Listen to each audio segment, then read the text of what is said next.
Alrighty,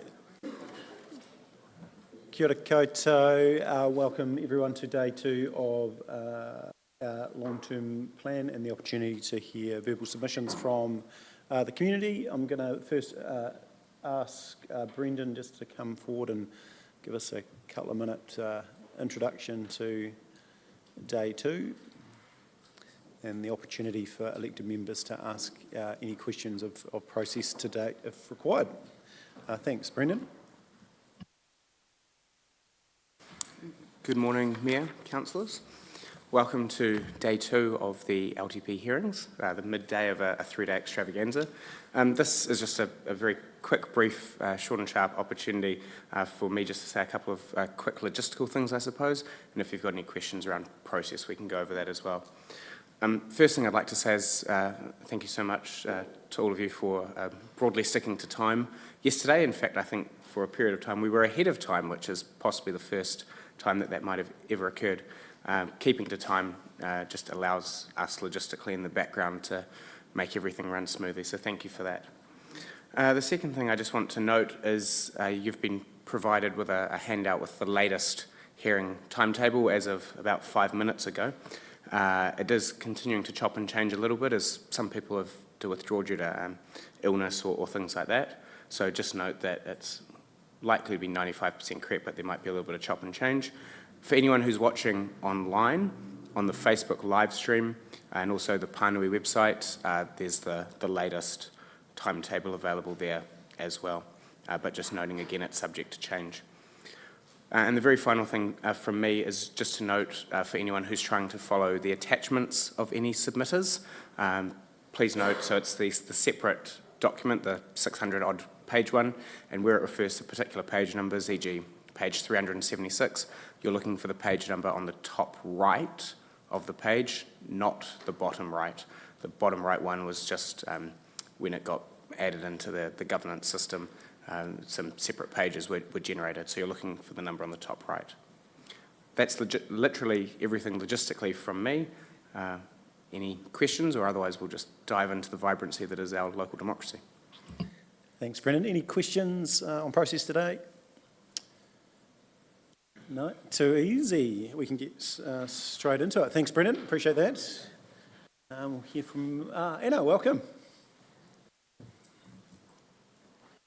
So yeah, either seat, and you just need to push the button, Anna.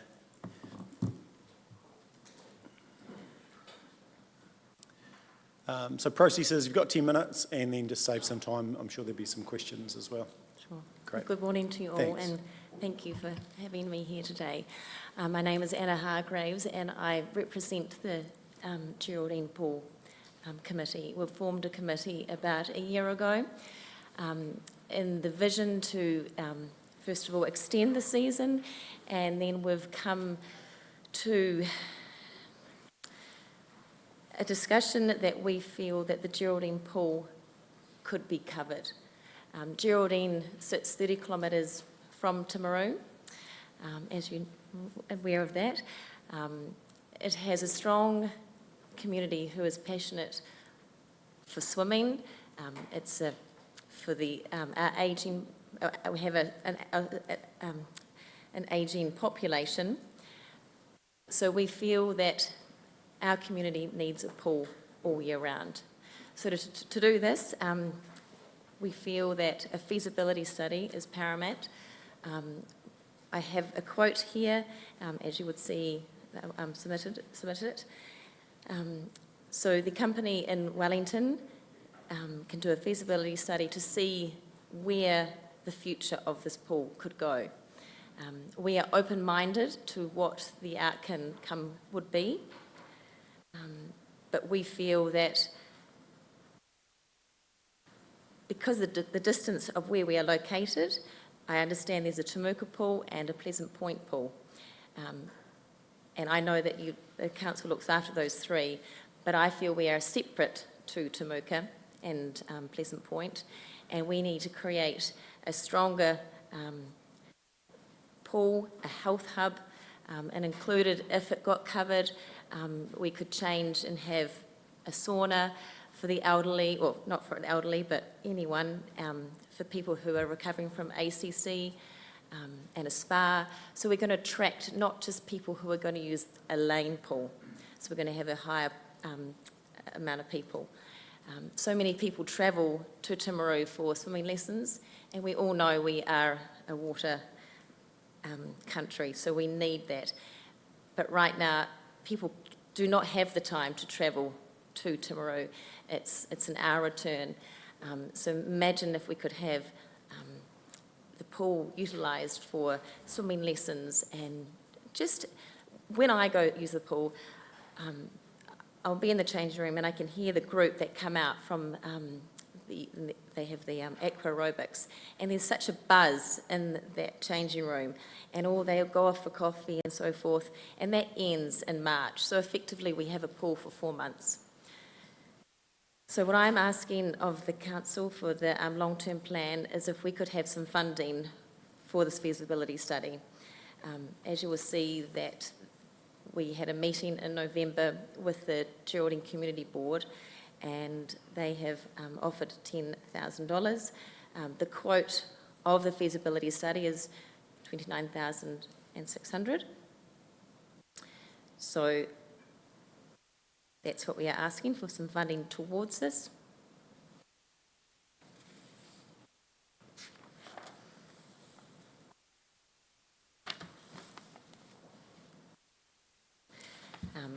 A few aspects I'll just reiterate from our proposal. Creating a hub for Geraldine, the year-round benefits, as I've mentioned before. Swim clubs could also utilise that because they can't use it at the moment. They only have that short season of 4 months. Also the wellbeing and mental health benefits for the community. There's nothing else in Geraldine at the moment. We have the fabulous tennis court, netball court area, but that's just open. We need somewhere people can go and feel they're in a sort of like a pool where there is a community formed in there. So we have nothing else like that in Geraldine, and we believe that this would be beneficial to our community, and also it would add value to a council asset.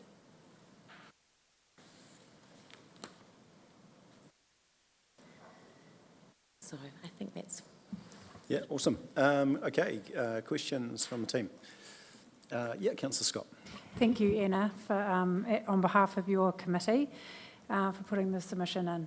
Just one question I had is, firstly, I think it's great that you've got a group together that is looking at the benefits of this pool, and so that's really, that's awesome. But my question is, if the study is complete, do you envisage like a community fundraise, or would it then come back to council and boom, we've got another $250,000 we need to look at? Or have you sort of thought further ahead, if we could get this study done, what would happen then?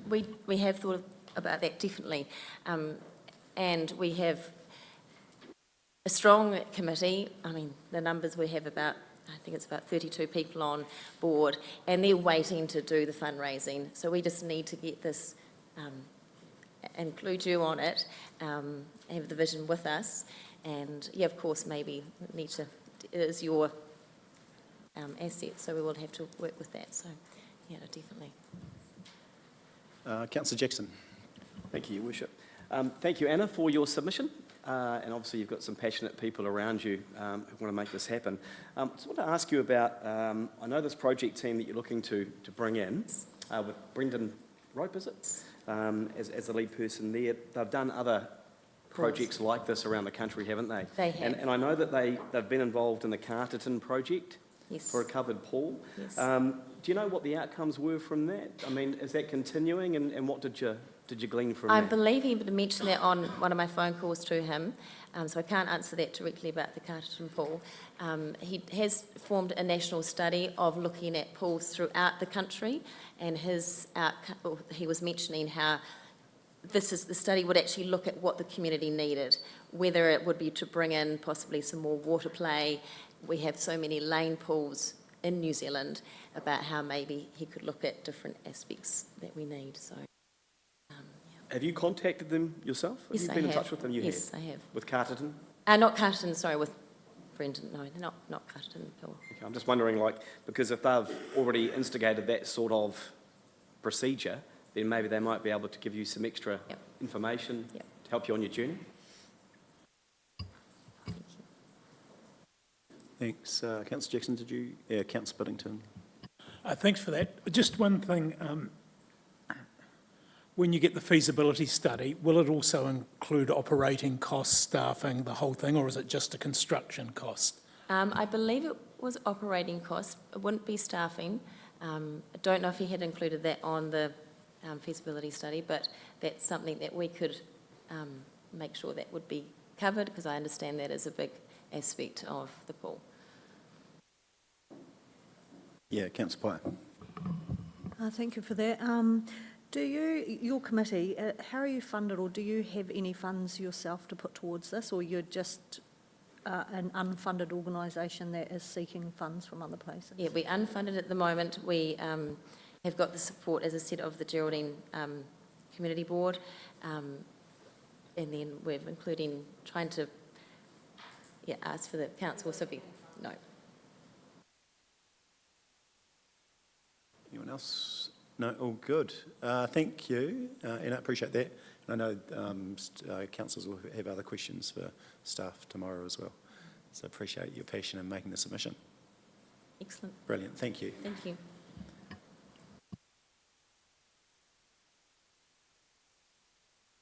Alrighty, now we welcome the team from Chamber of Commerce.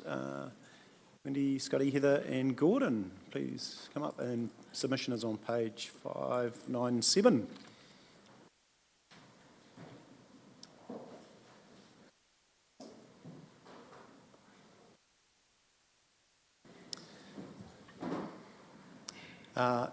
So I'll pass over to you. You've got 10 minutes-ish, with ahead of time slightly, so we may have a little bit of wriggle room, but I'll pass to you, Gordon.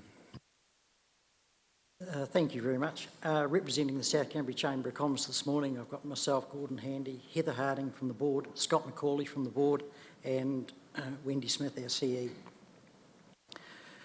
Firstly, thank you for providing the opportunity to make a submission on the Timaru District Council's long-term plan. The Chamber acknowledges the effort, the intent and the work that has gone into putting this plan together for the district's future. Our businesses employ thousands of people. Many of them are your ratepayers and have aspirations of their future, their people and the district they have chosen to call home. However, Council needs to remember that we are in a cost of living crisis and a cost of doing business crisis.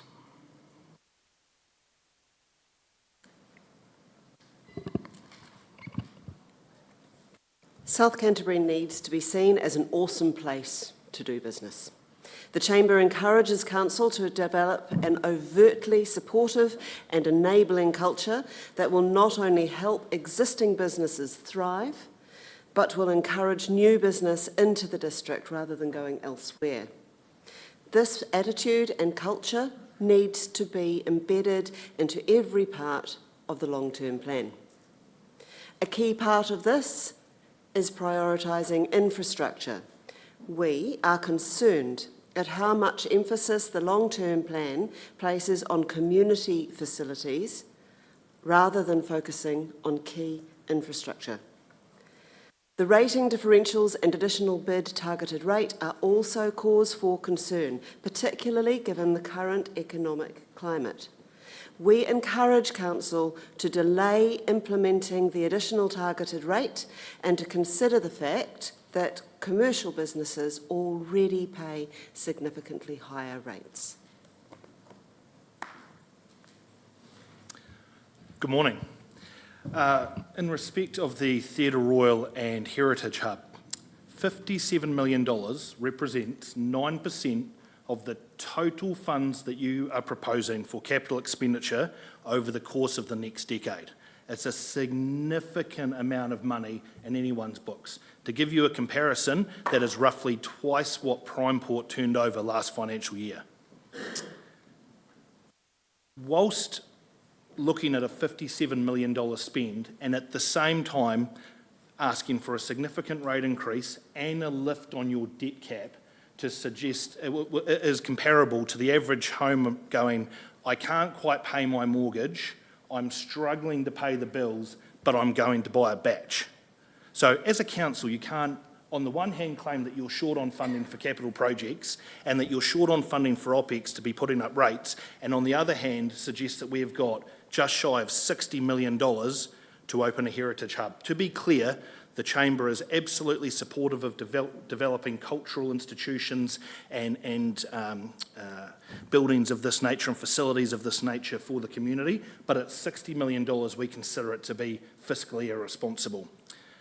At $57 million borrowed, which is what the council will do, at a 7% interest rate with $1 million of working capital, that works out, before you're paying back debt, to $96,000 operating cost per week. Where is the business case to support where council will find $100,000 a week to pay for this facility? It is the single largest line item cost that you've put in the long-term plan, equal to the water supply renewals and upgrade. You know, there's been some really good examples recently that South Canterbury and Timaru has been able to do in public-private partnerships. Sea Play would be a good example of that. What's happening up at Fraser Park would be another good example of that. We would suggest to council that what they would be best to do in this instance is go back to some of the fantastic businesses and business leaders that we've got in the community, such as Paul Smith, Thompson's, Shaw Construction, Rooney Earth Moving, Johnson Building, those types of businesses, and get their input, because a lot of these businesses that are experts in this space are suggesting that we could get a comparable facility for a third of the price. So again, when we're looking at a significant rate increase in the long-term plan, demands on our spending to then go and spend just shy of 10% of our total funding over the next decade on one specific project with no business case and no suggestion of how we're going to fund operating it, doesn't suggest fiscal responsibility. Now, we're pretty fortunate in South Canterbury, and in Timaru in particular, that we've got a really high horsepower council with some really capable and talented people sitting around the table here.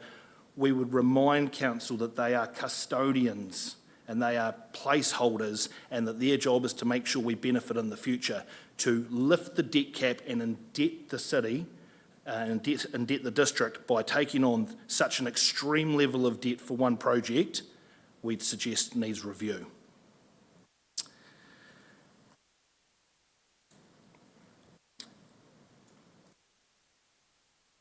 Again, look, we would just, we would highly recommend that there's some real prudence and common sense approach here. There's a couple of businesses in particular that are stressing that for the same outcome, this project could be done for a third of the price. So before council makes a decision and goes down this track, it would be wise to engage with the business community to seek alternates, which to date we have seen no alternate proposals put forward.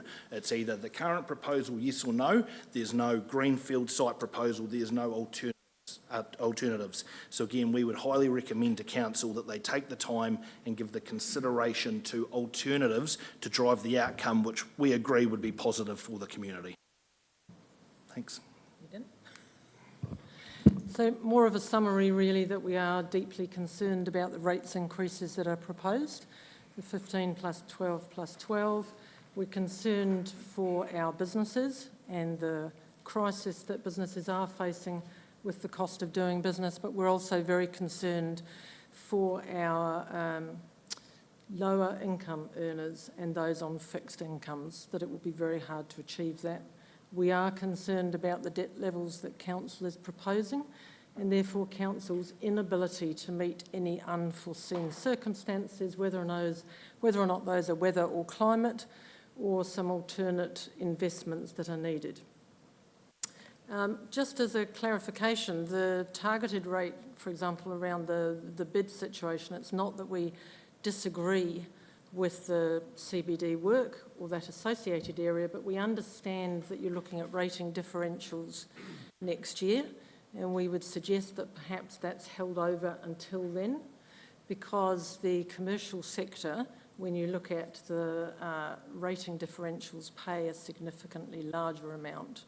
So we would encourage council to look through their LTP, become more enabling and business-friendly, and just go back to the drawing board on some of those financial issues. But we're really happy to take questions. Thank you. Well rehearsed, you did well for time. Questions, I'm sure there'll be some. Who wants to start? Yeah, Councillor Pye. Thank you. Very clear message. We've had conflicting messages on the bid from the Chamber and the bid group, and I asked this yesterday and I'm still not exactly clear. How many of your members operate in the CBD, and are they not also members of the bid group?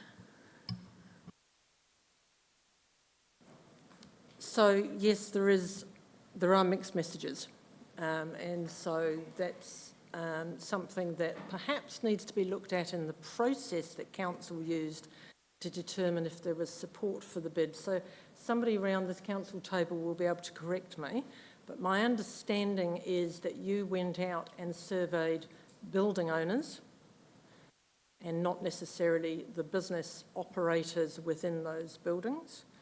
And somebody here can tell me what percentage of the building owners supported the bid and what was the weight to carry that through, because it was a very low percentage, but you'll all have that data because you're councillors. You didn't actually answer my question, which was how many of your members operate in the CBD?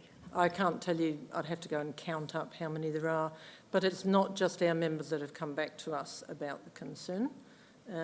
But I think my point was that if we then go back and look at how many supported, it would be really important to understand, are they the people that are going to be paying this?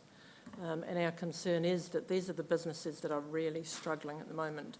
And I reiterate, it's not that we are against the work that the CBD group does. It's about putting another fixed cost on doing business. I think you'll go Councillor Jackson, then Councillor Piddington. Thank you very much for your submission. Scott, my question is for you, just regarding the theatre. So, and I know that your members have said that we should have a theatre / heritage centre, if that's the case, but it should be delayed. So my question to you is, we've already delayed the project over the last 6 years, since it first came into the long-term plan. We've seen the costs increase exponentially. And I guess we can compare it to maybe the Court Theatre in Christchurch, for example. And we saw the costs from that project between 2020 and 2022 blow out by 55%. Now it's a $56 million project completed. If we delay this project, how long do we delay the project for? And by the way, it's not 57.1 or nearly 16 million. Take off the MBIE money, makes it 45 million. We're getting 2 entities for 22.5 million. So if we delay the project, how long should we be delaying that project for, and how much do you think those costs are going to rise in that time? Yeah, so a couple of things. Look, $45 million is not a small number in anyone's context, so I'd make that point. Look, until such time as we've got something that's fiscally responsible and viable for council, we defer, right? So this isn't optional, this isn't drinking water, this isn't keeping the lights on at the hospital, this isn't getting kids to school, this is a lot like any other facility, it's optional. But what I would suggest is there is some local businessmen of stature in South Canterbury, I'm sure he won't mind, Gary Rooney would be one of them, who are suggesting that we can get this facility done in still around the same time frame that you're proposing for significantly less outlay from council. So I guess, look, I'm not suggesting delay, defer, cancel. What I'm suggesting is that there are other options to deliver this fantastic facility that you're proposing, but with a much smaller price tag for the ratepayers of Timaru. So my view would be is that stick to the current timeline, but do it with some engagement. So it doesn't need to be driven solely by council. You led a fantastic project down at the Bay that was done with business, with community, public, private, that's delivered a fantastic outcome for the community. Why not take the same approach with this facility as well? So when we've got our significant business leaders in the community saying, we don't disagree with the project, but it can be done far more fiscally responsibly. Why would council not take an opportunity to pocket those funds that they can then redeploy on other pressing matters that you guys have got, hence why you're looking to extend the debt cap and raise your interest rates. So we're asking you to save some money whilst delivering this project. I don't think that's unreasonable. Councillor Puddington. Again to Scott. I guess my challenge to you, Scott, is that number is huge, I agree. I wonder, because we haven't really explored new build for some reason, I'll accept that from various councils, which I think we should have done, but my challenge to you is maybe get that group together and see what they can deliver for us. Because when we do it as council, the first thing we'll run off and get a consultant, then we'll get someone else. So we get buried in the mire. Whereas if we get a design and build something simple like Ashburton, that everyone's raving about that when they went to Les Mis, then we would have some real options. Because right now we kind of have this or nothing. And I'd love to see something in the middle ground put to us. Look, I am 100% confident that if council is prepared to commit to waiting for business to provide an alternate proposal, that business will take up that challenge. So if council is genuine about looking at a greenfields build and a design and build, I am more than confident that we will be able to rally the business community to put forward a proper proposal to council if they're genuine about it. What we won't do as a chamber, though, is go and waste our members' time if we're paying lip service. So if there's a commitment from council to wait and allow us to go and generate something that provides an alternate solution, we're all about it. Thanks, that's a good challenge for us to talk about tomorrow. Yeah, perfect. Good segue. Yeah, that's for deliberation day tomorrow. Exciting, another triple whammy this week. Great watching. Be involved. We appreciate your engagement. A lot of food for thought there, so thanks to all of you. Appreciate that, and we really value the relationship with the Chamber, so thank you. Cheers. Alrighty, so now we welcome another Nigel Davenport, Venture Timaru, and the submission is on page 387. Welcome, Nigel. Oh yeah.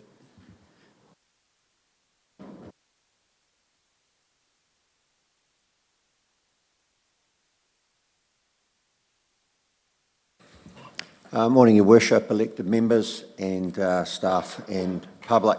Again, firstly, thanks for the opportunity to come along and talk to our submission today. In opening, I would obviously like to acknowledge the challenges facing us all in the current economic environment.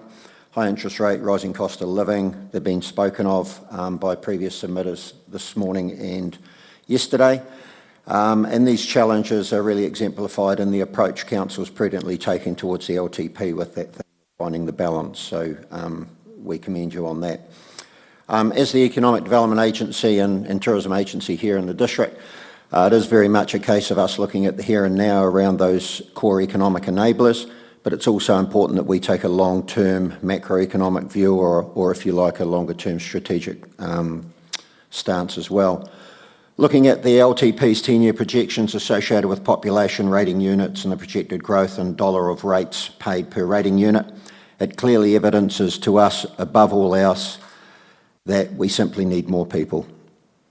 Not only to help find the balance and spread the projected rates load, but as importantly, help us to realise our potential and be the best we possibly can be.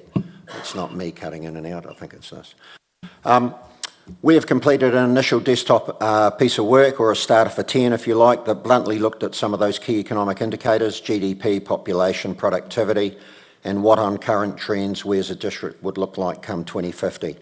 Yes, they are economic, and they are economic indicators, primarily focused on business, but the reality is we as a district, every single one of us, both here today and into the future, need to look further than 10, 20 years out to 2050 and beyond.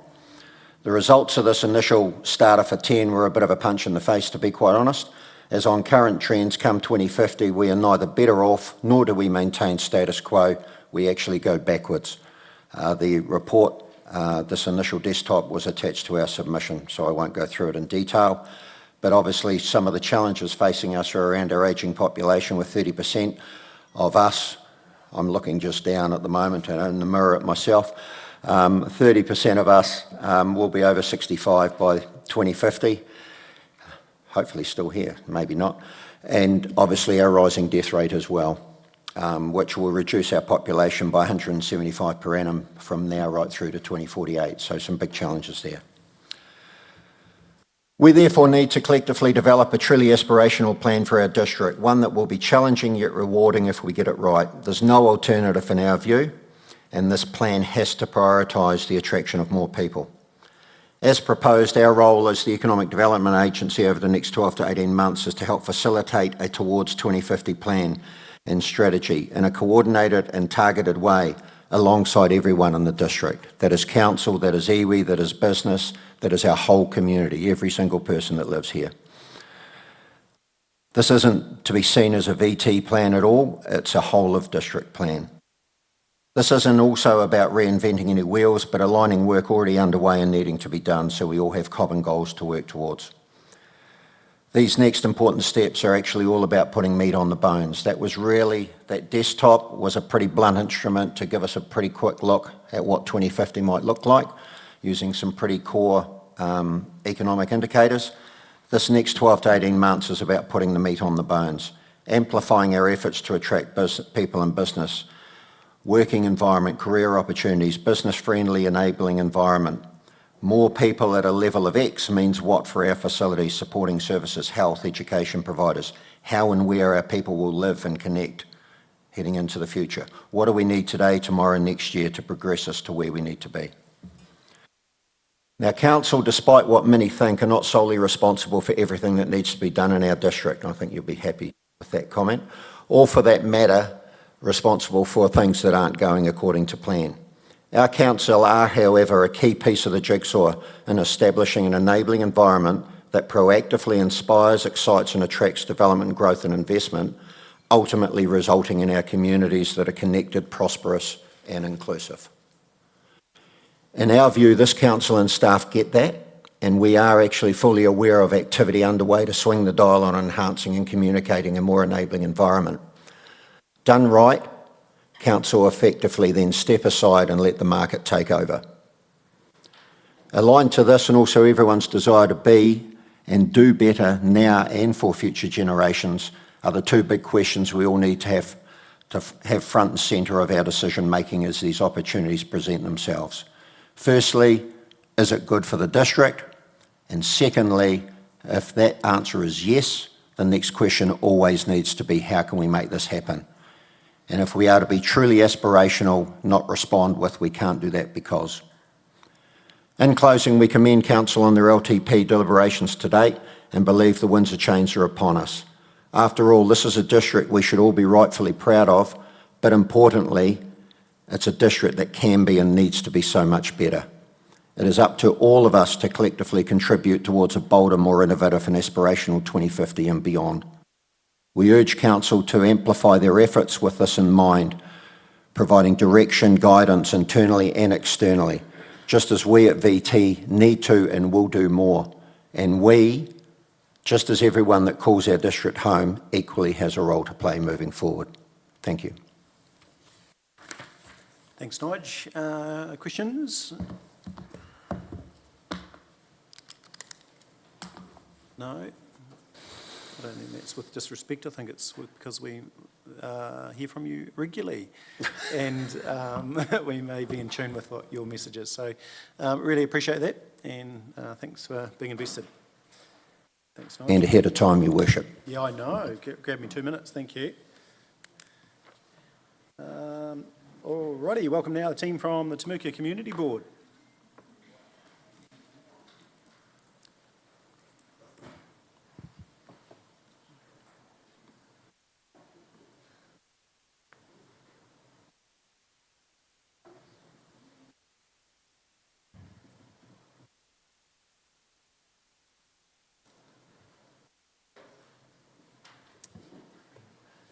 Charles, the floor is yours. Good morning and thank you for the opportunity. I'd just like to point out between the three of us, I just had a quick calculation, we've got nearly just under 45 years of history of involvement on the Timaru Community Board. So there's a bit of experience in these three people. The Timaru Community Board have submitted an application to the LTP asking for $100,000 a year over the 10-year span of the plan, with the funds being able to carry forward. The reason for this is for the Community Board to be able to take a more active role in some of the smaller scale infrastructure work and local projects identified in the Timaru Area Strategic Plan, which also includes Winchester and surrounding areas. The strategic plan took approximately 18 months of community engagement and feedback to put together, and that was during COVID times as well, where it was difficult to engage, but we managed to get out there. All community board members were involved in doing that. And it came with a price tag of around about $200,000. To date, $200,000 has been allocated to the Timaru Community Board, and this has been targeted to spend or has been spent on the various items identified in the submission. The community came back with a lot of ideas that could be beneficial to our area. As a community board, we have tried to balance these within the financial constraints of our limited budget. The community board feel that by having these funds available, we'll be able to target and prioritise the various projects as identified by our community.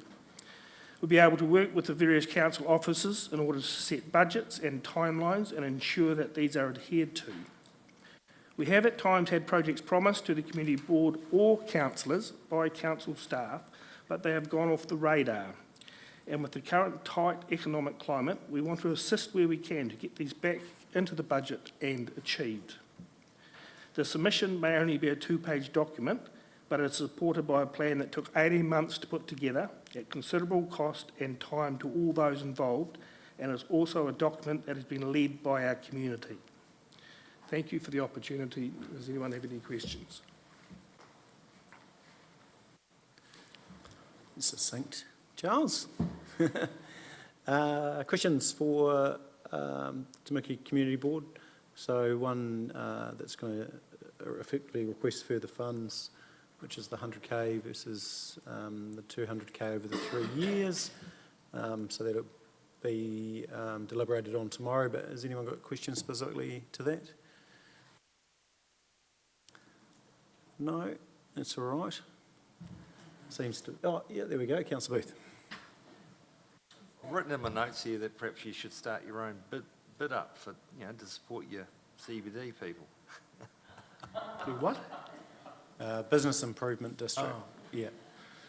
You could levy your people and then,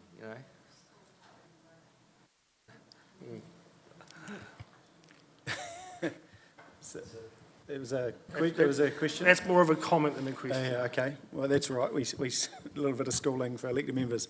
No, thank you. We appreciate that, and we'll some really good stuff. And appreciate all the work that you're doing. There's been some great projects. So the strategic plans and the accompanied funding seems to be working really well across all the community boards. So it's great. That's one thing I will say within the. It's been really good to target the different areas that we want to achieve job roles getting done and target different people on the community board with those roles. It's been very effective, and it's meant that instead of doing one job and then working to completion, be able to do a multiple amount of jobs and get them all working together, and we can see them now by the end of the next few months, end of this year, all culminating and them all being finished relatively in the same time period that we were expecting to. It was just a bit tricky with the funding that came through timeline-wise, because you had a new community board, got new councillors come in and all that type of thing, and the money has to be spent in a certain amount of time period, and so that's why we also asked for that money to be rolled across into the next year as well. So, but thank you all for the work that you do for us in here, and we'll try and support and do whatever we can to benefit our community always. Thank you. Thanks, Charles. Thanks, team. Appreciate that. Alrighty, so we move now. I think we've got Anne's just arrived. Straight into it. We're just running slightly early, Anne, so if you don't mind, come on up. So this is the Jordan Academy of Performance and Arts, and their submission is on, or attachment is on page 41. 41. So it's the wee numbers at the top as opposed to the the bottom numbers, Ellen. Welcome. So just push the button on the microphone and you've got 10 minutes to save some time for questions. Hello, I'm sorry, we've just rushed in, so we hope we're not too confused. I'm Anne Griffiths, and this is Jim Powell, and we're here talking about the Academy in Geraldine. You will have seen from the submission I made that the Academy is a centre of activities to do with the arts in Geraldine. If you're not sure where it is, it's across the road from the cinema and the library. And there's lots of activities that happen there. But the church owns it, and the church want to buy it, to sell it. And we're here to ask for your support and help in any way that you can to help it continue as a centre of the arts. One of the issues with it is actually funding. So we would like some help from the council to help us purchase it, or possibly in the best scenario, the council would purchase it for us. We're talking about a maximum of $250,000. Which is comparatively cheap. If you divided that between the people of Geraldine, that would be $100 each. But of course, you could do other things. You could provide a substantial grant, which we could seek help and funding from other sources by then, and you could help us with the subdivision, getting the subdivision done. That would subdivide it from the church.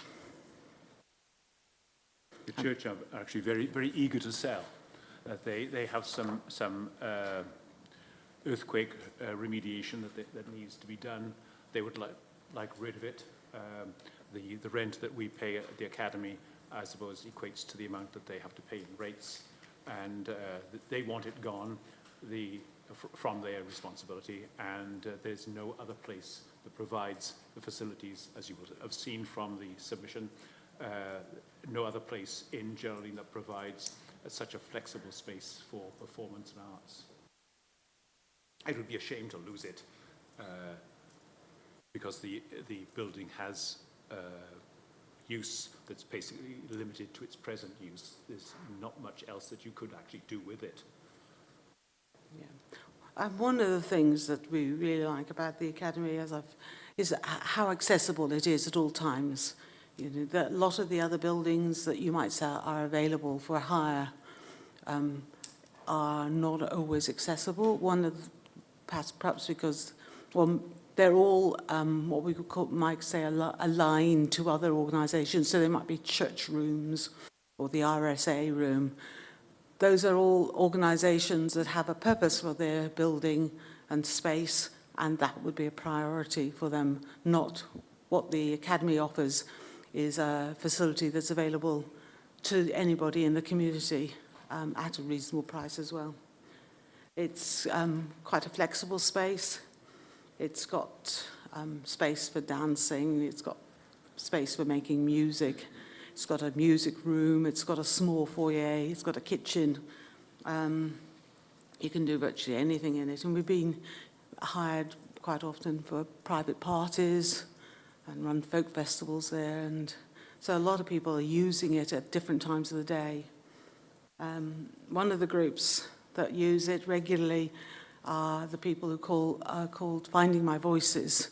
And unfortunately, Lorena, who runs the Finding My Voices, is called off today. She was going to come in and possibly with some of the Finding Our Voices people, which are, they're disabled people, intellectually disabled group of young adults.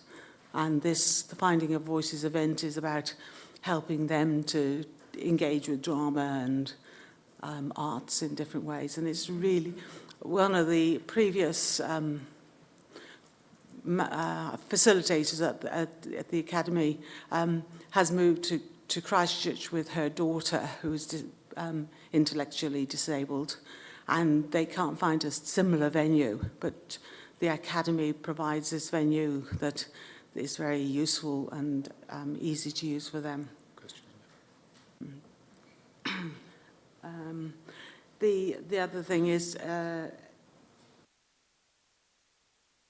there are other spaces in Geraldine. I've spoke about that. One of the other spaces is the primary school hall, which was built as a community hall. But of course, it's not accessible anymore because it is used primarily by the primary school. So it certainly couldn't have the accessibility of our place. Do we want to say anything else? I think I'm fine. So we're open to questions if you want. Brilliant, thank you. Councillor Pennington. Thanks for that. Understand your reasoning behind it, but there's a few things that sort of got my radar up. One was you talked about the building's not earthquake strengthened, so is the church going to do that before they handed it over? I don't. I think it's been surveyed already, and the church hasn't been earthquake strengthened. They would like the money to do that. And the hall's fine. The hall's fine. So the hall is fine, that's what I just wanted clarity. So you asked for 350, you mentioned 250, then you mentioned subdivisions. So I'm just trying to get to what the actual number is. Yes. Well, obviously the church has got a value that they want. Yep. All right, they would like 350,000. Yep. And does that include it being subdivided? I'm trying to get... I presume so. I presume so. But there are different levels at which you could provide support. You know. No, I understand that. And of course, there's a limited market for that building too. Yep. So we could go in with a low pitch and still be successful because there's nobody else that would. So the Anglicans won't be generous enough just to gift it to the people of Geraldine? Very nice if they did, because the church, the land on which the church stands was gifted to them in the first place. Yeah, there you go. Go back with that. Thanks. Okay, we've got good interest here, so we're going to go Councillor Parker, Councillor Scott, then Councillor Jackson. Thank you for your submission. My question is, the Academy, I see you celebrated 10 years of anniversary, so congratulations, and that would feel that you're well embedded in the community. So my question is, has the Academy looked at any fundraising for this purchase of this building? We haven't started that because we are at the beginning of our process. It's only relatively recently that the church has said they want to sell. But I would imagine we will be wanting to do some fundraising, and by the council supporting us in any way will make such fundraising much easier, by reducing them. But some of the grant providers look to support from the local councils as guiders whether they're going to support us as well. We've looked at the licensing trust as well, and they're looking kindly on us. But first of all, we have to go a little further along the track first. But they've heard us out. And the other thing is, I forgot to say earlier that the Community Council, the Geraldine Community Board, has indicated their support for us. Right. They want us to continue. So an actual fundraising plan hasn't been developed at all? Not as yet. Okay, thank you. Councillor Scott and then Councillor Jackson. I just wondered, have you been privy to the building report?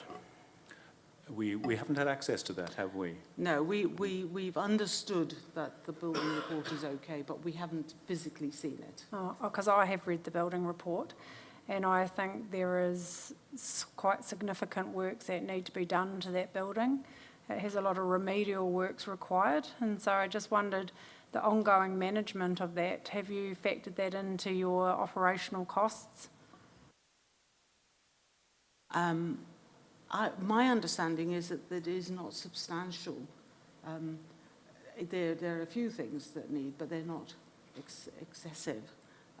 But there's been very little maintenance done while the church has owned it, and we can't do that maintenance until it's in a different ownership.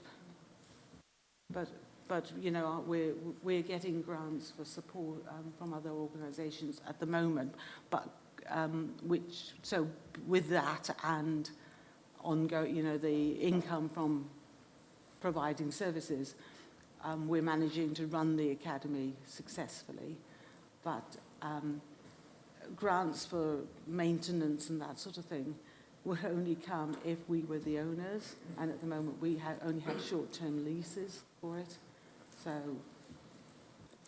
that's cool. We might just ask officers can you make that building report, just can we have that in the hub for tomorrow for deliberations, and also if we can provide that to the Arts Academy, because that's it was in PX, but it's not information we need to hold as such, so it can be given to the community. Councillor Jackson. Thank you, Your Worship. Thank you very much for coming along today and presenting your submission. My question sort of follows on from what Councillor Parker mentioned about your fundraising. So have you reached out to the local business community? Have you spoken to anyone in the business community that might be prepared to support your fundraising efforts? We haven't as yet. This is just the initial stages, but we're looking at Barker's a very benevolent company, certainly that's local, and I'm sure that quite a number of others and individuals would be very happy to contribute to the amount required. And just to follow on from that, what sort of experience do you have on your committee for doing these sorts of projects? If you're going to be going into a fundraising stage, what sort of experience do you have on your committee to make that happen? Well, we do have somebody who's had a lot of experience in that.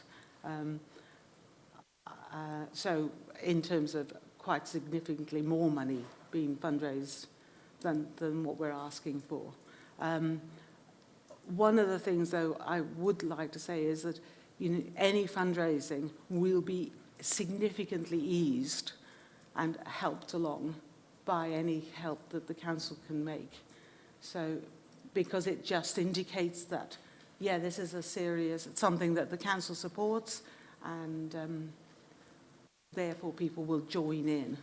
So it's like a seed fund, I guess, that will help.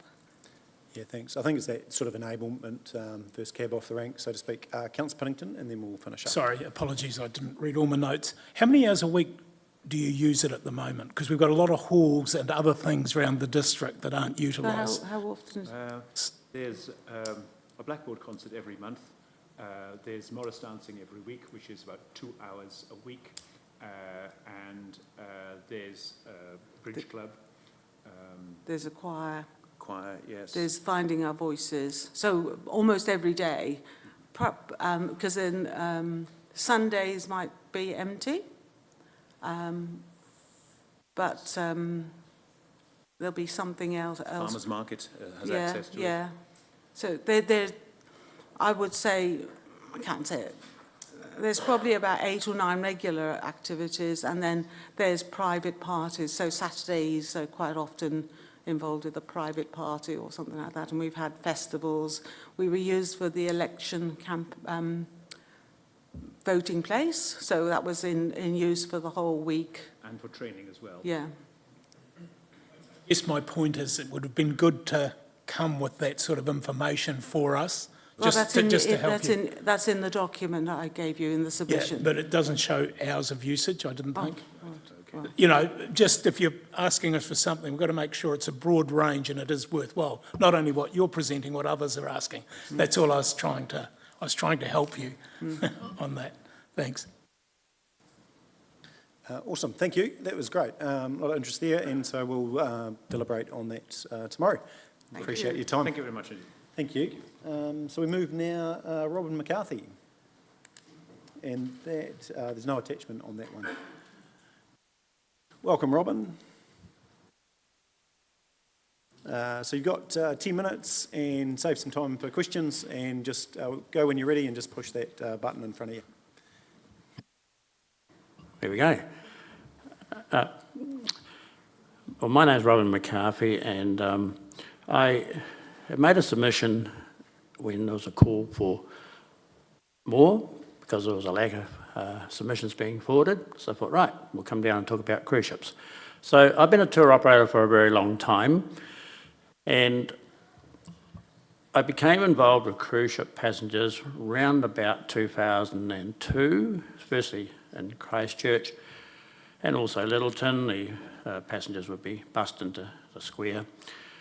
And then when the earthquakes come along in Christchurch, the cruise ships were diverted round to Akaroa. And I've been running a lot of tours to Akaroa and also ran a regular service as well over a long period of years. So I was quite familiar with the area. And that was an arrangement that worked very well for a long time. There were a lot of teething troubles in terms of problems in terms of how we operated out at Akaroa. But eventually they were put together, a good system was put together. And I was involved in a lot of that as well. I also expanded into Timaru around about 2012. I also operated out of Port Chalmers and Dunedin and also out of Picton to a lesser extent at some latter stage as well. So I've had a lot of experience with cruise ships and cruise ship passengers. My purpose in making a submission is to try and have the people here to think about expanding the cruise ship numbers coming into Timaru. One of the reasons being is that I now live back, well, probably not all that much closer to Timaru, but I live in Twizel today, having moved from Christchurch due to COVID. And I've always been very much aware, by having been in the industry, that Timaru misses out on a lot of the tourism because it comes down from the north and goes through Geraldine and down through the Mackenzie. A lot of it goes on to Queenstown, but a lot of it also goes down the Waitaki Valley to Oamaru. A lot of people want to go down there to see the Heritage Precinct and also the penguins. And much the same coming from the south as well. So Timaru misses out. And my view all the way along has been that the future of tourism for Timaru and South Canterbury, not so much, well, yes, and the hinterland of South Canterbury, is cruise ships. And a survey was sent round, probably a couple of months ago, from Venture Timaru asking us about cruise ships and, what's the sort of numbers do you think that would be acceptable coming into Timaru? And the maximum number you could tick was 30. It might have been 30 plus. But anyway, I'd like to see 100, and I don't see why not. And if we could arrange for that, that'd be great. So therefore, we've got to look at the facilities. Now, the current facilities and arrangements which are in place here are probably about as ideal as they could be in terms of the numbers of cruise ships coming in. But if there was 100, well, maybe we ought to look at some other kind of facilities. Now, every airport's got a terminal. I was over in Westport the other day, it's a little tiny one. It's great, serves its purpose.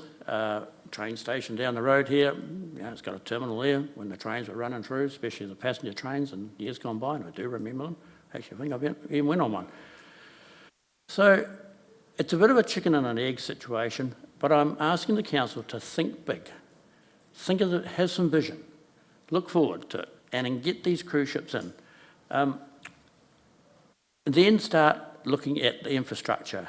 And I would envisage, say, a terminal type facility where the cruise ship passengers come off a cruise ship into a terminal, and you have a public access to the other side of the terminal, just like you have at airports. You've got airside and landside. We're all familiar with that. And of course, we've all been to a train station, or most of us have been anyway. Looking forward as well, I feel as though that one of the things that probably could also be further developed is the RTO having more to do with the Mackenzie District Council.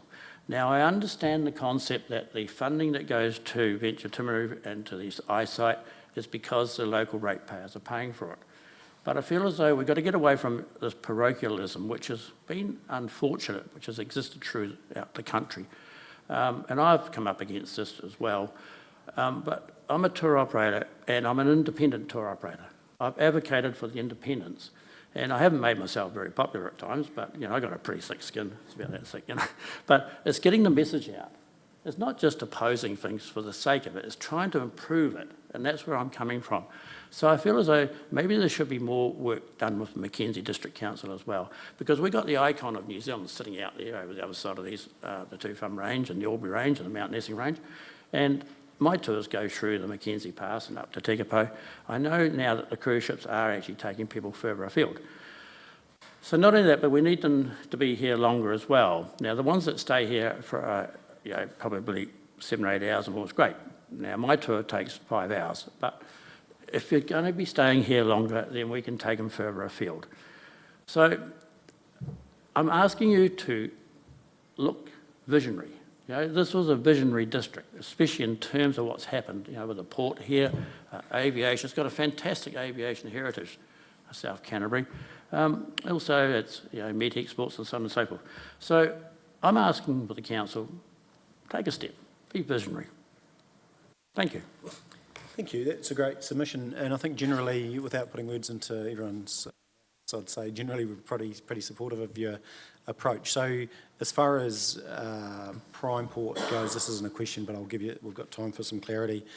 Prime Port have taken a really bullish approach to cruise, so they are actively seeking further numbers. They see it as a big opportunity, and also Venture Timaru I would be certainly encouraging, but I would assume that's happening anyway as far as those strong relationships, because it's an obvious link, but we'll certainly follow up with that. But as far as the levers that we can pull as far as council, probably minimal, but we do support funding via VT for cruise, and we're fully supportive of Prime Port's approach, which is quite bullish in that market. So I agree with you, 30 doesn't need to be the cap. What is the opportunity? And Prime Port have shared that back with us, that they're actively looking in this space. So yeah, I think that's probably as good as we can get, but it's the conversation around investment down to Prime Port, there again would be a conversation into the future once you hit X amount of numbers, but there again would largely sit with Prime Port itself, again, as it has done, generally speaking, in Christchurch with Littleton investment. Can I just add that I did write to the Chief Executive of Tauranga Port and suggested that they could probably have some influence on increasing the numbers of cruise ships into Timaru, because they are a 50% shareholder of Prime Port Timaru. So I did make an effort. Yeah, no, it wasn't successful, but I gave it a go. Yeah, no, and I am aware of the Prime Port have been overseas recently talking with crews, so they're very active in that space. Yeah. Well, I'm really pleased to hear that. Thank you very much. No worries. And sorry, was there any other further questions or something? My apologies. Councillor Booth. Yeah, I think that 30 number was probably the ports identified as an ideal number for them at this stage, at what they can handle with the infrastructure they've got. I was just a question, where would be, I mean, obviously we're the gateway to probably the Mackenzie, etc., for a cruise ship. What would be the main key destinations for people that arrive on a ship and that have got 8 hours, or even 6 hours? Where would you say? It's quite an easy question to answer, but there are other aspects to it. Tekapo, Mount Cook would be 1 and 2. I also run tours from here to Oamaru. There is demand for that.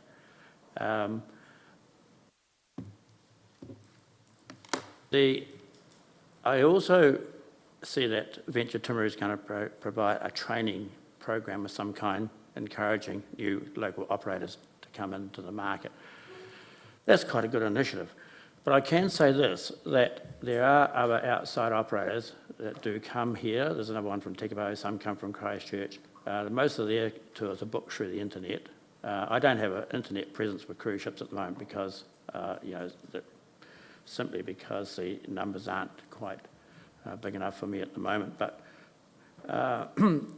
so where there's a shortfall in capacity, as far as the cruise ship passengers are concerned, it has been filled by outside operators. Now, when the 2 cruise ships were due to come in on one day, one got cancelled, and that caused a lot of problems for the independent tour operators, because there were operators coming from Dunedin and Christchurch. And I know pre-COVID, I knew the whole lot of them. Not necessarily to talk to them, but other than just to exchange courtesies, but I knew who they all were. So if we do get an initial influx of a greater number of cruise ships, the cruise ship passengers will be catered to some extent. I know there was a shortage of capacity last season. There's no doubt about that. I could have filled probably 5 minibuses on some days, no sweat, probably even more, because I'd left by that stage on the tour. So, as I said, I realise it's a chicken and an egg situation, but there are some positive initiatives that I see taking place, but we've got to build on it. Don't hold back. Yeah, agree.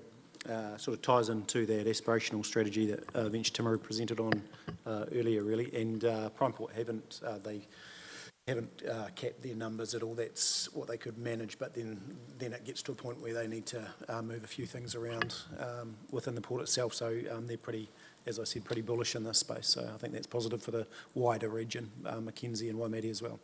Thanks so much. Appreciate you taking the time and presenting. Thank you. Thank you. Alrighty, so that brings us 12:09. We're running 1 minute early, so we break now to 12:40 on the dot. Where's that?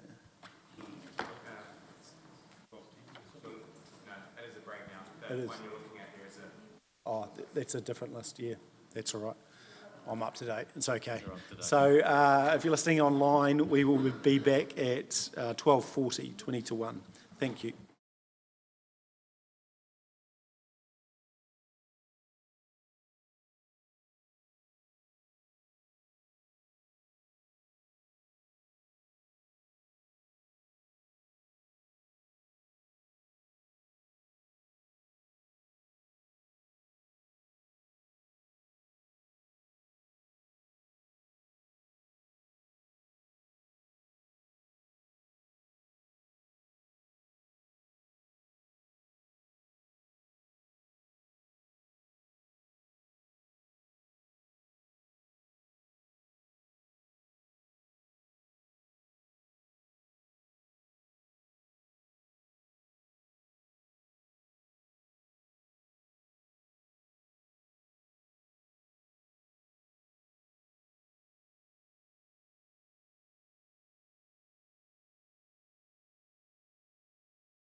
proving to themselves that they can adapt to change.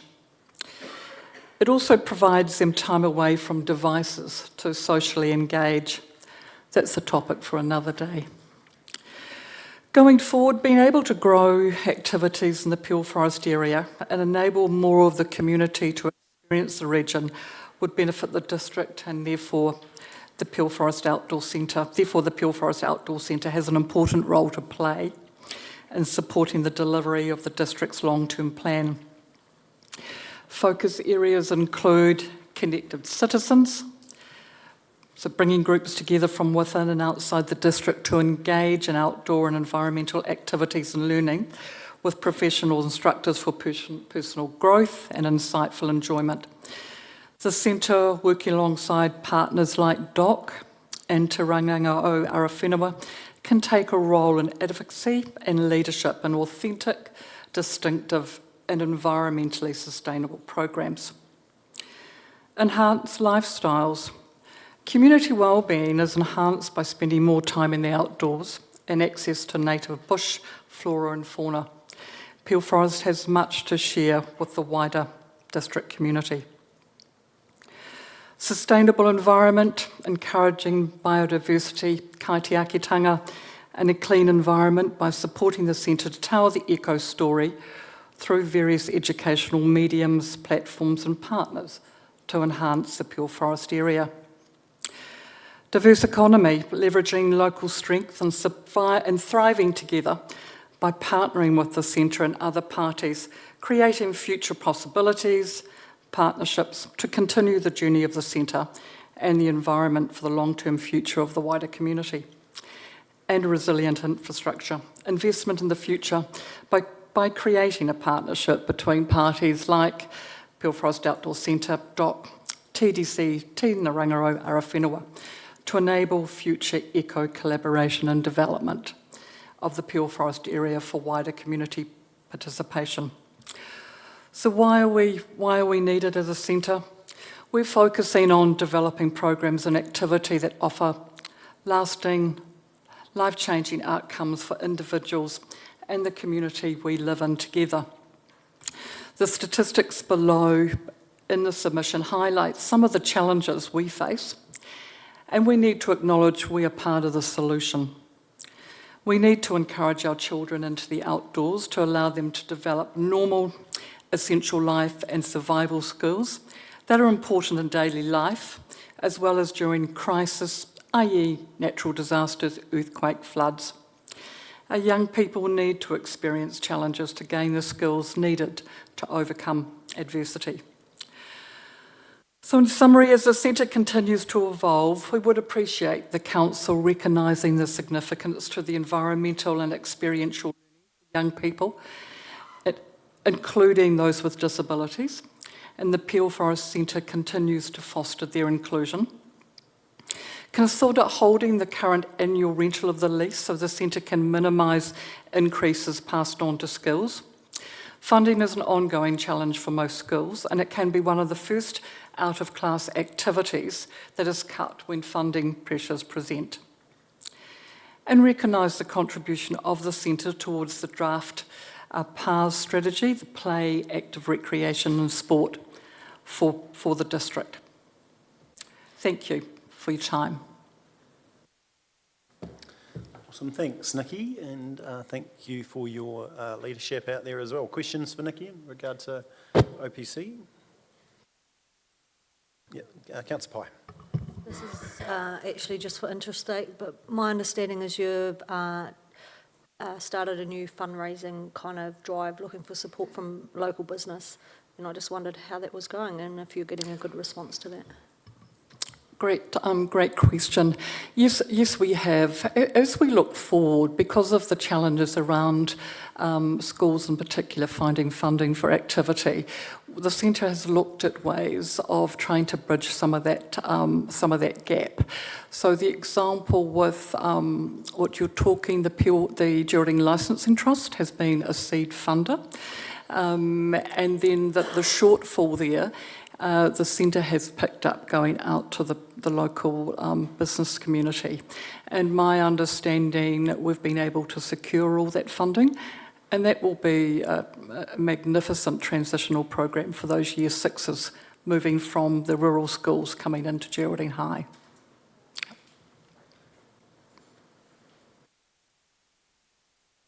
On the side, any questions for Nikki? No? That's all good. So you're happy to roll on, Nikki, to the tennis? I am. Brilliant. Okay. Yeah, I do. So, tēnā koutou katoa. Thank you for the opportunity to comment and speak on the Timaru District Council long-term plan process 2024 and how Tennis South Canterbury and the sport weaves into the TDC LTP wellbeing pillars and outcomes for the district. Again, I also wish to acknowledge and thank the Council to date for its support and also key funders like Trust Iraqi and their contribution to the organisation. Tennis South Canterbury Incorporated is a non-profit regional sporting organisation that fosters and promotes the game of tennis in the South Canterbury region. Its purpose is to enable and promote quality tennis experiences at every level. There are 5 clubs around the region affiliated to Tennis South Canterbury. The headquarters are at Trust Iraqi Tennis Centre at 27 Benvenue Ave, Timaru, a magnificent venue with magical views from the pavilion over Caroline Bay. There are 14 outdoor sin-paved courts, of which all are floodlit. The association is a financially stable sport with no debt and with a magnificent facility at Benvenue Ave, which has been acknowledged by Tennis New Zealand to be a standard suitable to host national and international leading players. The association is in talks with Tennis New Zealand. Recently, we've just had their chair and their general manager down regarding bringing a World Tennis Tour to Timaru, which would involve leading players' participation equaling that of Davis Cup level. This tournament would run for 7 days. It would be wonderful for many in the community to view tennis live at this level locally. The next few years will be a time of considerable constraint for the district, and the sport supports the council's preferred funding option. However, people still need to experience enjoyment to be able to sustain themselves through the more difficult aspects of a tough financial period. Resilience will be critical. Additionally, the district still needs to be able to attract businesses and workers to the area by continuing to offer outstanding lifestyle opportunities. Timaru District Council has a commitment to supporting the wants and needs of engagement in play, active recreation and sport for the people of the district.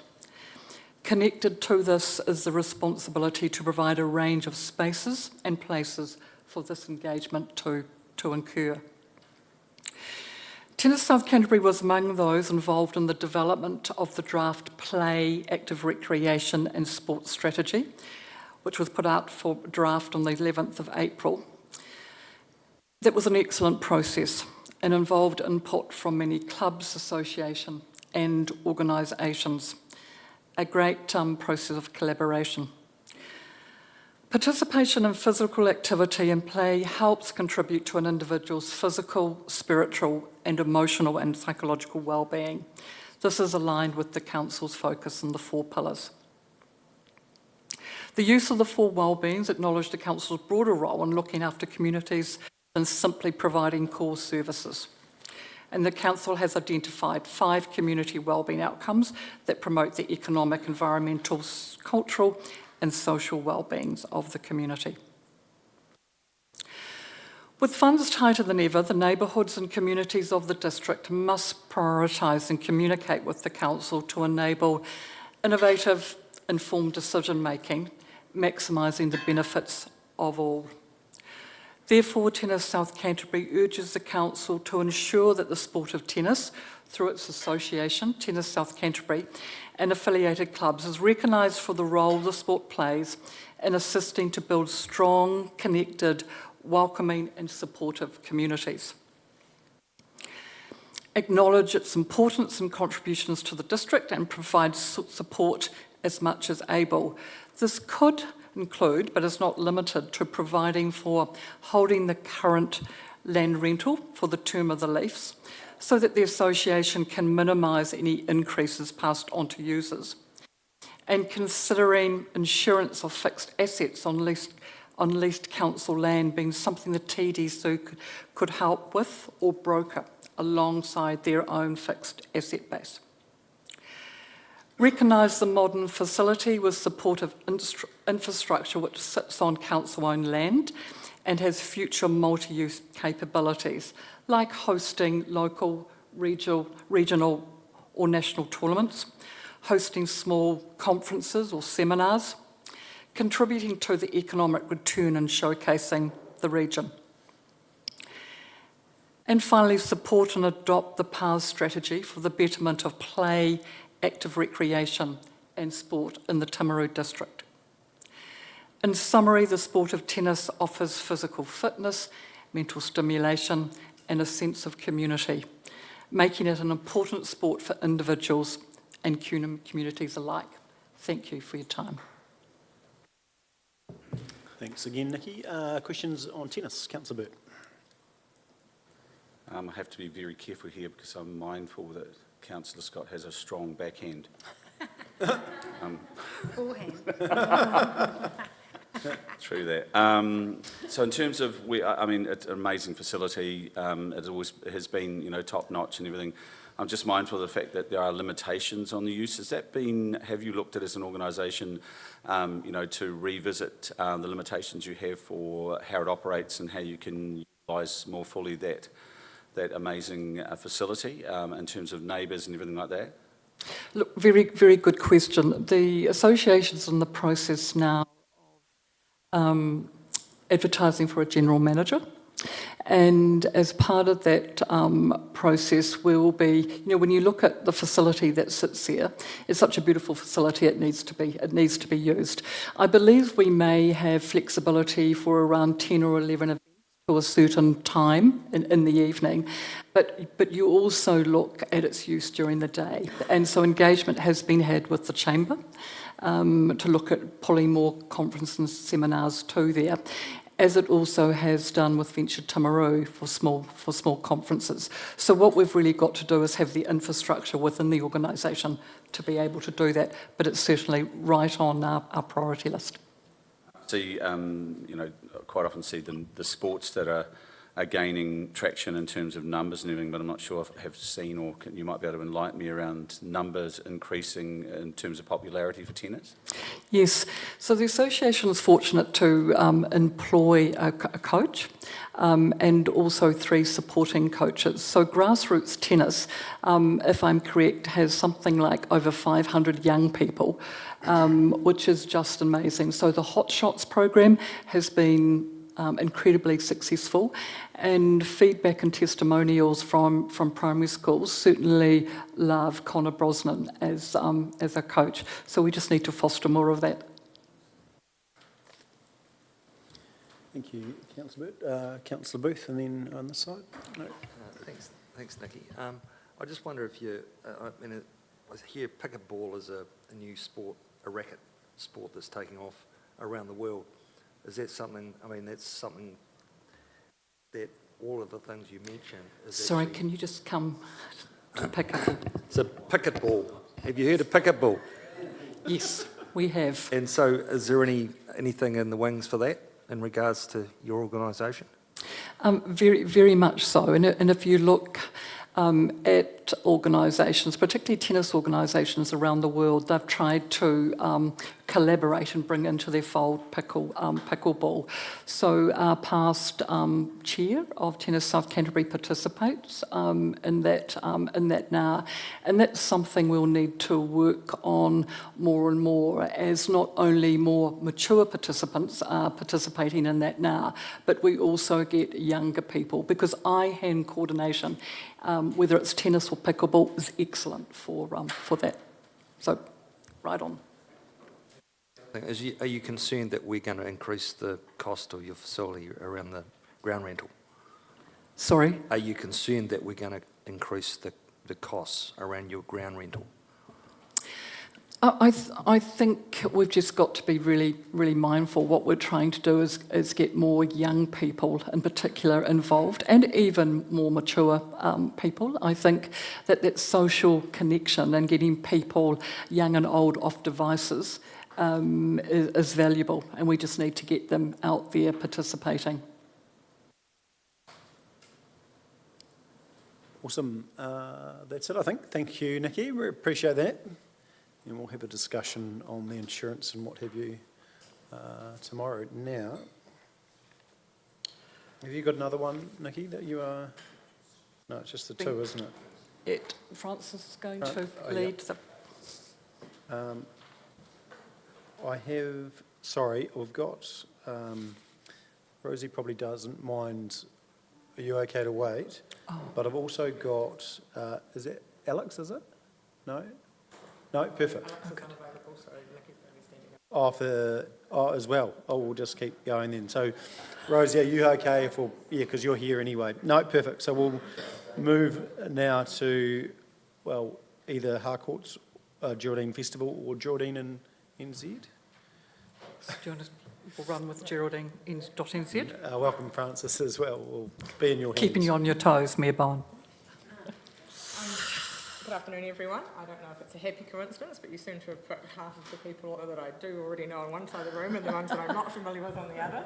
So just by way of introduction, my name is Francis Coles. I am a business owner who lives in Ferrari, but calls Geraldine home, and today I have the privilege of sitting here speaking on behalf of Geraldine.nz as the current Deputy Chair of the Board, and I'm joined by Mickey as the immediate Vice Chair. Just first of all, I'd like to acknowledge the time and effort that you guys are obviously having to put into a couple of massive days here listening to lots of people, and not just yourselves as elected representatives, but also the staff from the council as well. Massive job, and really appreciate the process that's gone into it in terms of consulting people and the opportunity to have the chance to sit and speak with you today. So thank you very much for that. Also would like to acknowledge that you obviously have some pretty challenging discussions ahead of you. Everybody is wanting something and there's only so much in the pot.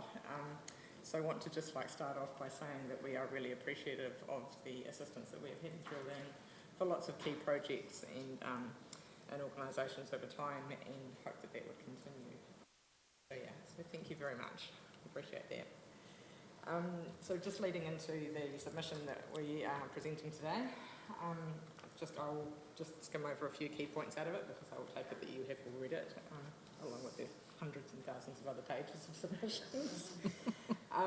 But just want to reiterate that it's the view of Geraldine.nz that Council has the balance about right, with an 80-20% split of the things that you obviously are obliged to, services and the necessities and things that have to happen with the spending and the budget that you have available, but also recognising that with the 20% split, things that are nice to have and more enjoyable things. Thanks, Stephen. As we as a community are going to be going through some challenging times in the coming years with financial constraints and lots of pressures, it's still important for everyone's well-being and sense of community and so forth to have some things that we can do together that we can enjoy and bring us together as a community. 2021, the Geraldine Strategic Plan happened in consultation with you guys, so thank you very much for that. One of the keys to drop out of there is 8 key objectives, which I would hope that over the coming day, from various submissions that you'll see from ourselves and other Geraldine-based groups, a lot of organisations are aligning to those 8 key objectives from the Geraldine Strategic Plan, and really trying hard to work together with you on strategies that align with what you are trying to achieve as a council, but also with a plan and a framework that has been set in place with a lot of involvement by some clever people previously. One of the key things from that was the $200,000 funding to all of the rural communities in the district. And in terms of Geraldine, those funds have so far contributed towards the Geraldine Sculpture Trail that you will hear some more about shortly, and the enhancement of Totara Square, which I hope you've all voted recently for the tree there, for Tree of the Year, and also active transport initiatives. So Geraldine, we like to think, is a community that has a history of working well together, identifying key partnerships and groups such as the council that we can work together with, along with coordinating community groups and clubs and stuff, and clever individuals to make sure that there is a cohesive plan in place whenever there is a large project need tackled. So that's around like coming up with a strategy for it, raising funds, and when required, like seeking help from yourselves for some of those things to come to completion.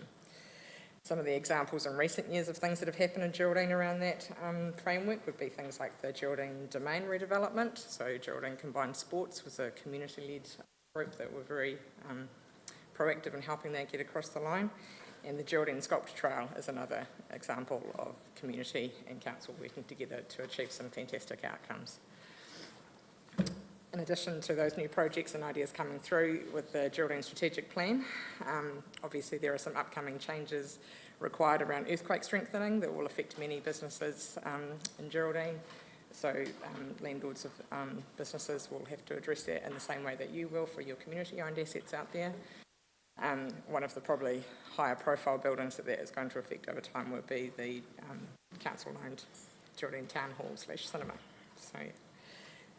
So we would ask that to ensure that projects and initiatives that like that are coming up on the radar continue to be progressed, that there is a need for continued funding allocation from the council towards that, not just for Geraldine but also for the other rural wards in the way that you've done previously. So we would ask that that is something that could continue so that we can keep on building on that good work that's already come out of the Geraldine Strategic Plan. As I said before, we're also always trying to work in with things that you're already doing. So an example of that would be the active transport strategy that Timaru District Council has in place. Geraldine is a poster town probably for some of that kind of stuff. We've got really active groups in that space around walking, cycling, horse trekking, running groups, like plenty of people that are really regularly using the trails around in and around the township. So Waihi River Trail obviously is key to the Geraldine Sculpture Trail, but there's also ones further afield like along the Orari River that is well used by cyclists, runners and horse riders equally. We also have a really cool initiative out there called Cycling Without Age, which enables older residents of the town to experience time outdoors with the assistance of some pedal power from some slightly younger, fitter people. And in recent years, with the popularity of e-bikes increasing, there is potential to involve more of the outlying areas such as Woodbury, Orari, Pleasant Valley and Peel Forest. But with that comes a need for investment in developing those trails to those outlying areas. So obviously, as well as enjoyment, there is key considerations around safety when you have people sharing the roads. So, things like this can help generate some slow tourism opportunities for Geraldine. It's well positioned with lots of these starting blocks around us for trails and things, but it would be great to have people come and stay in town for a while, spend a couple of days biking around and experiencing the wider district as well. So safety is critical for that, and one example of it's an immediate concern would be from the northern boundary of town out towards the Woodbury corner.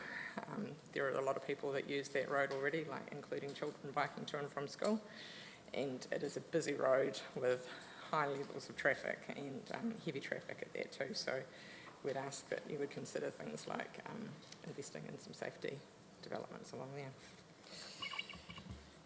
Destination playground.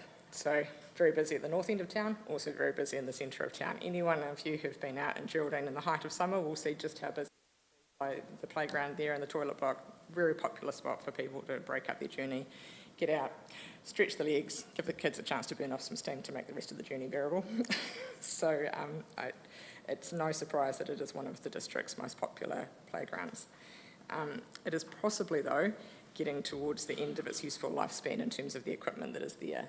So there are some conversations already starting to happen around town about like how that could be replaced, and obviously the rise of the destination playground, which Timaru District is already capitalising on, lends itself to this being the next cab off the rank in terms of a playground that could get a really good visual shot.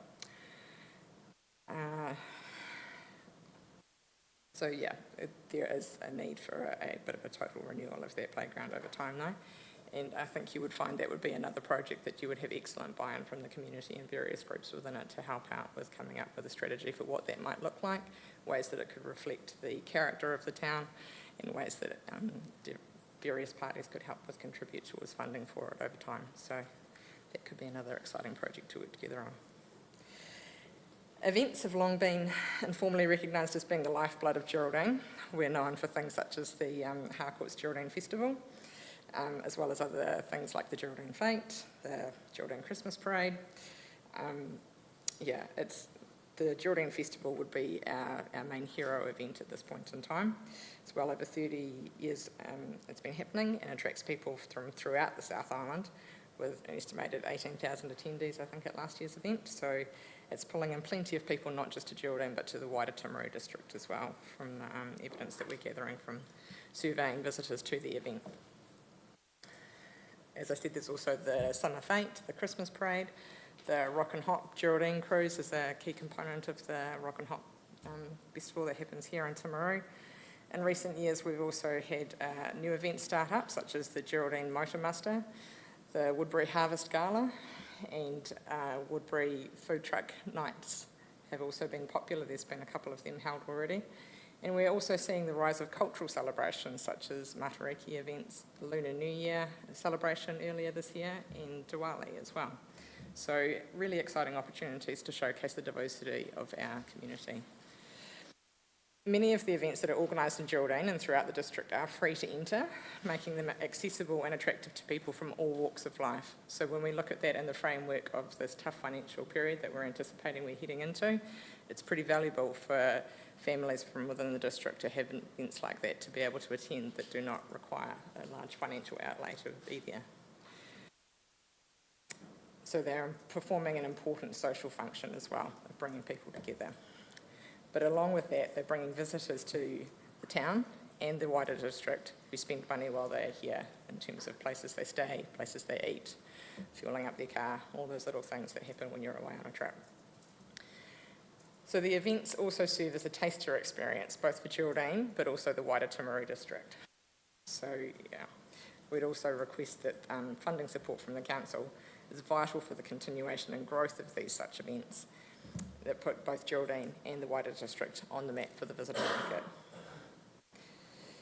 You'll hear from Rosie more about the Geraldine Sculpture Trail in time, so I will just touch briefly on that with the fact that work's been underway since 2021 and we are now almost completing the logistical side of things and about to step into the exciting phase of having a focus on attracting and funding further sculptures, with some of them, thanks to the gallery here in Timaru, already in place along the trail. But part of the success of that program has also been the fact that, again, it's another example of how community groups have become involved with it. So we have like the Waihi River Trail volunteer group, and through their involvement, we've also had the opportunity to have some pretty rare and threatened varieties of rhododendrons planted along the trail, and also some plants of significance in Todd Park. So we feel that there's also potentially an opportunity there for council to consider the parts of the walk that have these plants on them potentially being satellite aspects of the Botanic Gardens collections here in Timaru. So again, taking a district-wide approach, but something that Geraldine can add its own unique flavour to.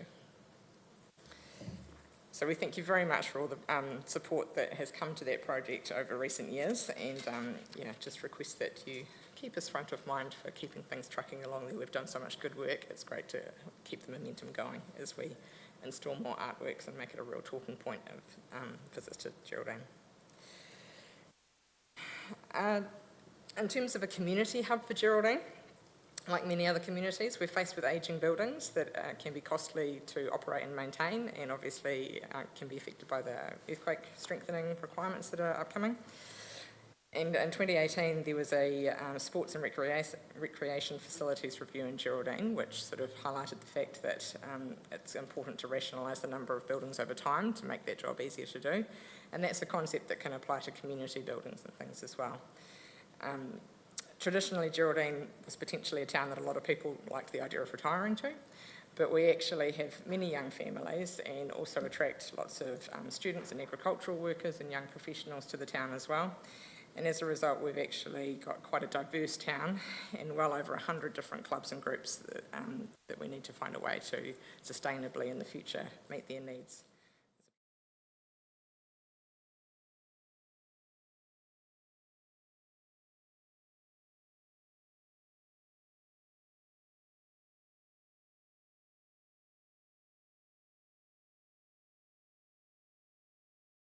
Discussions or the outcomes of upcoming assessments or things around its suitability with earthquake strengthening requirements and things, but Geraldine.nz does want to encourage the community to start talking openly and constructively about community space needs for the future and how they'll be met.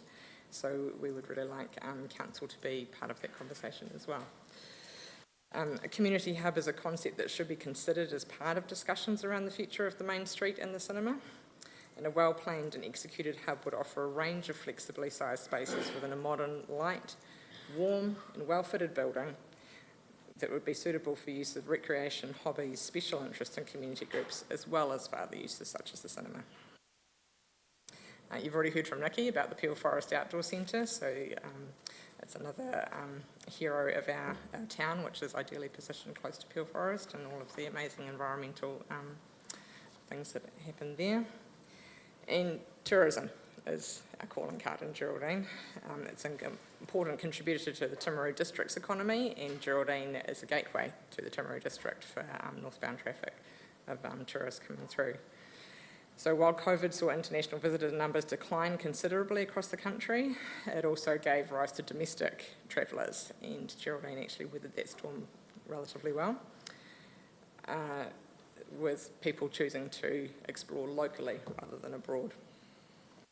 We've spent time in recent years strengthening our relationship with Venture Timaru, and they've done a fantastic job of promoting tourism in the district and incorporating Geraldine into those promotions as well. So yeah, we think it's a great place to live, and it's definitely, when you look at things like the Destination Development Plan, tourism advisory groups and things like that, they'll all recognise that Geraldine and its attractions are the gem and the crown of the Timaru district.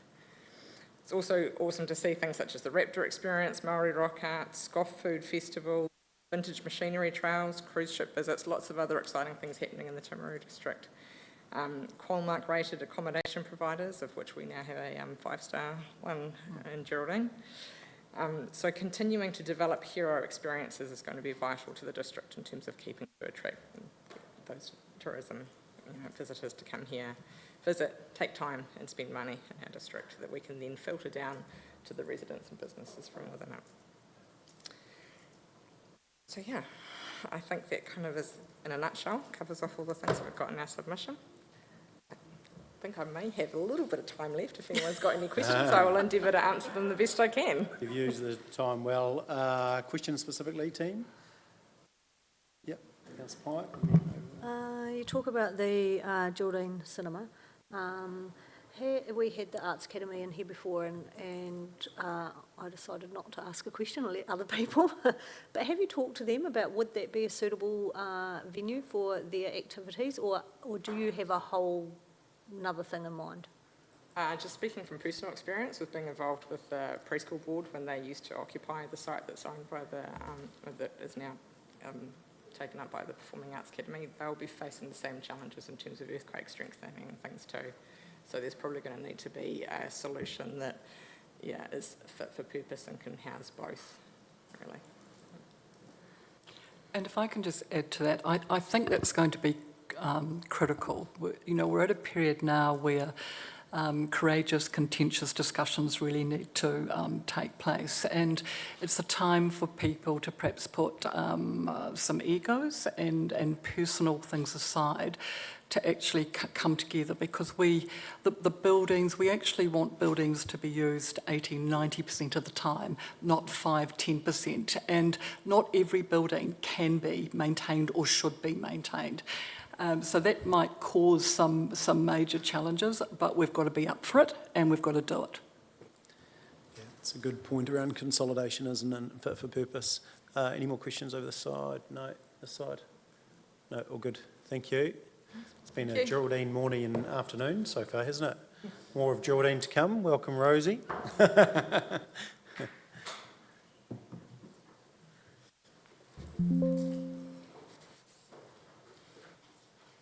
Thanks, Francis, appreciate that. Floor is yours, Thank Rosie you. and Nikki. Okay, well, once again, Geraldine does feature really high, and when are you all moving to Geraldine? Because it's such a wonderful place. Did they answer?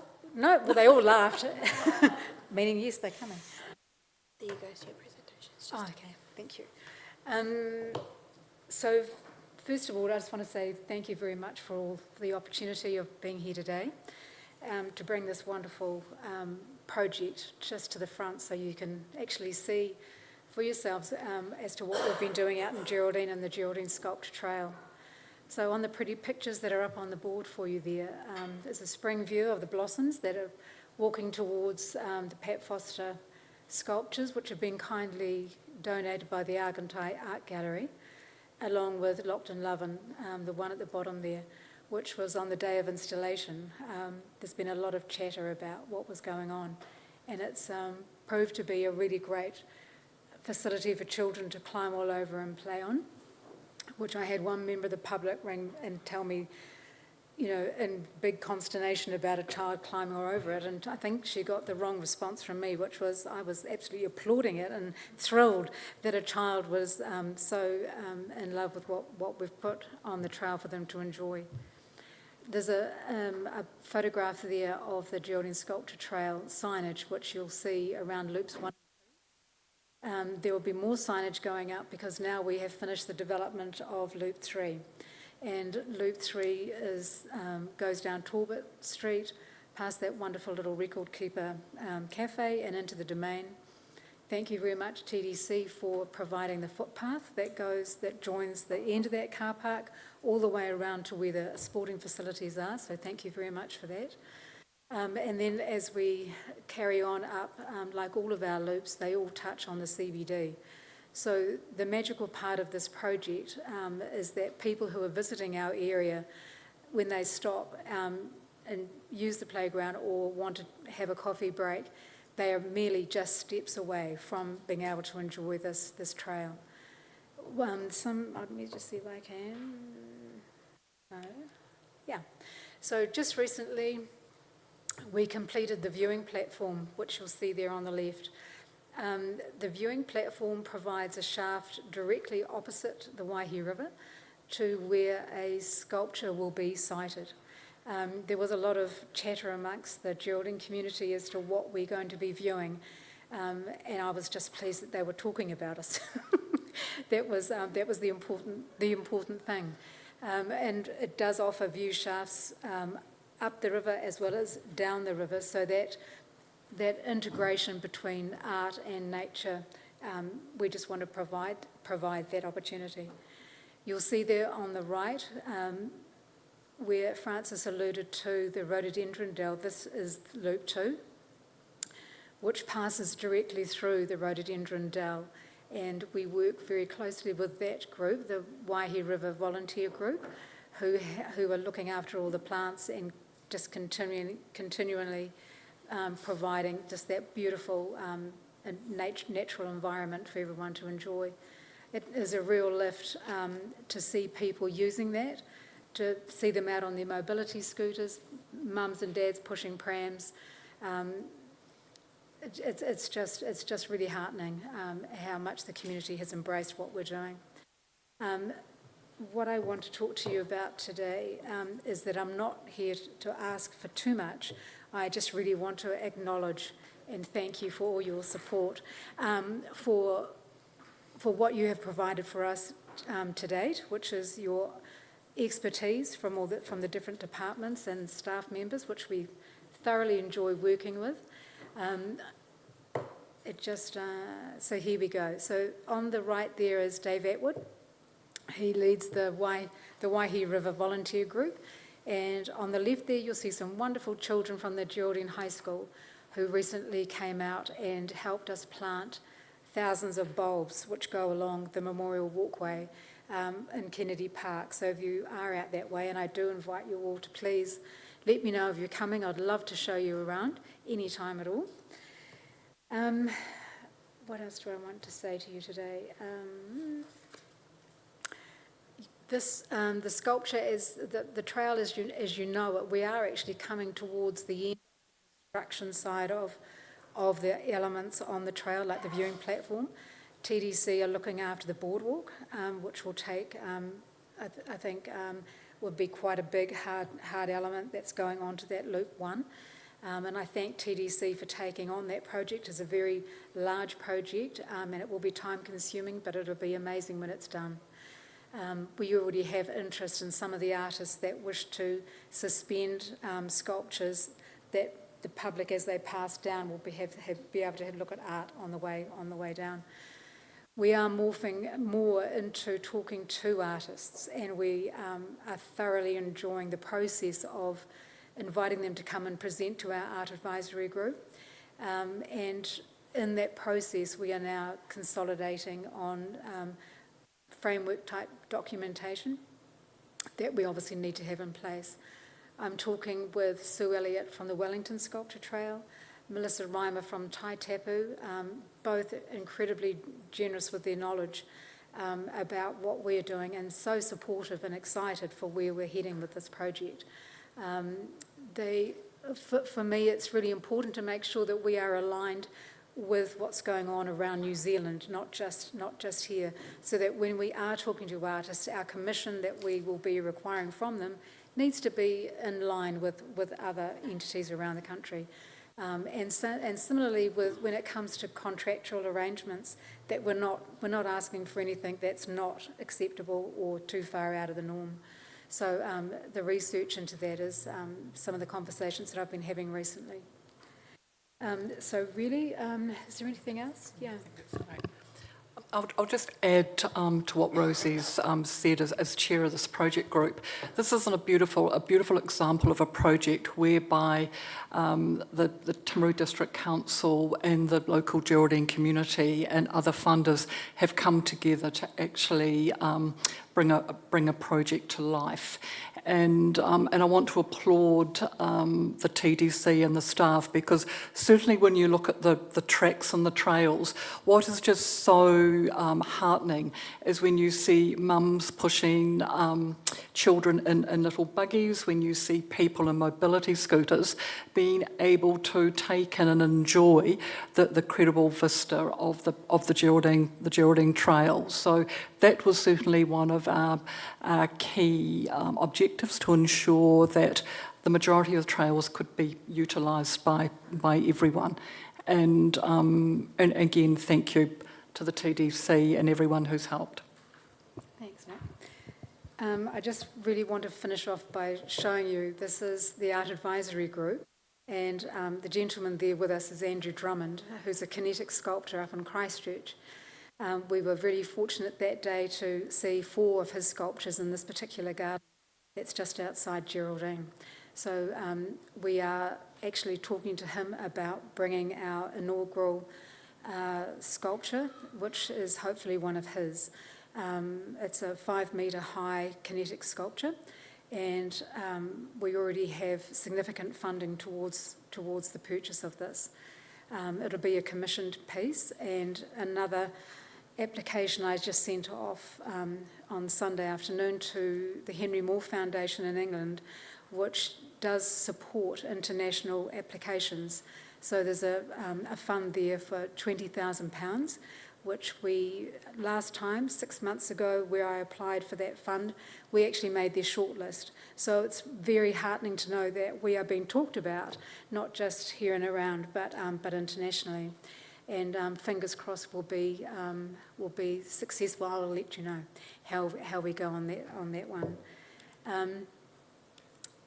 So this one here, so that's actually the Andrew Drummond sculpture there on the right. So you can imagine that at 5 metres high, once it's sitting on a plinth, all those components, the 3 main components of it, are move with the wind. You'll notice there a lovely couple on the left. I was out actually scoping the site as to where to place a sculpture, and this couple came up to me and wanted to know what on earth I was doing. So I said, "Would you mind helping me? I'm trying to imagine what a sculpture would look like." And this is their lovely rendition of being a sculpture. It all happens in Geraldine, I tell you.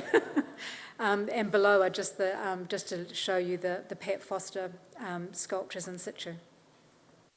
Thank you very much for today, and if there's any questions. Brilliant, thank you, team. Questions for Rosie? Councillor Booth. Just so kinetic, so that means that moves with the wind, is that right? Yep, Right. so those three components, I wish I had an MP4, which I have on my laptop, but it actually shows all three pieces moving, and they're independent, so that, it's amazing. Lovely. Anything over here? No. And Nige T and I are going out for a tiki tour with Rosie at some point, so I'll flick that date around if anyone wants to carpool and come out if you're available. Thank you, team. Appreciate that. Thank you very much. I think that's Geraldine can have the rest of the day off, maybe, is it? You don't want us to talk about the festival? Sorry, I thought that had been included within the within Francis's decision. I thought that was included. Yeah, no, that's okay. What I can quickly do, No, yeah, do you want to Rosie, just? I might need. Do you need it? Is it, Yeah. okay, No. I'll wait. That's right. Oh, sorry, have you got a presentation? No, my apologies. I thought that was Sorry. sort of combined the two. Yeah, no, look, Yeah. Nigel, it's no problem. Look, again, thank you for the opportunity to comment. And this is certainly going to be focused on the Harcourts Geraldine Festival and how it combines or aligns with the community wellbeing and economic development outcomes of the Timaru District Council. I'd just like to, looking up on the television screen, talk or show, I guess, the vibrancy and the faces of people who are attending. So this is a 3-day event, and it starts on the Thursday evening with the launch of the Alpine Energy art exhibition, and then the Friday is a key day for the main streets. The Saturday it moves into the Geraldine Domain, and what an incredible venue and site for people young and old and families to be picnicking and enjoying the festivities of the festival. You can see here just various sites and people. And as Francis mentioned, and you'll see from the submission, up to 18,000 people attend the festival over the 3 days in Geraldine. That's a really good drone shot of the domain on the Saturday, and people, one of those streets is actually closed off, but then to the right, underneath all the trees, is the domain, where there's still thousands of people participating as well. The art exhibition, an Alpine Energy Arts Award, has been running for a number of years, and I'll touch on that shortly. And we appreciate the support of Alpine Energy for the art exhibition. Last year was the first time we involved the local photography club. So again, trying to pull in the various creative groups within the community. And that had between 300 and 400 people attend that exhibition, which is all credit to the photography club. And that's just a very quick overview on the site map for the Friday and also the Saturday as part of the safety management plan that needs to be put together. So the Harcourts Geraldine Festival was formerly the Geraldine Arts and Plants Festival, and it's a not-for-profit multi-day event that showcases Geraldine and the wider Timaru district, attracting around 18,000 participants for market stall days, art and photography exhibitions, open gardens, food and live performances of music and theatre, and much more. The festival is Geraldine's largest annual event and one of a small suite of events that has the district-wide impact.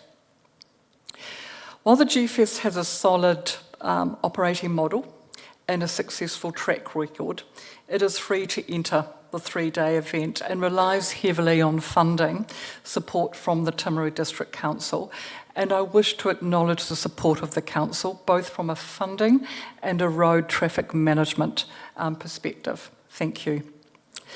Additional applications for funding support were made to the TDC Community Events Fund and in more recent times to the Major Event Fund administered by Venture Timaru. The long-term plan consultation has highlighted the challenges facing the council and community in balancing spending with service provision. The Festival Committee acknowledges that there is a need for prudent budgeting during the coming period. However, the community must still be able to come together to enjoy events, especially those that they can contribute to and participate in. And we must continue to attract visitors to the district to attract their vital spending contribution. So to that end, the Harcourt's Geraldine Festival Committee urges the council to continue to provide funding for events via the Community Events Fund and the Major Events Fund as administered by Venture Timaru to ensure that events across the district can continue and develop over the next 10 years, and also recognise the importance of events to the whole of the district. Thank you. Awesome, thank you. Sorry, on this one, any questions? No, fabulous. Oh, yes, one. Yeah, no, you're right. Councillor Booth. Councillor Booth, apologies. Oh, bloody hell. Yeah.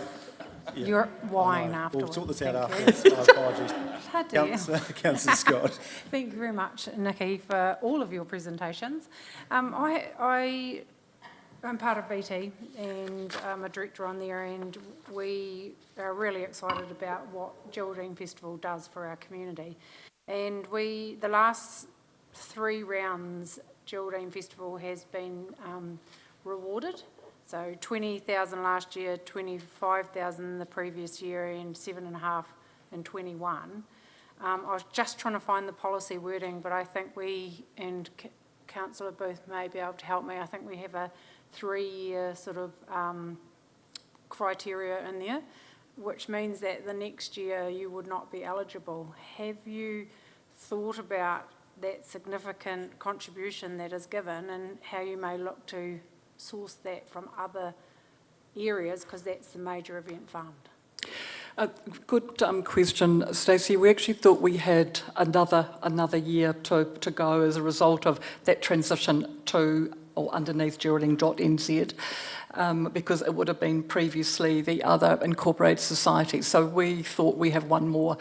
And as part of that, yes, we're very aware that what we've been trying to do is actually get to a point where we are trying to build some reserves so that when that does get to the 3-year mark, we will need to look at additional funding. So it's good to raise. We did think we had another year to go. And I think there's been some policy tweaks on the VT one. That was our original one. Yeah. But there's some review going on as well. But great to hear that you're building reserves for that purpose as well, because that makes fantastic sense. Any other questions on this side? No, thanks, Nikki. Thanks for your contribution this afternoon. Fantastic. Appreciate that. Thanks for your passion out there. We'll keep flying the flag for Geraldine. Great place to live. Thank you. I'm getting feedback via text messages. This is just a Geraldine long-term plan. No worries. Now, apologies. Now, welcome Nadine and Leon. Are you joining, or are you going to watch from the? He can. Welcome, Nadine, and lovely to see you again. Yeah, perfect. We'll just pass them, or we'll hand them out if you like.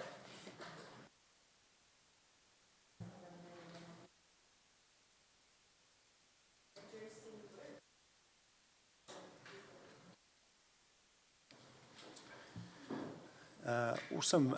Floor's yours. Got roughly 10 minutes, and just save a little bit for questions. Yeah, great. Thanks. Is that on? Thank you. Good afternoon, councillors. Thank you very much for the opportunity to speak to you today regarding the concerns about our road. You will see on the screen an aerial view of the area that I'm here to discuss.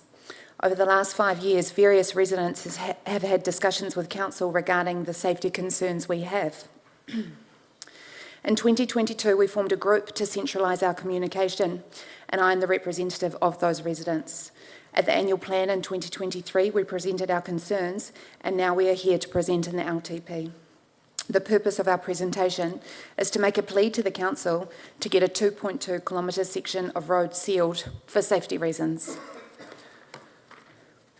Rolling Ridges is approximately 11 kilometres long. There is a 2.2 kilometre section of this road that is unsealed. We are considered rural, but we are only 15 minutes from the CBD. There is a high volume of traffic along these roads. There are 9 households that I represent in this presentation. There are 13 households along this stretch of road, as shown at the top of the map that you can see.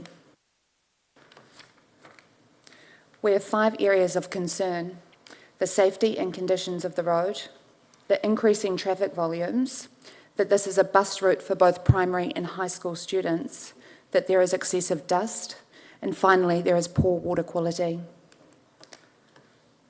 Recent meter readings have been done and show a 140% increase in the average daily total.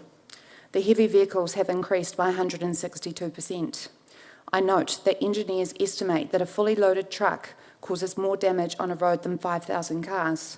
Some road planners say that that toll is even higher, as it would take close to 10,000 cars to equal the damage caused by one heavy truck. We have 14 heavy vehicles per day using this road, and this meter reading was not taken during the peak ag week. The council records show that there have been 5 crashes in CAS, the police database, between 2019 and 2024.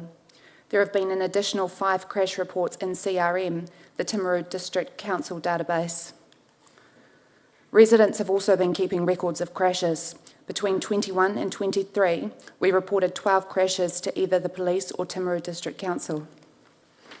Between 2020 and 2023, we have reported 4 near-miss accidents. Between 21 and 23, we have reported 4 dangerous driving incidents. And finally, between 21 and 23, we've reported 24 road safety or quality issues. The best way to show you our concerns is through videos that we have captured. These videos show you what all road users endure using these roads. These videos are often difficult to capture, and they do not show the severity of the dust or the lack of visibility that you see in real life. I have also removed the sound from these videos, as there is some language that is inappropriate for this audience. This video was taken by a parent waiting at the bus stop for their children. This is a very large truck driving very fast along Rolling Ridges Road.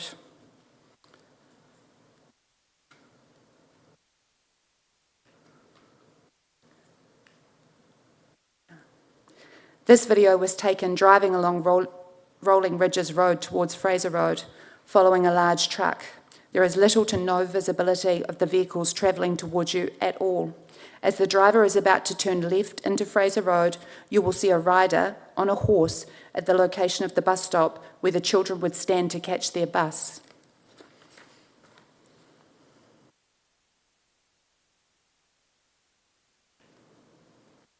This video was taken at the intersection of Sutherlands Road and Rolling Ridges Road. As the driver approaches the intersection, they have absolutely no visibility of vehicles at the intersection.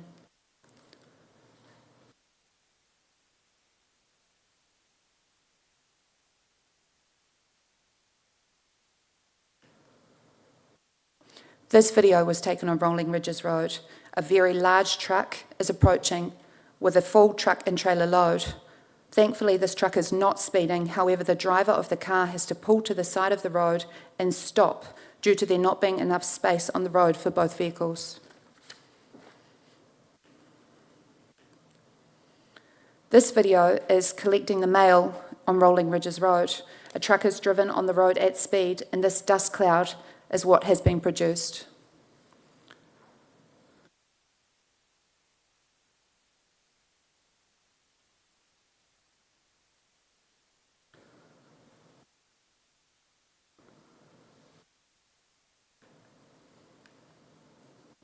This video is of a small truck driving on Rolling Ridges Road.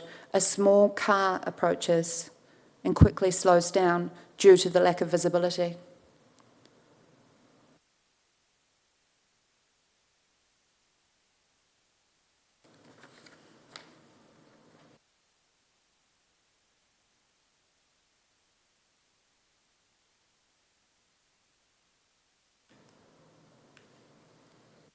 There are young people who also target roads like ours. They are a risk to themselves and other users on the road, as seen in this video.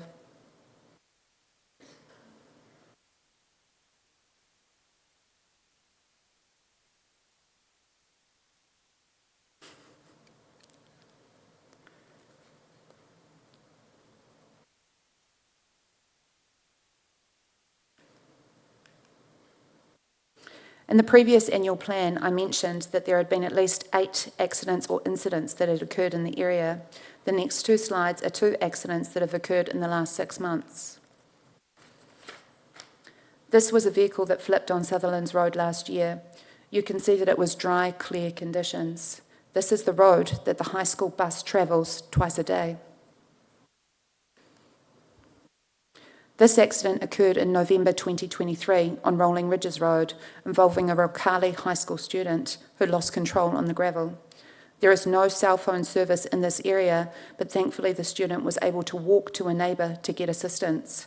4 metres ahead of his vehicle is a large ditch that runs into a creek. What funding is available to prevent any further accidents? Is the seal extension policy the correct funding model? There are approximately 750 kilometres of roads unsealed in the Timaru district. We have been advised that this long-term plan has no funding for seal extensions in the next 10 years. In the last 10 years, only 13 kilometres of roads have been sealed in the district. As there is no funding in this LTP, and there is little to no chance of getting either any further road sealed. There will be a span of 20 years that there will be minimal to no new road sealing in the district. This is a graph of all the roads that have been sealed in the last 10 years. Of the 13 kilometres of roads that have been sealed, the breakdown is as follows: 3 kilometres funded under the seal extension budget, 4.2 funded under the Loadhill Road Improvements for Safety, 1.9 kilometres privately funded, and 3 kilometres under the water budget.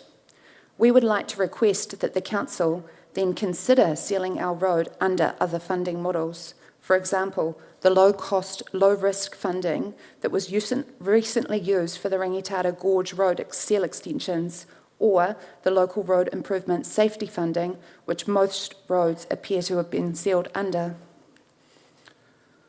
Recently, Rangitata Gorge Road had 2 short traction seals completed. These were sealed under the Wakakotahi low-cost, low-risk budget, which is separate from the seal extension budget. Although there is significant heavy traffic on this road, mostly logging trucks, there are no households on this road. During the annual plan submission in 2023, we asked that the Council consider a matrix of unsealed roads to provide transparency and enable the Council to consider all roads when seal approvals were sought. This framework for this matrix has been completed, but no data has been input because there is no funding available. We would like to note that the minutes of the infrastructure meeting in 2023, councillors requested the matrix framework to enable them to consider all roads when considering seal extensions.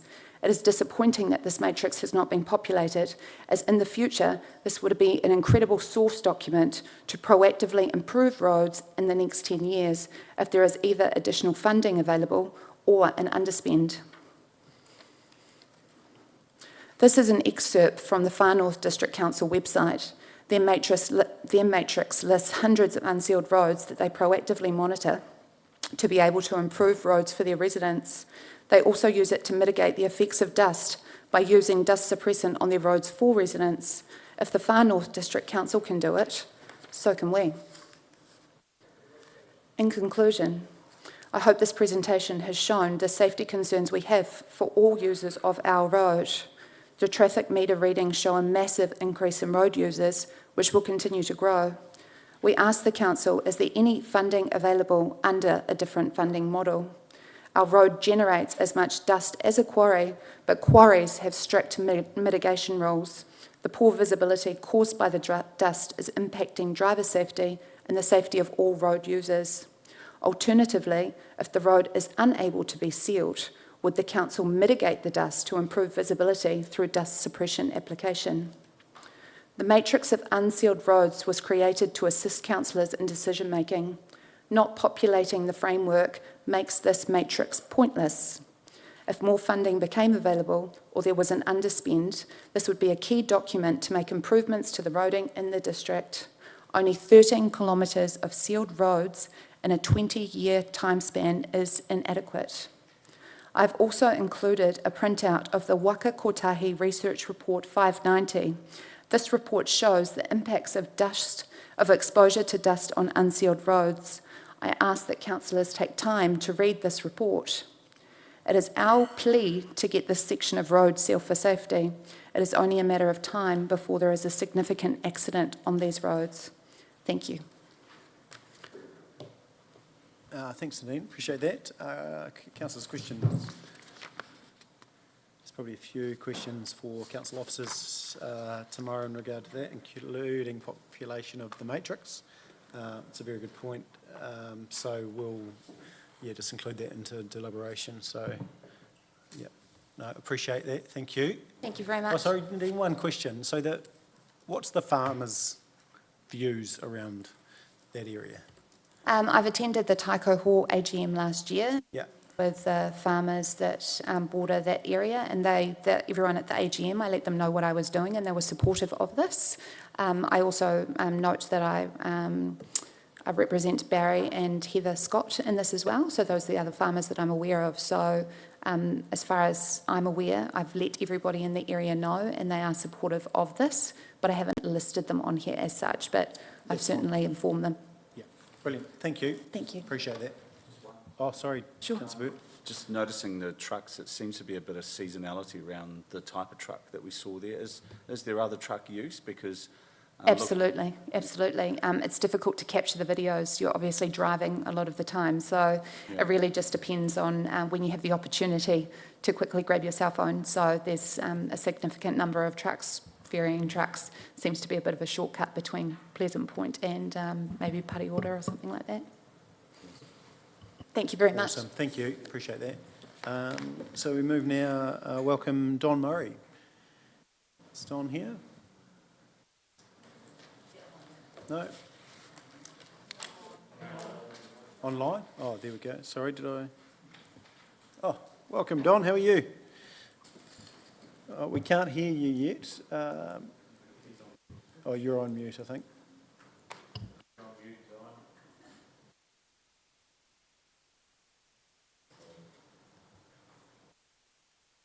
Oh, no, still on mute, Don.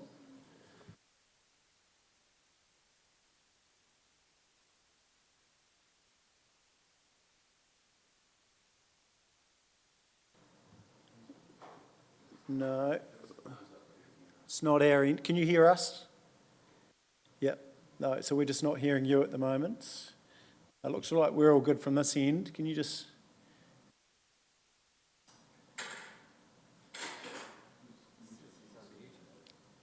Is that a mute or a pin?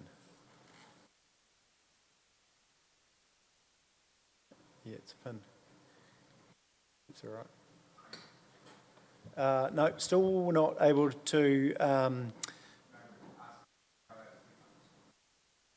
Oh, yeah, that might be an option. Do you want to try disconnecting your headphones? Are you able to use it without those? That might be the issue.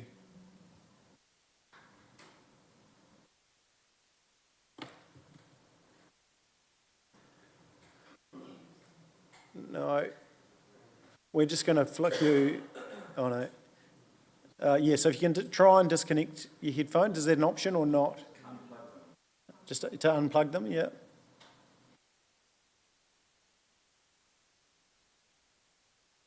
What we might do Don, we'll give you a call and then we'll try and reconnect you because we're not able to hear you.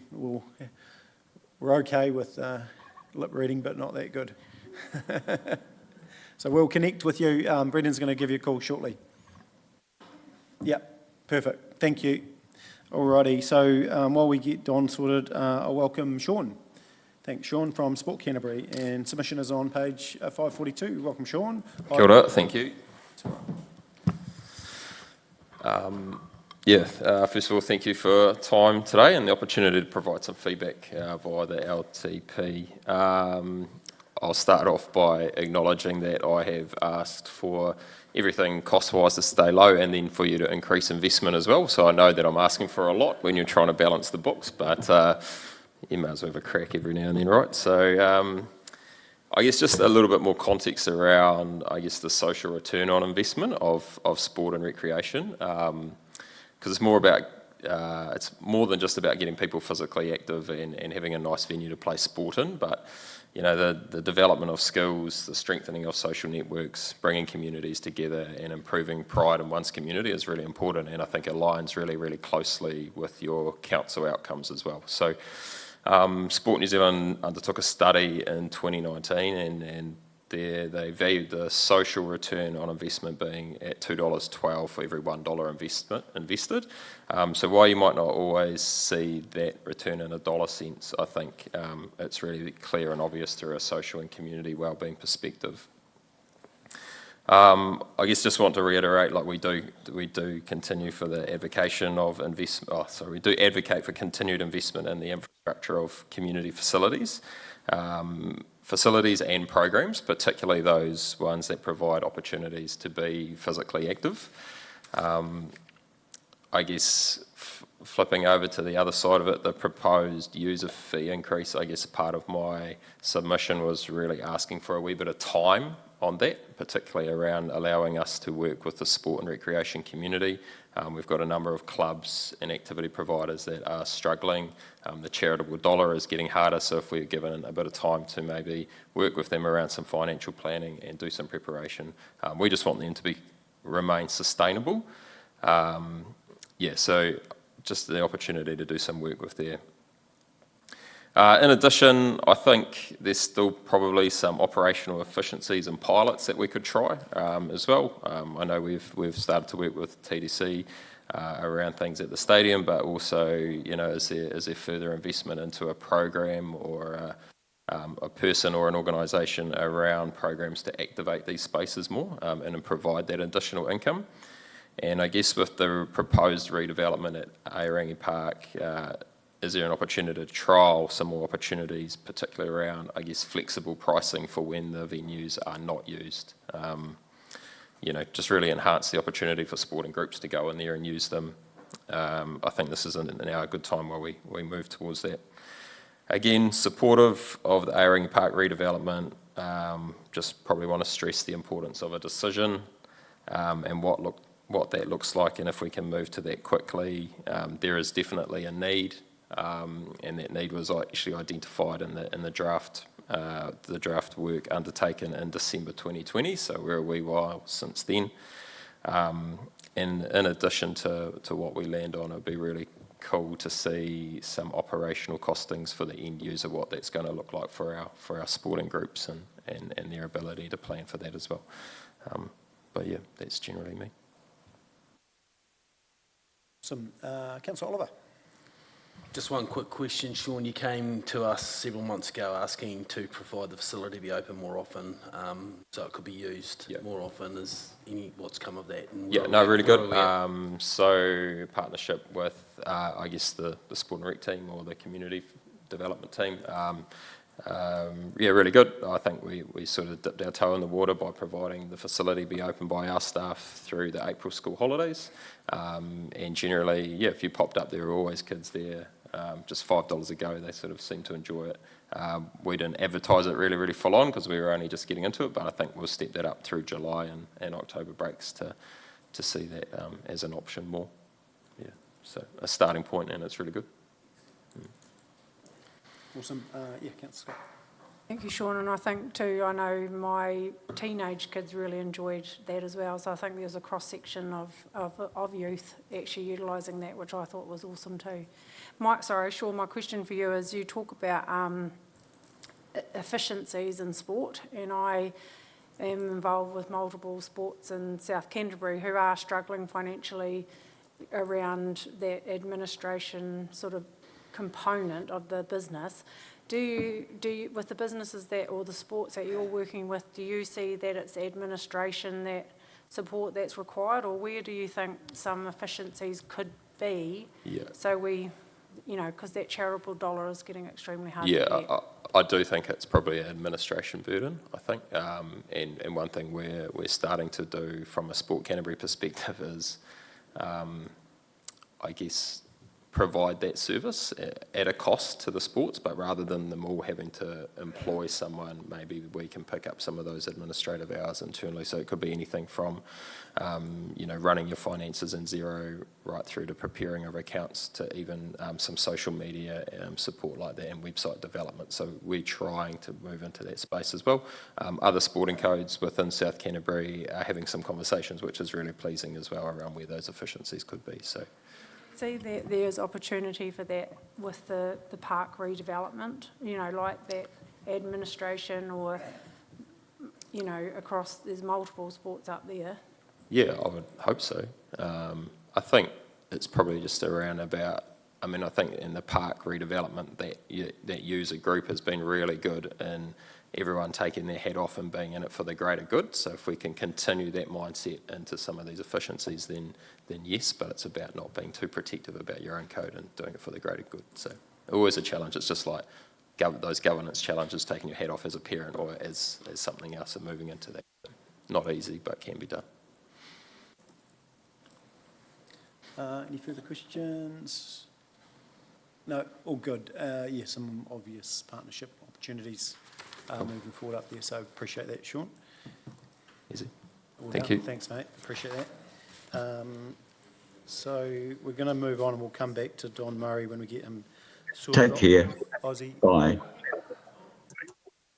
Oh, is he there? Oh. Welcome, Don. Looks like we've got it sorted. You can hear us and...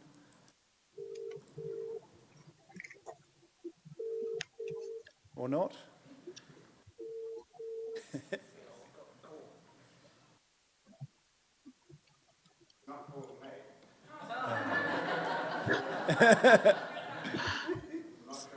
So, Don, do you want to speak and just see if we can hear you? I can't hear. Oh, well, we can actually hear you. Oh, can you hear me? I can, yep. Right. Yep. Well, that being the case, I'll just try putting my headphones on and seeing if that kills things. And if it does, I will take them off again. Yeah, no, that doesn't work at all. Yep. No, you'll have to disconnect them again. Can we? Yeah, no, take them out. We've got to flick them, send them a message. Now, can you hear? Yeah, we can, yeah. So you go Okay. for it, Don, we're listening. And An unpleasant way of beginning. No, that's and all right. I wanted to start by giving you guys some bouquets and acknowledging the bouquets that some of the earlier presenters had given. But the one that I want to add is that the 50K signs on Rangatata Road and Peel Forest Road are now up, and it's a cause of celebration for all the people in the village. The length of road that's got the 50K added to it through Peel Forest adds 1.7 minutes to the journeys for the logging trucks that come through. So yes, they are being slowed down by having to travel at 50 kilometres, but it's a darn sight earlier. Now, if I'm going to try and switch to another screen, this is a dangerous thing to do, given the fun that I've had just before.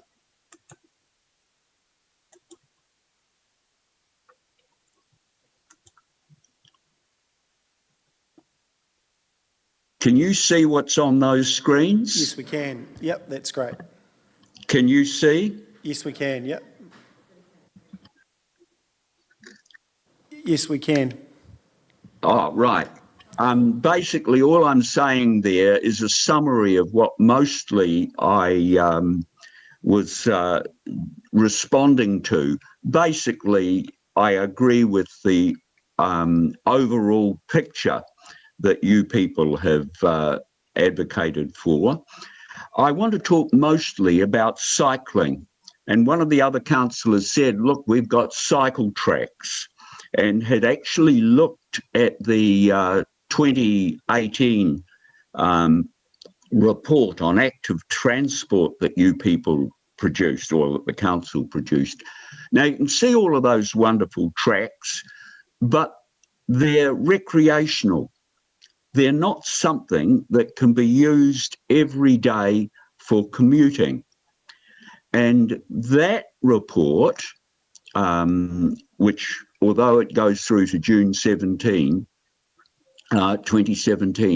was produced by the council in January 2018, shows that the cycling rate is not even close to the target, and it was deteriorating. Now, council officers were very helpful and responded to my request, and this is the data that you're likely to see about the responses for cycling in the next report that comes out. The thing I want you to notice is the ends at the bottom. 76 people and 74, 79, 72.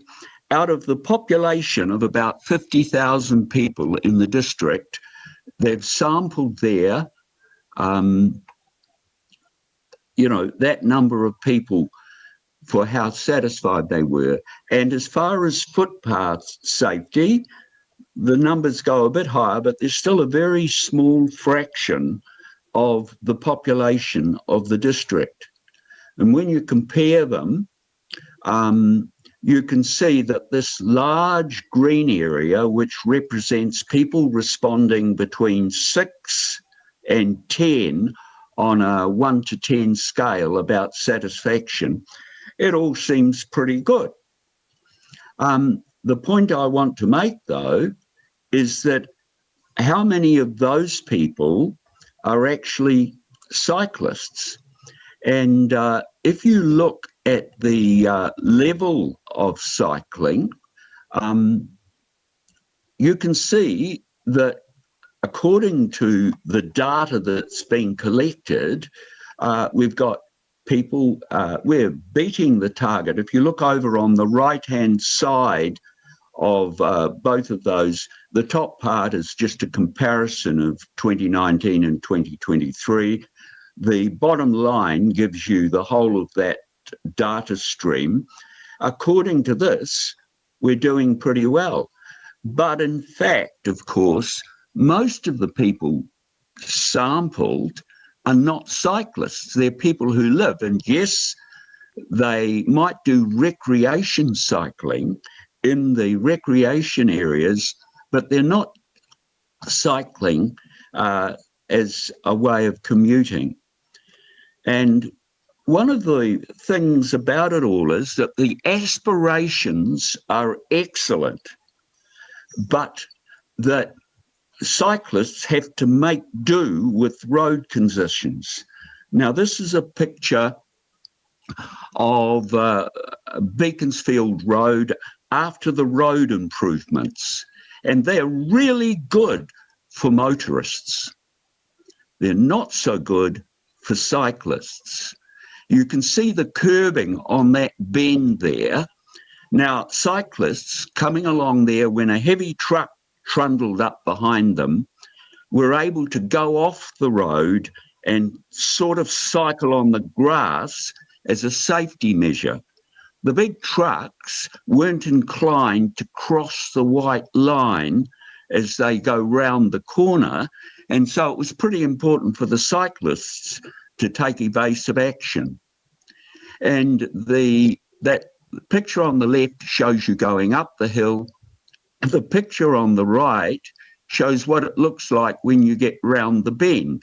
So the curbing is in the road. It's also got another feature there, which is the gravel. But I'm going to emphasise that on this slide. This road improvement, as I say, was excellent for vehicles like trucks and cars. However, people walking, even out there on that gravel, occasionally have stones and chip flicked up at them by the vehicles that trundle along, because there's so much loose gravel about. And the picture on the right shows the other problem that cyclists have. In order to keep water off the road, oh, what about a ditch? Now, that's all right if it's a country road and only used occasionally by vehicles.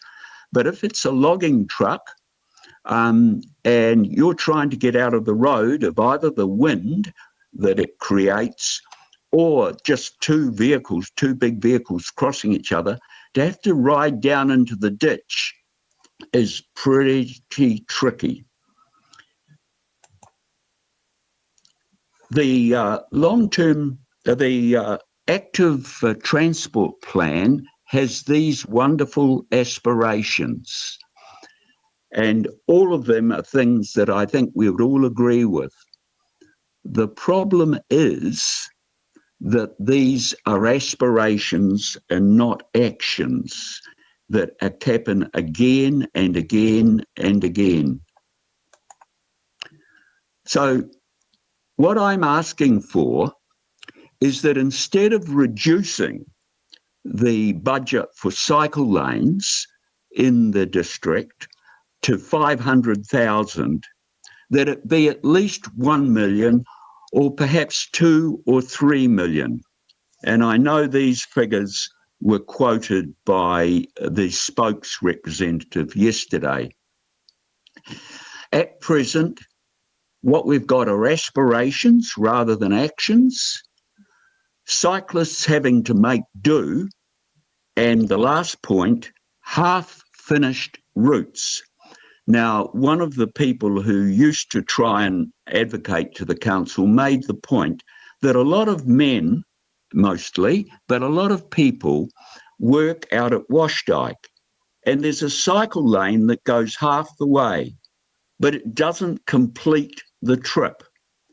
And as a result, even brave young men who are likely to do all kinds of groovy things with their mountain bikes on the weekend are not willing to ride a bike to work because it's too dangerous. Now I'm going to try and stop the thing there and get a picture of me back. That is my submission. It's really a request that more money be advocated in the long-term plan for the council's commitment to cycling lanes and routes. And particularly, even if it's not, it might be that some of that money is for somebody who actually reviews roading improvements and says, just a minute, what's the result of this for somebody trying to ride a bike? Thanks. Brilliant. Thanks, Don, and thank you for your submission. Sorry about those technical difficulties. Any questions on this side? No, really well presented, and you gave some good focus to cycling and those challenges in there, as we have challenges with the budgets in that space. So we'll be deliberating on that tomorrow. So thank you for taking the time to submit, and thank you for obviously being passionate in the space and watching on to our online presence as well. Thank you. Yeah, well, thank you guys for putting up with it all. And Sorry? No, you're right. You go. Did someone else say something? No, it's No. no. Well, I'm happy to finish here. Brilliant. Thanks, Don. Appreciate that.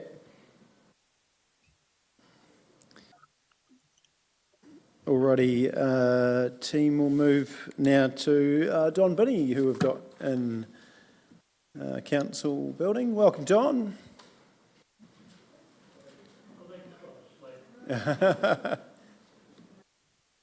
And Don's submission, where was it? On page 130.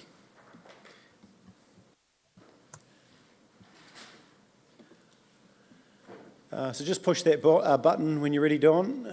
Green light will come on. Yeah, that's it. Go for it. Mr Mayor, councillors and burgess, it's 20 years more since I had any real knowledge of council operations. So some of the statements I make are possibly wrong. Now, I can't do a detailed analysis of the information supplied. I have to go back to first principles. So ideas I toss up may already be in hand. Good. Others are suggestions. Now, the debt cap. I think you should do your budget with a target of in the 2.2 to 2.3, but with provision in an emergency to go up to 2.5. I can't see us surviving on 2.1. So that's the sort of compromise I would look for in the debt cap management. Now, the quick payoff of debt, a simplistic approach is you pay the debt as fast as possible so you pay the least interest. And if you can do that, the combined total of debt and interest is less. Now, I think you're all aware of the way your mortgage payments go. Interest for the first few years building up to capital. So I just suggest that the faster you pay off, the better. Now, in a long life project, say 100 years, the council in the past never cash depreciated. That's why we're in the mess we are now. So I suggest you pay off the mortgage as fast as possible, but do not pay cash depreciation while you're doing that. Then after the debt is paid off, you raise the depreciation for the balance of the life of the asset. That may or may not give you a better long life spread of cost and total cost. Just a suggestion, maybe worth it. Now, I've got to look up what the heck number 3 was. Gosh, sorry. Oh, that's right. Getting the balance of the essentials versus peripheries, I call them. I'm an engineer, so obviously I'm biased. So I say to council, what was council formed for? If you go back to history, to supply a water supply, a drainage system, roads, and what was the 4th? That's right, sewer. Now, no individual in the early pioneer days could pay for it themselves. So selectively, a cooperative was formed called a council with the combined assets of the district, raised the capital for these works. And they are essential. Without even one of them continuing to function 100%, you're, well, I can't think of a polite word for broadcast. I think you see my point though. Those 4 things must be guaranteed at all times. Hence my say, I want to see more money put into maintenance and replacement of those items. Enough of that subject.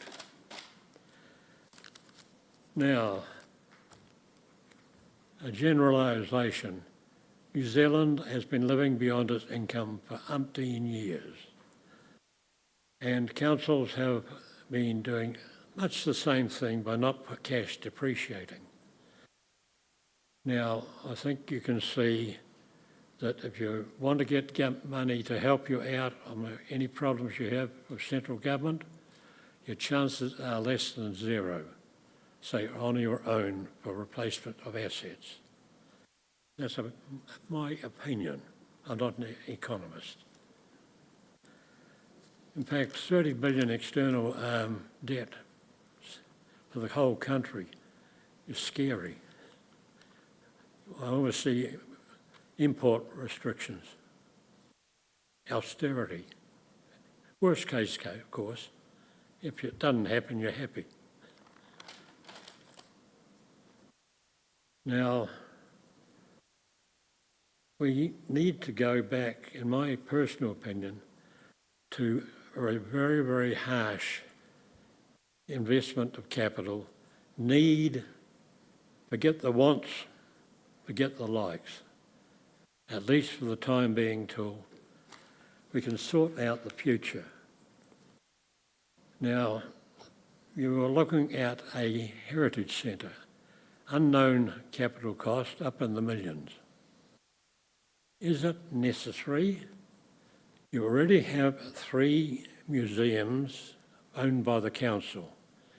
And I'll say this much, I'd fight like hell to retain the Timaru Museum. It's our country-leading quality and service.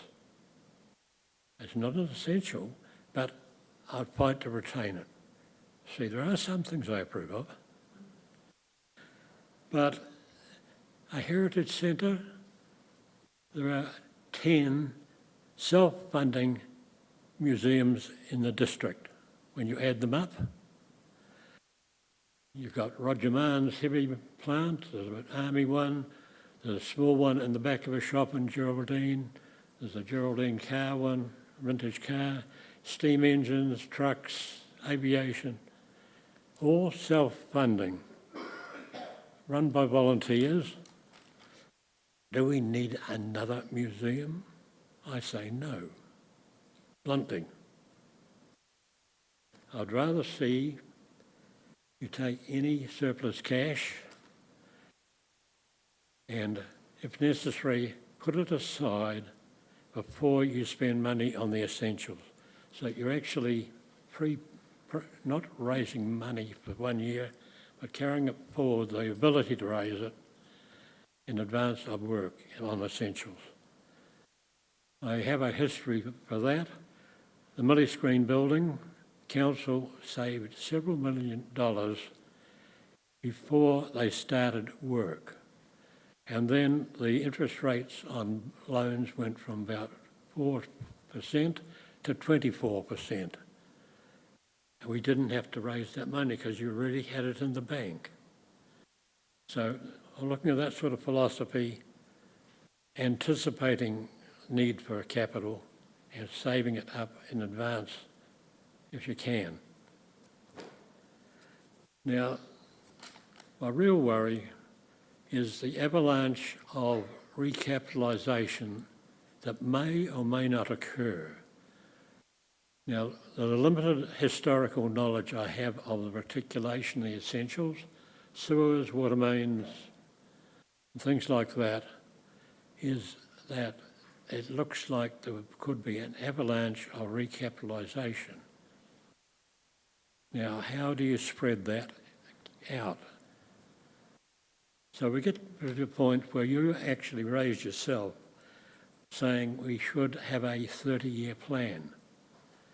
Now, a 30-year plan requires knowledge. So I would suggest that if you've got to spend money, do it on research on all those 4 essentials so that you can then actually plan the replacements. For instance, if one street has 3 of those essentials needing work, it's efficient financially to do them all in one go, instead of one, then 5 years later another, etc. So what I'm really saying is I would like to see council, if it didn't already, investigating in detail the condition of its underground and surface assets before, as I say, that avalanche of recapitalisation occurs. If it doesn't happen, we win. If it does, we've got to spread it out. And all I'm saying is I would like to see council investigate all its assets of that nature, four natures, to plan a comprehensive, coherent recapitalising.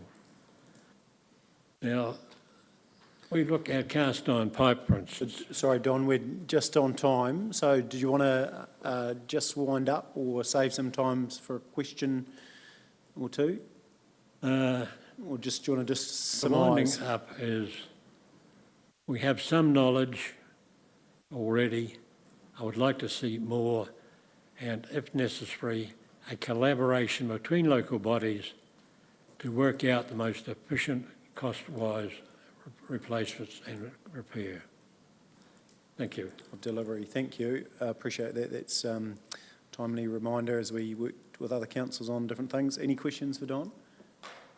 Well, I did like your quote, once council owns it, we're stuck with it forever. Well, it's true. Yeah, very much so. Well, it seems to be the case. But I appreciate that. Thanks for taking the time and thanks for staying involved. Yeah, and I apologise for the scrappy submission. No, you're all good. No, I hand wrote it. No one could read it, including me. That's right. So I got a handmaster to type it. My handwriting would be worse, so don't worry about that. Appreciate it. Thank you. So now we move to Bjorn from Opua Water. Welcome, Bjorn. Sorry, apologies, we're running a little bit late. And the submission for Opua Water is 278.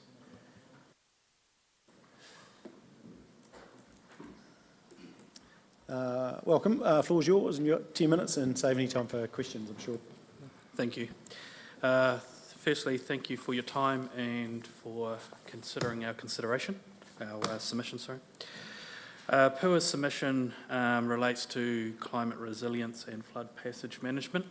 In 2001, during a high rain event, ECAN's flood defences were tested across the region, and there was significant damage to this infrastructure, which included stock bank scouring, weakening, erosion, and large sections of flood protection vegetation was lost. The remedial work and cost to repair the damage was significant. In Timaru and the Opua catchments, stock banks were put under significant pressure and close to capacity. The Timaru township and surrounding communities were at risk, and the Timaru River actually broke out in the Arawhenua area. And other key infrastructure such as State Highway 1, rail bridges, and the central services strung to those bridges were at significant risk. The understanding is this event was a 1 in 50 return period, but that doesn't really reflect what it was. The Opua Dam held back 43 million cubic metres of water, and inflows into the lake were around 450 cubic metres per second. To put that in context, over that period of the event, the Opua Lake was at 50% full, and by the end of it, it was at 80%. If the lake was full at the start of that event, the 450 cubic metres per second would have discharged over the spillway, which it's designed to do so, but is uncontrolled at that point. We can't turn it off. The whole 43 million cubic metres of water would have been into the lower catchment at that point. As I said, those stock banks were already at capacity, so you could imagine if that water had to be released. Through unrelated engineering reviews of the dam, we've identified an ability to improve flood passage management of the dam and which would give us greater control of the lake and that flood passage water. APUA sees this as an important and critical initiatives, or these are critical initiatives to protect the community we're part of, and have started some of the resolution and remedial works to deal with that. APUA is asking Timaru District to consider the importance of the APUA Dam to the community and the role it plays to protect them. And our submission is requesting support and funding to assist with the further work to improve that flood mitigation of the APUA Dam and to protect the lower catchments. This is very much a case of the fence at the top of the cliff rather than the ambulance. Thank you. Awesome, thank you, Bjorn. Questions? Yeah, well, Councillor Scott. Thank you very much. Timaru District Councillor is obviously a shareholder within APUA Dam. It used to be. Used to be, yeah. Oh, looked up the last list, but we obviously aren't anymore. So you talk about Timaru District Council investing and funding, this flood mitigation in the lower lying areas. What sort of funding are you looking for? The initial cost of the project, it doesn't really sort of tell me what you're thinking. Yeah, so there's a few options. So at the moment, we have submitted to ECAN as well regarding, we see there's quite a significant investment in this, and they were looking at spending more money on defences like stock banks, so lifting them, making them bigger to deal with climate change events. So we've submitted on their LTP as well, but we think there's an opportunity to collaborate between ECAN and Timaru District around flood passage mitigation and look at how we could share the costs from APUA to ECAN and Timaru District. So the value on the flood passage work at the moment is around $30 million, but that's not the number that we're asking for. Yeah. Yeah. So the shareholder of APUA will fund portion of it, but at the end of the day, this work is adding no real benefit to our shareholders. The work doesn't need to be done. It is solely to protect the community that we're part of, but we do see our part that we do play in that, and that's important, but we're seeking the third-party sort of investments into that work as well, especially with the investment that is planned into those stock banks and that flood mitigation. And then if you calculate into, if we had an event that those topped over, the cost of the remedial work associated to that and potentially the damage to the infrastructure like rail and State Highway 1, if we look at Gabrielle and the cost of those remedial works that are still ongoing in the East Coast of New Zealand and the North Island, that's been quite significant to the councils plus to the government.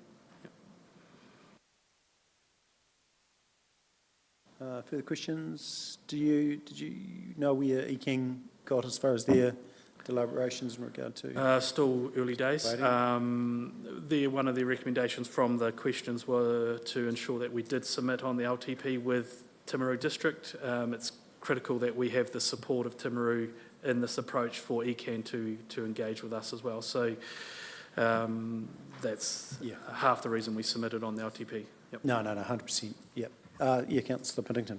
Did you also submit to the Mackenzie District Council LTP? Theirs has just come out, so we will be submitting on theirs. Okay. Yes. Thanks. They're late to the party. Okay, no, that's good. That'll be an interesting conversation tomorrow, so I really appreciate that and the submission and also the history for councillors. I think it's really important as well, so I appreciate that. Yeah, thank you for your time. Thank you. Alrighty, we've got Michael and Ben now. And the submission for Pleasant Point Sports and Pleasant Point Rugby is on page 359. Welcome, team. The floor is yours. Good afternoon. I am Mike Thomas and we've got Ben here from Pleasant Point Rugby Club. Thank you. We are here to present on behalf of the Association of Pleasant Point Sports, or APS as we'll call it, on our submission to the Timaru District Council Long-Term Plan. I'll give you a little bit of history. The Pleasant Point Domain Irrigation and Improvement Group was a group of volunteers from each sports club associated with sports at Pleasant Point Domain. We were formed to work with Timaru District Council on a plan to upgrade the irrigation to the playing surfaces at Pleasant Point Domain. To assist with raising money, APS have taken responsibility for the project, and members from the rugby club, cricket club, football club, netball club, hockey club, and also the Pleasant Point Primary School have representation on that committee. So, firstly, as a representative organisation for most of the sports clubs in Pleasant Point, we are opposed to any cuts in funding to any sports facilities in the entire district, including the Pleasant Point pool. All playing surfaces and maintenance services to our sports fields, and any negative change to current funding levels would require thorough consultation with all stakeholders, especially the pool. However, we'll move along. We do have two requests in our submission.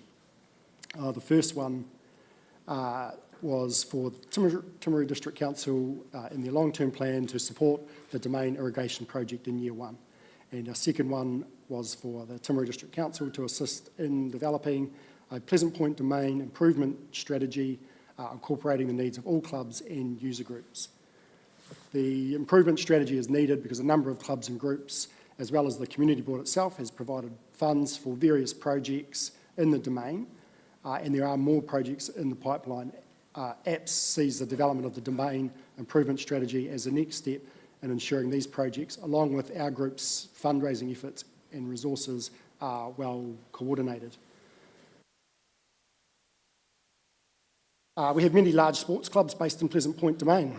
Rugby continues to grow. We have two new teams in their senior club this year. They have a women's team and a new under-18 side. The football club has re-entered the competition and are now in the Division 1 of the men's league. The women's team has been around for a few years now and continues to grow. The junior club has nearly doubled in numbers in the last 3 years. The cricket club has exploded in numbers, and we now have put 3 grass wicket blocks into the domain along with our artificial pitch, so we can host up to 8 teams at any one time. Pleasant Point softball continues to grow, and they really need some practice facilities at the domain. They're currently using a bank of clothing bins as a backstop. And obviously, Pleasant Point Golf Club is one of the best golf courses in the district. Recently hosted a national secondary school tournament there, and the golf course was looking amazing during that time. All of this success puts huge stress on our playing surfaces, and basically it requires a lot of water. And we believe the best way to manage that water use is to install automatic irrigation across the playing surfaces at Pleasant Point Domain. This is kind of what it may look like. So this project started in 2022, and essentially it's progressed to a stage where we have prices sitting with council officers from 4 different irrigation specialists. Basically, essentially the project is ready to proceed if we can pay for it. And so I guess the big question is, why do we need automatic irrigation? Automatic irrigation will reduce, or in reality it will reallocate the volunteer hours required to keep the playing surfaces in the best possible shape. The reallocation of those volunteer hours will probably move from shifting irrigation pods at all hours of the day and night to mowing grounds or marking lines. The cricket club recently has purchased a fairway mower, and we can already see the improvement in the playing fields from our clubs using that mower across different surfaces. Potentially this will lead to less work required by council contractors.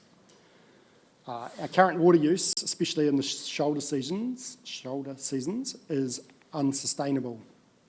We currently just kind of guess where we need water and how much we need, and it's really done at the behest of whoever can move the pods to where they think they need them to go. Our preferred system would have the ability to store water as well and then deliver it when and where we need it to go. It also can be remotely monitored and track water use to ensure that we stay within consent limits. It would allow better care of our grounds, which would mean increased usage for everybody. Less ground closures, and our free draining soil at the domain provides an excellent backup for when grounds in other areas are closed due to wet weather. We also have a multitude of multi-use grounds. We have a floodlit rugby ground, which could be used for other sports, a night football game, for example. The number 3 rugby ground has a cricket wicket right in the middle because we need to use it throughout the year, as does the number 2 football field, although that's not currently being used as a football field. All of this would allow us to host festivals or tournaments, better grounds that are the right size. It means we could potentially host tournaments or festivals and with the option of hosting them on site at the campground and using club rooms across the code, so the rugby club, football club, golf club, club room assets, as well as the assets at the campground itself. The club memberships across all sports is large. We have about 1,000 members throughout the clubs involved in this project. We have many coming from all around the district, as well as obviously the teams that come and visit us to play against our teams. They would all use these facilities. Through apps, all of the clubs are willing to assist with fundraising, to work with local businesses and the community to support the project wherever possible. However, having Timaru District Council as a partner will really give this project some momentum. Which does lead us to our second request to develop a domain improvement strategy. The club developments at Pleasant Point Domain have been very impressive over the last 5 to 6 years. We have a quick list of some of those. Cricket and rugby have raised about $20,000 to remove some old lighting. The rugby club have their number 2 ground recently been refurbished. The cricket club have recently installed 2 new grass wicket blocks at a cost of about $25,000 each, as well as a purchase of a fairway mower, which at $15,000. The football club are currently doing some renovations on their club rooms. All up, that will cost them about $150,000. They have recently also purchased new junior goals for their grounds. We have interest from other clubs to use that facility once it's complete. The community board have invested money into the domain through improving the walking and cycle trail around the domain, as well as looking at the possibility of installing a dump station at the campground. Timaru District Council have replaced and upgraded many fences and parking areas across the domain and around the number 1 rugby ground. All up, we estimate this to be about $200,000 to $300,000 that has been spent by the clubs that use the domain over the last 2 to 3 years. So there's plenty of investment going on there already. However, there are many areas of the domain that fall outside of club sports. Hence the reason we believe a domain improvement strategy or plan would help to coordinate everybody's efforts and fill in some of those gaps. Ideas around repurposing the old tennis courts into half-court basketball or even pickleball courts. There are some clubs with no designated area to call their own. Softball currently using a bank of clothing bins as a backstop for their trainings. And of course, the campground could be a real asset for the whole town, but needs investment to bring it up to today's standards. We believe that a domain improvement strategy will pull together all clubs' plans and coordinate the work required in the most efficient, cost-effective way possible and provide a well-thought-out, cohesive plan for all users of the domain. We have looked at how this project aligns with the strategic plan for Pleasant Point, and we can make a case for all 8 objectives as listed in our submission. And we'd also like to thank the Community Board for their support for some of the improvements they've already made to date, as these form some of the key links between the clubs where their focus is solely on the playing surfaces. So in summary, to progress the irrigation of the domain, APPS are requesting the Timaru District Council support funding for the Pleasant Point Domain Irrigation Project in year 1 of the long-term plan, and work with APPS to create a domain improvement plan for years 2 to 5. And we'd just like to thank Steph Ford for her guidance, from Council, for her guidance and support through the irrigation project. She's really helped us to coordinate amongst ourselves and with Council, so we'd just like to give her a bit of a mention as well. And that is our submission. Awesome. Thanks, Tim. Councillor Puddington. Good to see you brought Ben as the muscle. Yeah, that's what I mean.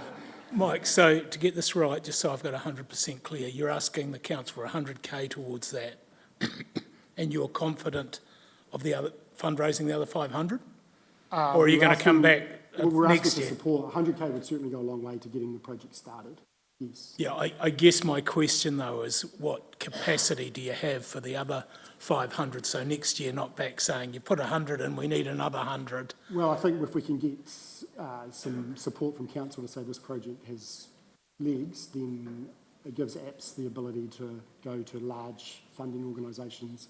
APPS helped bring the turf to fruition, so there's a lot of expertise in raising a lot of money for those projects. So, yeah. My second question's a bit loaded, sorry. You're supporting everything in Point, including the pool. I mean, we've got to try and support things that are ongoing. I mean, the average cost for a swim for everywhere else is in Timaru is $12. Yours is in excess of 40. So how are you going to get the numbers up, or do you just expect the rest of the community to subsidise an asset that's not really No, I probably kind of touched on it on the submission I put in yesterday through the Community Board, and maybe the Community Board could assist in creating something there, or supplying more things to do to get the attendance rates up. But if there's changes to happen, we need to be consulted, is probably the key message there. Oh, yeah, that's fair enough. I wouldn't suggest that. But all I'm saying is if you ask, you've got a great group of supporters obviously and done really well, but it's just something to think about, I guess. Councillor Parker. Hi, thank you for your submission. First, as a comment, just to maybe add a bit more value, because Pleasant Point also hosts the Crusaders and Highlanders age group rugby, and I do believe you had a women's rugby tournament there. Teams came from Christchurch, so there's an economic benefit to the region as well with developing this. My question is, why aren't you not irrigating the main field? Are we talking the oval? The oval, yeah. Yep. We currently just we've got an agreement with the golf club, so there is irrigation on that side as well, and it's pretty old school, but it's literally set the old pipes up, and it only Paul Ryan does it in like 3 or 4 days, and it comes out pretty green. Like when we had that Crusaders game this year, we'd only started irrigating that about 3 weeks before they got here, and it was in good nick. So ideally down the track we would, but then it's a case of getting water across the road, and everything on that side is there basically. Generally the ones on this side here are multi-use, so used across the year, whereas the rugby ground is generally just used for rugby. And so, that's sort of why we've gone down this track here. Yep. Thank you. Was there other forms of irrigation looked at? Because obviously you want to bring the labour costs down, efficiency of water use. Yep. But was there others that were considered as well, or just... I don't expect there to be a pivot irrigator on... There's not much. What else can you put on there, apart from pop-ups? The K-line's not sustainable, and it's not viable with water usage as well. With a tank farm, you can actually bring the rate of water that we take out down, and then still be able to use what's there. Yeah.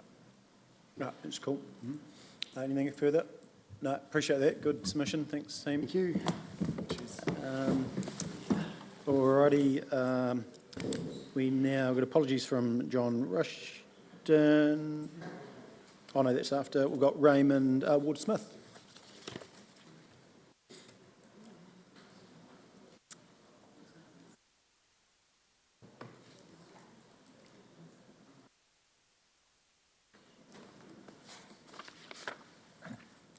Welcome, Raymond. How are you?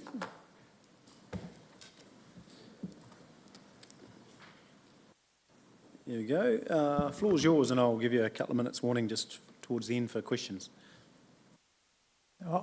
I'll have to let you know that I'm hard of hearing. Oh. I've got my hearing aids in, but with speakers, it echoes around. No worries. You talk, we'll listen. Okay. Thank you. And thank you, councillors. My focus will be on the Levels Plain and the Washdyke area, but a lot of this can fit other areas. The Levels Plain is largely good agricultural land, except where the airport is, and that's in a good spot.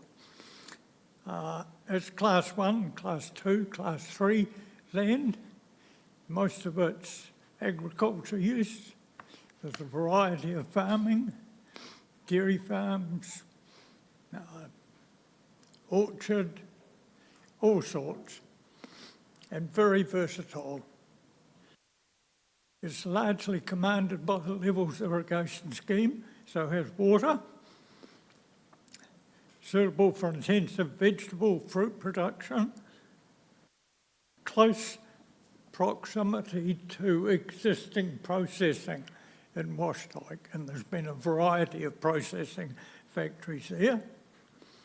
It is also in close proximity to transport for the processing, export by either road, rail, sea or air. So that whole area is very valuable to keep in agriculture, horticulture production. How can we do that? And just keep your seats. No new domestic housing. Out completely. There's plenty of other places to put houses. No subdivision or industry buildings except for local product processing of foodstuffs. So we don't want these processes to sprawling out with their huge buildings. They do have to go there, and there's quite a lot now, but none of the ones that aren't related to the essential production. No storage, except for short-term following or waiting processing. There's a whole plethora of these little huts for private storage of the junk. So why do they need to go there along Washdyke Flat Road for the next flood to come and pick them up or wash the poisons out of them that may be in there? We don't know what's in there unless council have a record. Washdyke Lagoon. It's the remnant of a very much larger wetland. It is a collection of water discharge from various small valleys to the west. And depending on rainfall or flow rates, carries a various of discharge from the human activities in those valleys. And there is and you'll be aware of this, currently an active assembly of representatives of various authorities, local interest individuals, working to restore quality of water and environment.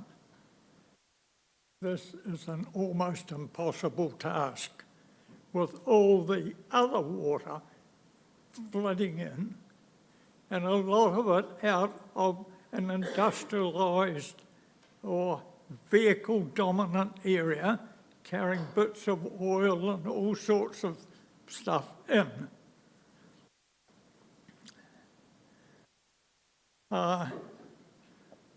Yeah, I've done that. Transport through Washdyke. This is another issue, and it's the result of some of these other things that are going on. We now see backups of heavy vehicles. Somebody told me they were right out onto the Point Road and up the other end. But you frequently go out there, there's a new building on the state highway. So they uplift the restricted speed zone, just take it a bit further out. So you've got all these heavy trucks coming through that narrow orifice which is Washdyke. They all have difficulty getting onto the road, particularly by the bridge there coming out of the Washdyke processing area. And it just will get worse. I can remember as a child coming to Timaru where there were 4 little cottages along Hilton Highway. There was nothing else there. So you could actually get along there. So how do we sort that? No commercial activity adjoining the state highway. Just they'll eventually disappear for some reason or another. And luckily, in the centre, the actual road area is quite wide. The buildings are reasonably well back. Speed limits.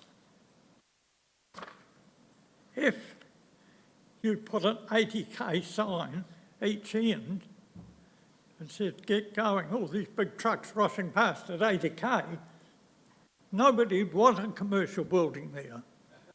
So that might help. But all those buildings could be back in a suitable area or not there at all. I do have a brilliant place for them. Showgrounds Hill, when that Aucklander goes broke and he wants somebody to use the building. But that is in a food processing area. So how will it be when you get a tsunami, washes up through the sewage ponds and all around the food processing buildings? Wouldn't do much good to our food. That's it, gentlemen and ladies. Questions? That was great. Thanks. There's some interesting tools that you've we might now use. Any questions for Roman? No, thank you. That's really good. I appreciate that. And right. Yeah, too easy. Righto. Thanks so much. We appreciate that.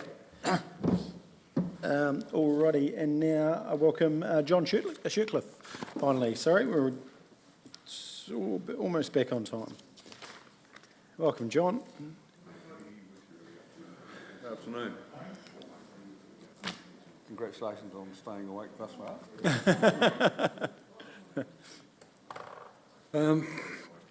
Where to begin? I don't know how you're going to balance out all the competing interests there are looking for money, but I guess the purpose of my submission is to tell you that maybe we ought not to be. I suspect you're into back to basics time, given the economic situation that confronts everybody and everybody facing the insurance companies, the banks, etc., putting their hands in your pocket increasingly. And I've no doubt you've been watching with interest the shenanigans in Auckland Council, where Len Brown has finally managed to get his rates rise down to 5%. And I suggest it's time for a similar self-examination here, to be blunt. Perhaps if I start first with the balancing income and costs. So as I've said, I think it's time to behave in a financially responsible manner.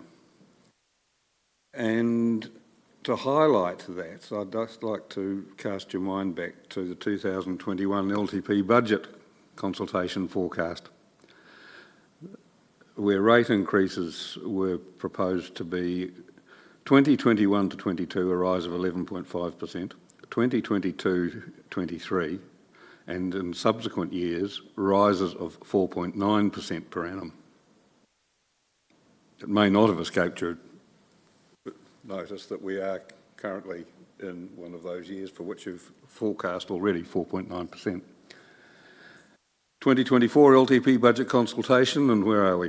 2024-25, a rise of 15%, 25-26, a rise of 12%, 26-27, a rise of 12%, 27 and subsequent 7 years, 5%, just under 5%. And I've been around the block a bit. I've been in budgeting exercises in corporate organisations and in central government. And they are the classic budget tricks. The front end load the bad news, promise sweetness and light after the initial hardship has been swallowed. Then hope that everyone has forgotten the previous round of budget. I had a different word, but I'll say shenanigans. And I have to say that I see exactly the same techniques being employed in this budgeting process.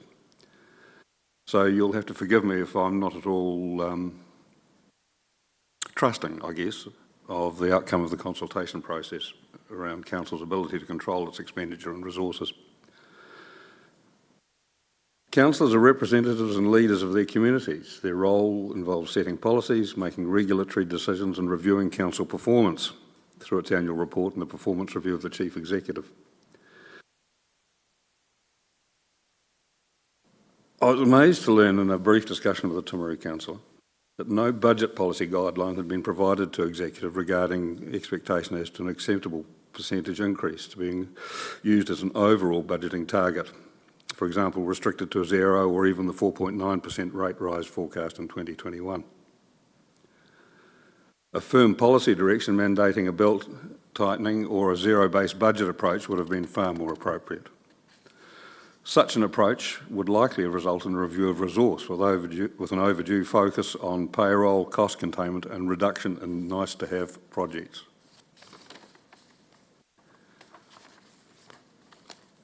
As you may have already divined, I'd have to say in terms of balancing our approach to debt to deliver projects, I'm firmly opposed to continuing with major nice-to-have projects, such as the Royal Theatre, due to the impact upon the financial well-being of Timaru District ratepayers.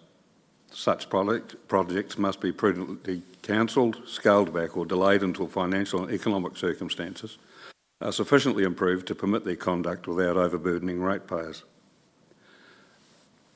Council, in summary, cannot continue to put its hand in our pocket without due regard to economic reality.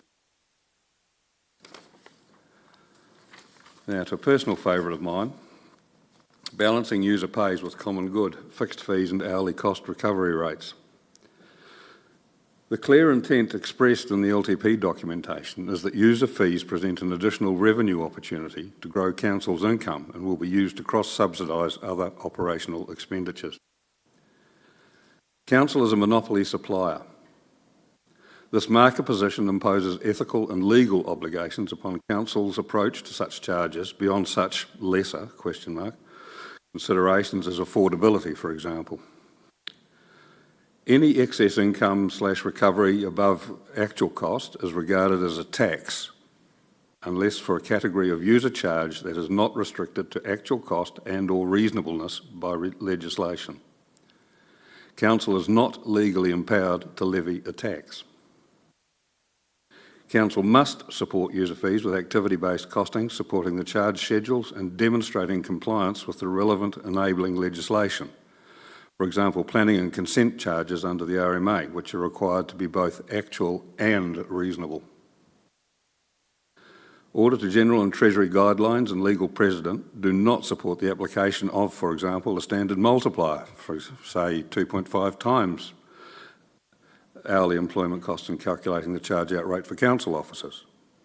Many of Council's regular overhead costings, for example, democracy costs, are unable to be included in the overhead calculations for cost recovery. It is not supportable for council to rely upon laundering the proposed fees by having consulted under the Local Government Act, which is, I'd have to say, a rather regrettable argument that I've seen in my several objections to some of the consent charges that I've had to face. There's significant backing for the view that many of the fees and fixed charges already enforced, let alone those that are being proposed, are pitched at levels substantially above the actual cost to be recovered from a user. That, in summary, is my message. I'll be disappointed if I don't get some comments or questions. I'd prefer questions. Comments are for tomorrow. Councillor Puddington. I guess actual costs and reasonable costs, John, can be not the same, because, you know, if we have to pay X for a planner, you might not think it's reasonable, but it's the actual cost. What do you base your numbers on? I'm just interested. I'm not. Oh, it's a deal of experience and some inside information that I've had. Well, can you share the inside information? Because if you want us to make a decision, you need to actually tell us what you're talking about. Okay, well, in one of the cost objections that I took through, there was a view put forward that the council's costs were in fact in the correct ballpark and were appropriate to be levied because they were about on the level with neighbouring councils. And I'm suggesting to you that that is not correct, because I wouldn't mind betting that the charges I've just levied at this council will be equally well levied at Ashburton or Auckland or Christchurch or anywhere else in the country. I think councils have uniformly regarded these charges as an opportunity for an income grab. That's much more, you've made it clear of how you based it, because otherwise I have no idea how you're basing your assertions. You know. So, for example, if you used it as one of the examples I gave you was 2.5 times as a multiplier, which was in fact applied in a legal precedent and then thrown out by the judge because of that approach. But 2.5 times, if you're paying someone, I don't know, $40 an hour, multiply it by 2.5, you come out with an hourly rate. It's just not a sustainable basis to justify those charges. Now, I know that you are in a bind for cash. It's more than appropriate, more than apparent from where you are with your budgeting process that you've got some real financial hurdles to overcome. And on the basis of that, I would say that you should be looking, as I've suggested, at your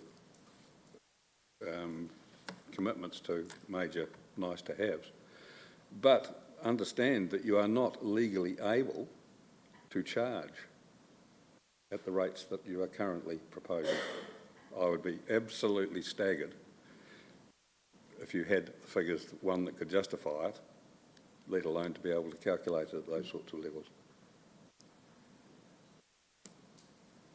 Further questions on this side? Yeah, go for it, Councillor Puddington. A good battle, John. Have you got an example of that where you're saying 2.5 times? Because there's a corporate... That was an example that I took out of a legal case that I reviewed.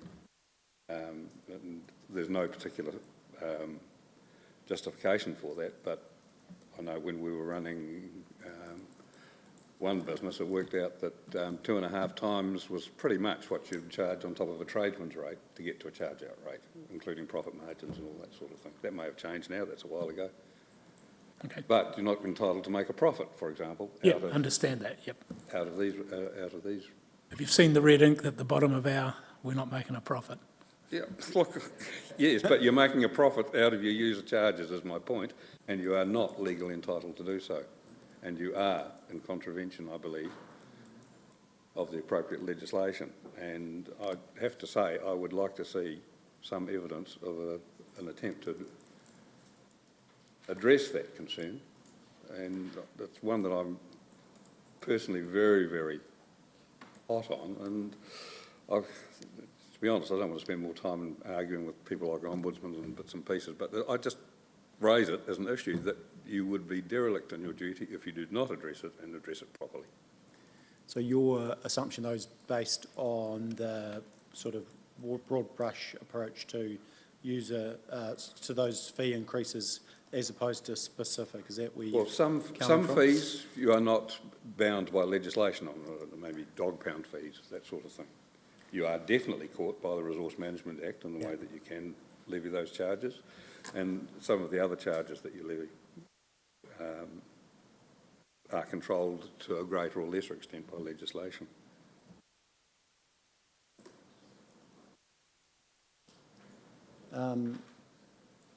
Any further questions? No. Some interesting points, though, raised, so good for our discussion tomorrow. We're not through this process. I should lead by example. I'd love further discussion, but that's not the nature of the beast today. So so thank you. Appreciate that. It's good food for thought and good challenges there, John. So we are here to listen and appreciate you submitting. For what it's worth, I would be happy if you wish to talk some greater length away from this forum with people that are sufficiently interested to take note. I do have quite a deal of information. No, definitely. We're 100% keen, but this forum isn't. We're just here to ask questions and and then deliberate tomorrow. So we need to stick to that. But yeah, no, very interested. So I appreciate that. Thank you, John. Okay, thanks for your attention. No worries. Sorry, apologies. That leads us now to a break, and then we need to come back at 5:30. 5:30. I'm sorry, my apologies. I'm ahead of myself. I was thinking, oh, at the end. No, 3:30.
sorry.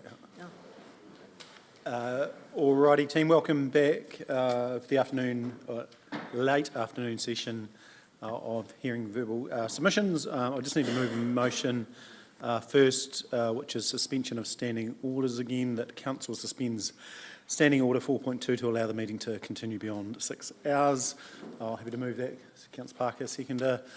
Put the motion. All those in favour, please say aye. It's carried. Thank you.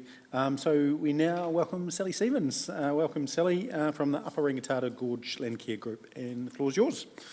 I thought I'd start with a little handout. Yeah, perfect. Well, we can pass them around. Just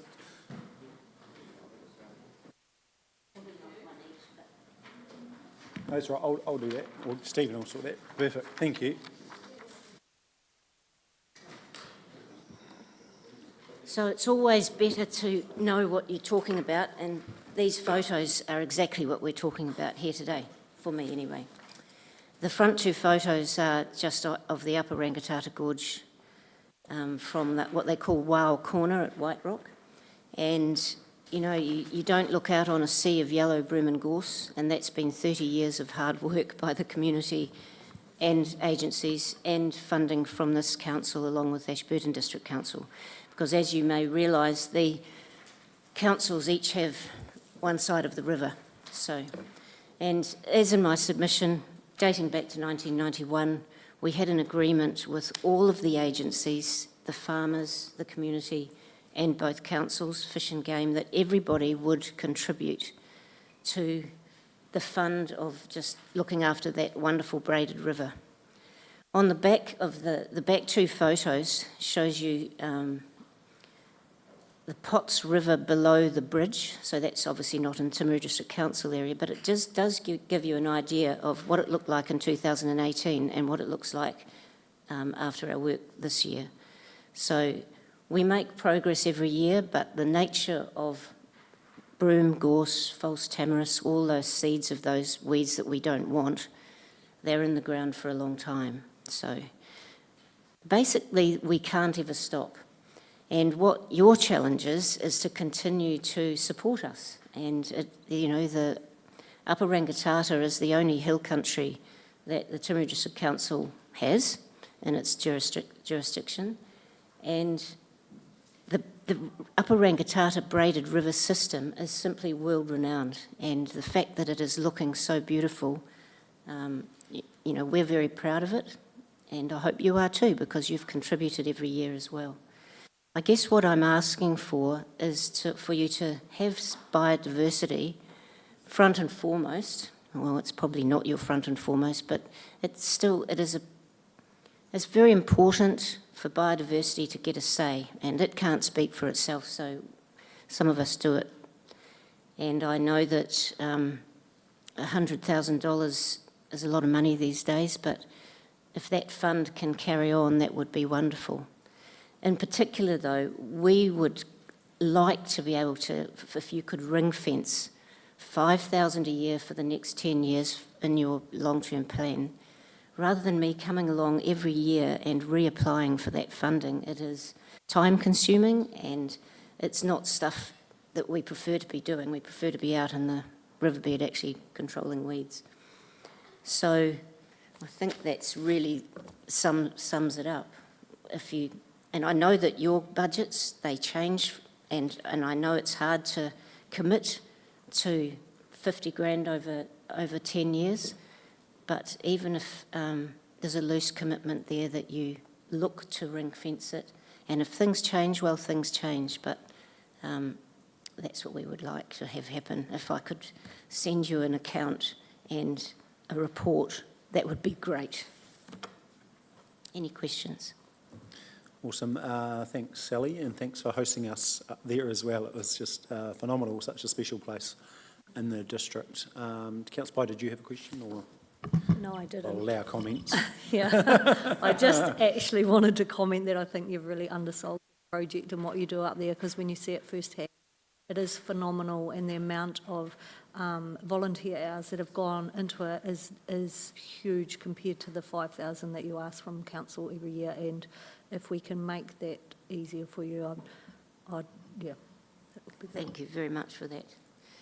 You are correct in that there is a lot of volunteer lot of volunteer hours that go into it, not just in meetings. We do work with all the agencies, and so we meet with them. We have a coordinator who is really brilliant, and so you couldn't get a better run weed control system anywhere, and it's by agencies and community working together, so it's pretty neat. This side, any questions? Yep, Councillor Jackson. Sorry, just a little bit of clarification, so I'm a bit clogged up, and maybe I didn't hear you properly before. You said there'd been 100,000 from TDC. Did you say that, or did I mishear that? No, I was talking about the whole biodiversity funding. Oh, got you. Okay, sorry. Per annum, yeah. Yep. No, we feel free though. I mean, we've never asked for more than 5,000, and don't ask me why, but that's just the history, and so that's what we keep putting in for. Yep. And just out of, because Ashburton's doing the same, are they, do you have to go through the same onerous buy every year with them? And we have in the past had a 10-year commitment from the ADC, and I've reapplied. So, and I don't know, I think it has been done here before. I mean, we date back 30 years, but I've only been there since 1998. So it may have happened before. You only knew. Yeah. I'm getting to be one of the older ones, so.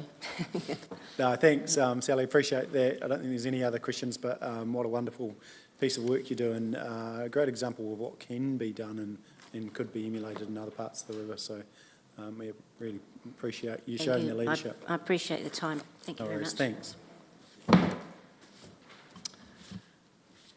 Alrighty, got the duo in the back there from Environment Canterbury. Welcome, Nick and Peter. And we'll just note for the record that Councillor Bird will sit back for this discussion. Thank you. Oh, sorry, push the button, Pete. Go for it. Ki te riri ngā mihi e kia koutou katoa. Thank you for having us here. It's always nice to get back into Timaru and act like a councillor, Nigel, so I'm really pleased to be here today. Essentially, Nick is going to do the presentation, so over to you, Nick. And then I'll hand over to Peter to talk about buses, his favourite thing. Don't throw him underneath it. Thank you for the opportunity to come along here today, and we welcome this opportunity to make our submission on your draft long-term plan. As a regional council, ahead of developing our own long-term plan, we refined the council's strategic direction. Our focus is on accelerating regeneration of our natural environment, enabling improved water and land use outcomes, and empowering communities to ensure they are resilient and prepared. Also important to us is champion safe, reliable, multimodal transport choices, including a commitment to providing modern, affordable public transport service that gives our communities choice. We recognise that there is a strong need to address climate change for the benefit of our current and future generations, and our Ngāi Tahu partnership is central to all of our work. We continue to be focused on areas that we're responsible for: environmental regulation and protection, community preparedness, and response to hazards and public transport. And we'll provide comment on your long-term plan in that context. While we're focused on our core role, we recognise the importance of a collaborative approach from our regional council more than ever in a number of areas. We look forward to continuing to work together through established channels to advance shared aspirations for our communities. We realise that local councils are facing cost pressures and funding challenges, and we're having to have brave conversations with our communities as well. I guess by now most of you realise that we had our long-term plan last week, and set our rates at 17.9%. Not quite where I would like it to be. I was quite keen on a lower number, but some were keener on a higher number, so I guess there was quite a bit of horse trading went on, and that's where we've settled. Community preparedness and response to hazards. We'd like to acknowledge the good working relationships between our council staffs during flood events of recent years. Environment Canterbury supports all initiatives and means communities are more prepared and resilient for future flood events, including infrastructure resilience, protection of lifeline infrastructure. We encourage to ensure a further development of floodplains is appropriate. We support the Timaru District Council's continued investment in infrastructure to reticulate wastewater treatment and disposal systems and stormwater drainage systems across the district, and would urge you to contribute to plans strategically for development. This unfortunately will require investment in new infrastructure and the maintenance and upgrading of existing drinking water, wastewater and stormwater infrastructure to ensure compliance with national standards and resource consents, and to reduce the environmental impacts going forward and the impacts of climate events. In your infrastructure strategy, we are pleased to see the proposal to budget for wash-type wastewater and stormwater works. This provides a further opportunity to align the Timaru District Council stormwater management plans with the outcomes sought in the draft strategy, which your council has been a key partner in developing. This is a great example of working together for community environmental outcomes for the benefit of everyone.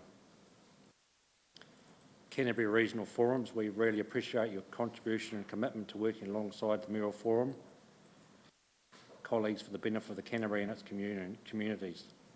The Canterbury Mayoral Forum and the regional forums and working groups that support it provide valuable mechanisms for local government and Canterbury, and a key means of demonstrating a strong and unified voice on the priority issues for our region. The value of this strong and unified voice cannot be underestimated. We look forward to continuing to work with the Council as we implement the Canterbury Regional Forum's work programs, particularly the Mayoral Forum's plan. I'd like to acknowledge you, Mayor Bowen, as Chair of this and the work you put into it. We'd also like to acknowledge the experience and expertise and the time of your staff and elected members of the Canterbury Climate Change Working Group. Your council contribution in this area in the coming years will be important as the implementation of the Canterbury Climate Partnership Plan begins together. We work to increase the efficiency and effectiveness of responding to climate change and best practice on climate adaptation. Emergency management, as a regional council and the Ministry and Authority of the Canterbury Civil Defence Emergency Management Group, we value strong coordination with city and district councils, and the Environment Canterbury appreciates the collaborative approach by the regional territory authorities in preparing for and responding to Canterbury's extremely hazard landscape. I'll now hand over to fellow councillor Scott to talk about buses. I'll talk about your buses, not about all the buses. We've got 300 of them in Christchurch, and I guess the biggest risk that we have across Canterbury in terms of that funding is what's going to happen on Thursday, what's going to happen in June when the government policy statement on transport comes out, and then ultimately what the National Land Transport Fund looks like at the end of the day, what that makeup is. We're really quite concerned that public transport will take a hit when the National Land Transport Fund is announced, and we're particularly concerned that some of the uplift that we're trying to get in Christchurch won't be possible. We've got plans to have a world-class transport system in Christchurch. As you have here in Timaru, you've got probably one of the best transport systems. There's lots of jealous TAs around the country wanting a My Way, and we're really pleased to support the fact that it's got some permanency about it now that it didn't have. So that's a really good thing for Timaru. The funding for those things going forward is going to be stretched, if anything. My discussions with the Minister about this, he wasn't very forthcoming in terms of where public transport would sit, but just to say that the National Land Transport Fund is going to come under some pressure, and it's already been noted that roads are going to get some significant funding out of that. So if you look at the National Land Transport Fund and what it does fund, there's about 10 things in there. The indicators are all sitting in the middle. Some of them are going to have to move to the left, which means there'll be less funding, because if you look at the middle and you add them all up, they're over $20 billion. And that's all the money that's going to be in that fund, unless we get some more on Thursday, which I'm not sure about. So we have some concerns about that. We intend to take those concerns to the Minister before all these things happen. And we know from comments that have been given to me personally by ministers that we are the poor cousins of public transport in New Zealand, Canterbury is. So we need to actually do a bit more. I think we're really lucky to have My Way. but my way's quite costly. And if the fare rates go down on my way and they want more fare recovery from my way, then that's going to be a challenge.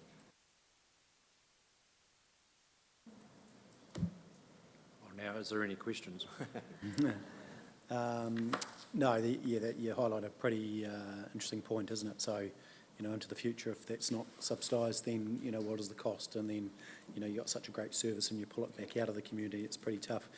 Question, Pete, is just around the national ticketing solution. Can you just give us some understanding, because we are going to be trialling that in yeah, so the national ticketing system... Yeah, the national ticketing system will be launched in Canterbury, and it will be actually launched here in Timaru, which will be something of a first. So the national ticketing system essentially is that you'll be able to tap on, tap off with a credit card or a Metro card. It gives us the ability to split fares, to change fares for times of day, to do a whole lot more than what we're doing.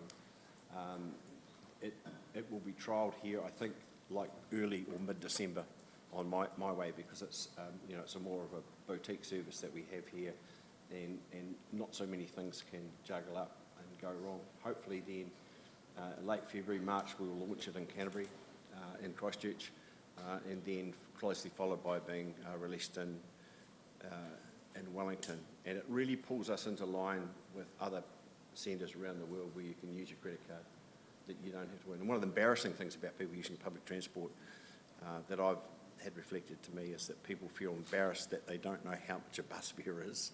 They don't want to talk to the driver. They just want to go somewhere, and so that whole thing about being embarrassed makes them walk past, get in their car and drive somewhere. Now, I think that's prevalent in Christchurch, and I think this will help solve some of that issue. We've got a massive increase in patronage. We're just about, I think we're at, if not past pre-COVID levels, and tracking along really good. So, aren't we at 120%? Yeah, 120%. But I think I don't know what your number is here, but you're... Yeah, I've got an updated number, but it was quite impressive. Councillor Booth? Just on that, Peter, what would, like, obviously you've said there's something coming next Thursday regards the funding. I believe the public transport subsidy should be roughly 51%. How far out are we in regards to cost recovery in our current My Way system? So of the funding, 51% is NZTA, the government funds 51% of public transport, and then the other 50% is split between the fare and what the TAs or the regions pay, and heavily subsidised at the moment by ratepayers because of the fares. And I think our fare box recovery, look, I'll get this wrong, but it's not where it needs to be. It might be 15, 25%. And the other thing with that is that when you provide a service across a community, there are some routes, when you've got fixed bus routes like we have in Christchurch, that just aren't economic. Where each passenger, you might be subsidising them by $30 to $40 a trip. Now, it's really hard to take a service off people. It's easy enough to put them in there, but it's hard to take it back. And I think one of the things that concerns me is that depending on what the National Land Transport Fund looks like, we might have to go back and reconsult on public transport in Canterbury. That would be, depends on what it looked like, it would be really up to Timaru District Council what they want to do with their service, I think, because it is a bit more bespoke in terms of where it sits. Councillor Pye, then Councillor Scott. Not sure what question I want to ask now. I've got two. Around the buses. So what I'm hearing is the funding is not guaranteed, and so we should be thinking very carefully if we were going to invest in any infrastructure around that My Way service. Did I? Well, that's entirely up to... Or how guaranteed is the funding? Is it really reliant on the budget on Thursday? Well, we've had indications from Wakatahi in terms of the conversations that we have with them that give us no confidence. Right? So that's about as sure as it is. It's just giving us a lack of confidence in what we're saying. We spent a lot of time last week talking about this in terms of our LTP, but what we're saying is we need to react to that. you know, there's a lot of reasons why the National Land Transport Fund hasn't got any money in it. And, you know, we've had a pretty interesting developments within Auckland, Tauranga and also Wellington in terms of the money that's been poured into transport systems up there that hasn't actually got a lot of results. I think we're better at it here than Canterbury than anyone, actually. I would say that because I'm chairman of that committee, but I think we do it well. I think the consultation process that we've been through for your public transport system with your community has been really solid. I mean, we had a lot of people come to our long-term plan 3 years ago, supporting what you're doing here for them. Now, it's not everyone's cup of tea. I've got a well-known ratepayer of yours that rings me and texts me every now and again telling me that, you know, this on-demand service should be gotten rid of because it can't get a taxi, you know, like I don't know what that means. But so there's some people don't like it, but, you know, ageing communities, trying to keep people in their houses, allowing them the opportunity to actually get to the services they need and in a bespoke way is something that appeals to a whole lot more people than just the people in Timaru. And it's, you know, it started to be talked about in Ashburton as well, my way, so that's... And Selwyn, yeah. And Selwyn. And Waimakariri. And Waimakariri. And, yeah, and that's the challenge, actually. If no one else gets it, maybe it means it's we get to keep it. I think you're lucky that you've... Nigel, I think you're lucky that you've had both systems. You know, if you had that fixed route system, then, you know, I think we topped out at maybe 280,000 trips a year, and it was falling down. It's down 150. I don't know what we're at now, but it's some astronomical number that we're at in terms of my way. And as I said, I think the real game changer will be national ticketing system because you'll be able to then do something about fares after 5. For example, I mean, transport poor need transport from 8 o'clock in the morning till, you know, the services, the medical services and the health services that they need to access, and lawyers and doctors, all that stuff, you know, in the working hours of a day. But if we have a transport system that operates outside of that, you've got an opportunity. And that may be where the fare box recovery can increase. I'm just saying, it's your stuff, not mine. Are you done? Okay. I have 2 questions, but they're pretty much yes and no. Over the last day and a half, we have heard a lot around climate change and that some people think that TDC haven't acted on their obligations in that area. But one of the things that has been raised several times is around this climate trust, resilience trust, and we're being asked to be the leaders in this space.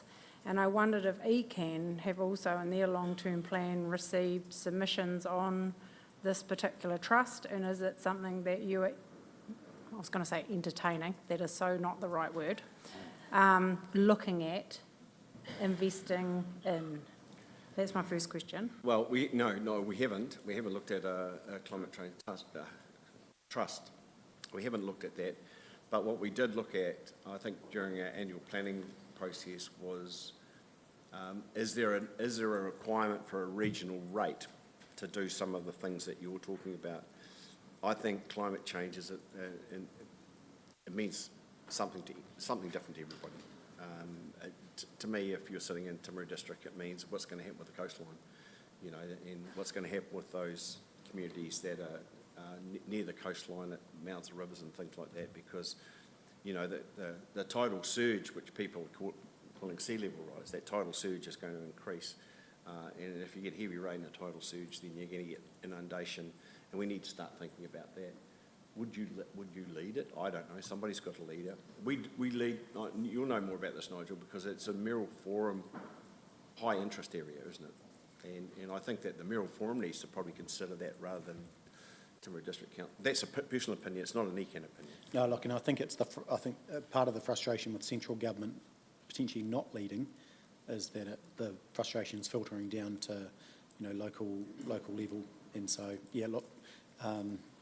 We haven't got enough time to, One more to around Apua Dam, if that's okay. We've had in a submission from Apua Dam is around funding support for the flood mitigation work, around $30 million of investment they're looking for. They asking TDC and an ECAN type partnership, as well as other councils. Again, is that something that was brought to your table in the LTP? And is that something that you again are considering? Yeah, it was brought to our table, and we have had conversations with Pearl Water regarding this. I think there's a few issues there with what they're talking about, and I think one of the things is flood mitigation. That dam was put up, and the flood mitigation was one of those things that was talked about when it was constructed. I think that there's a bit of work to do structurally for them before flood mitigation becomes a real thing, because one of the issues have, and you know, I managed that dam when we lost the downstream weir at one stage, and if it's full and you get a lot of rain, there's not much you can do about it. It's going to get in the river. But if it's full and you can see a weather event coming, how much can you drop it by to give you 24, 36, 48 hours on that river, which is critical and has been critical. But, you know, I think there's a lot more talking needs to happen with that.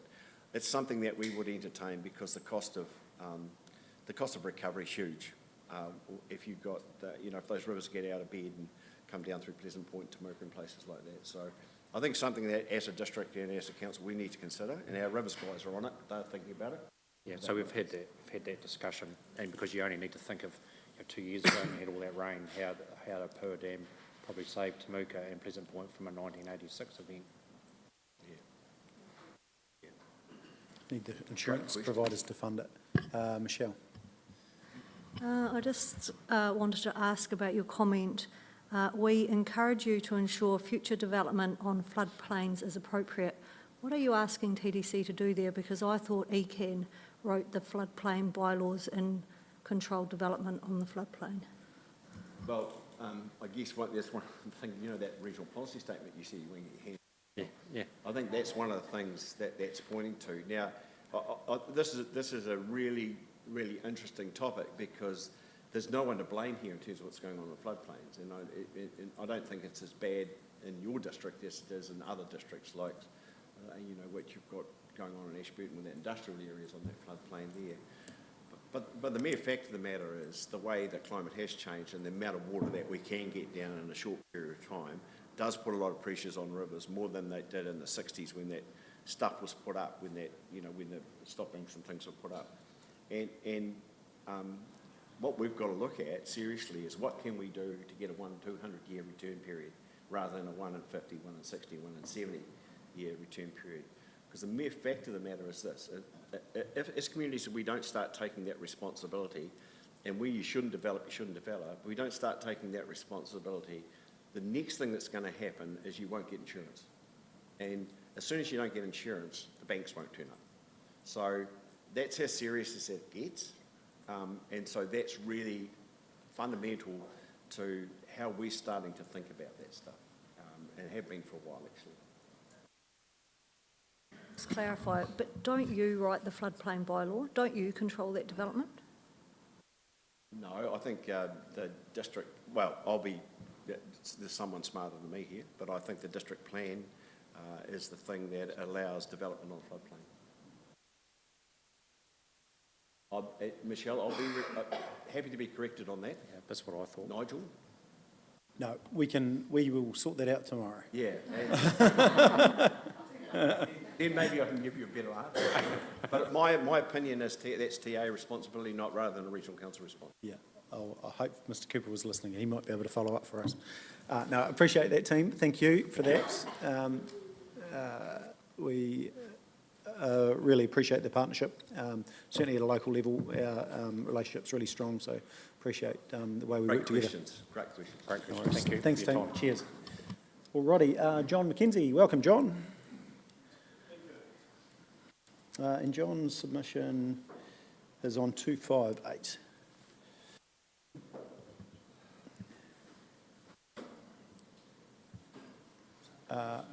Yeah, just push that button and you're away. Perfect, go for it.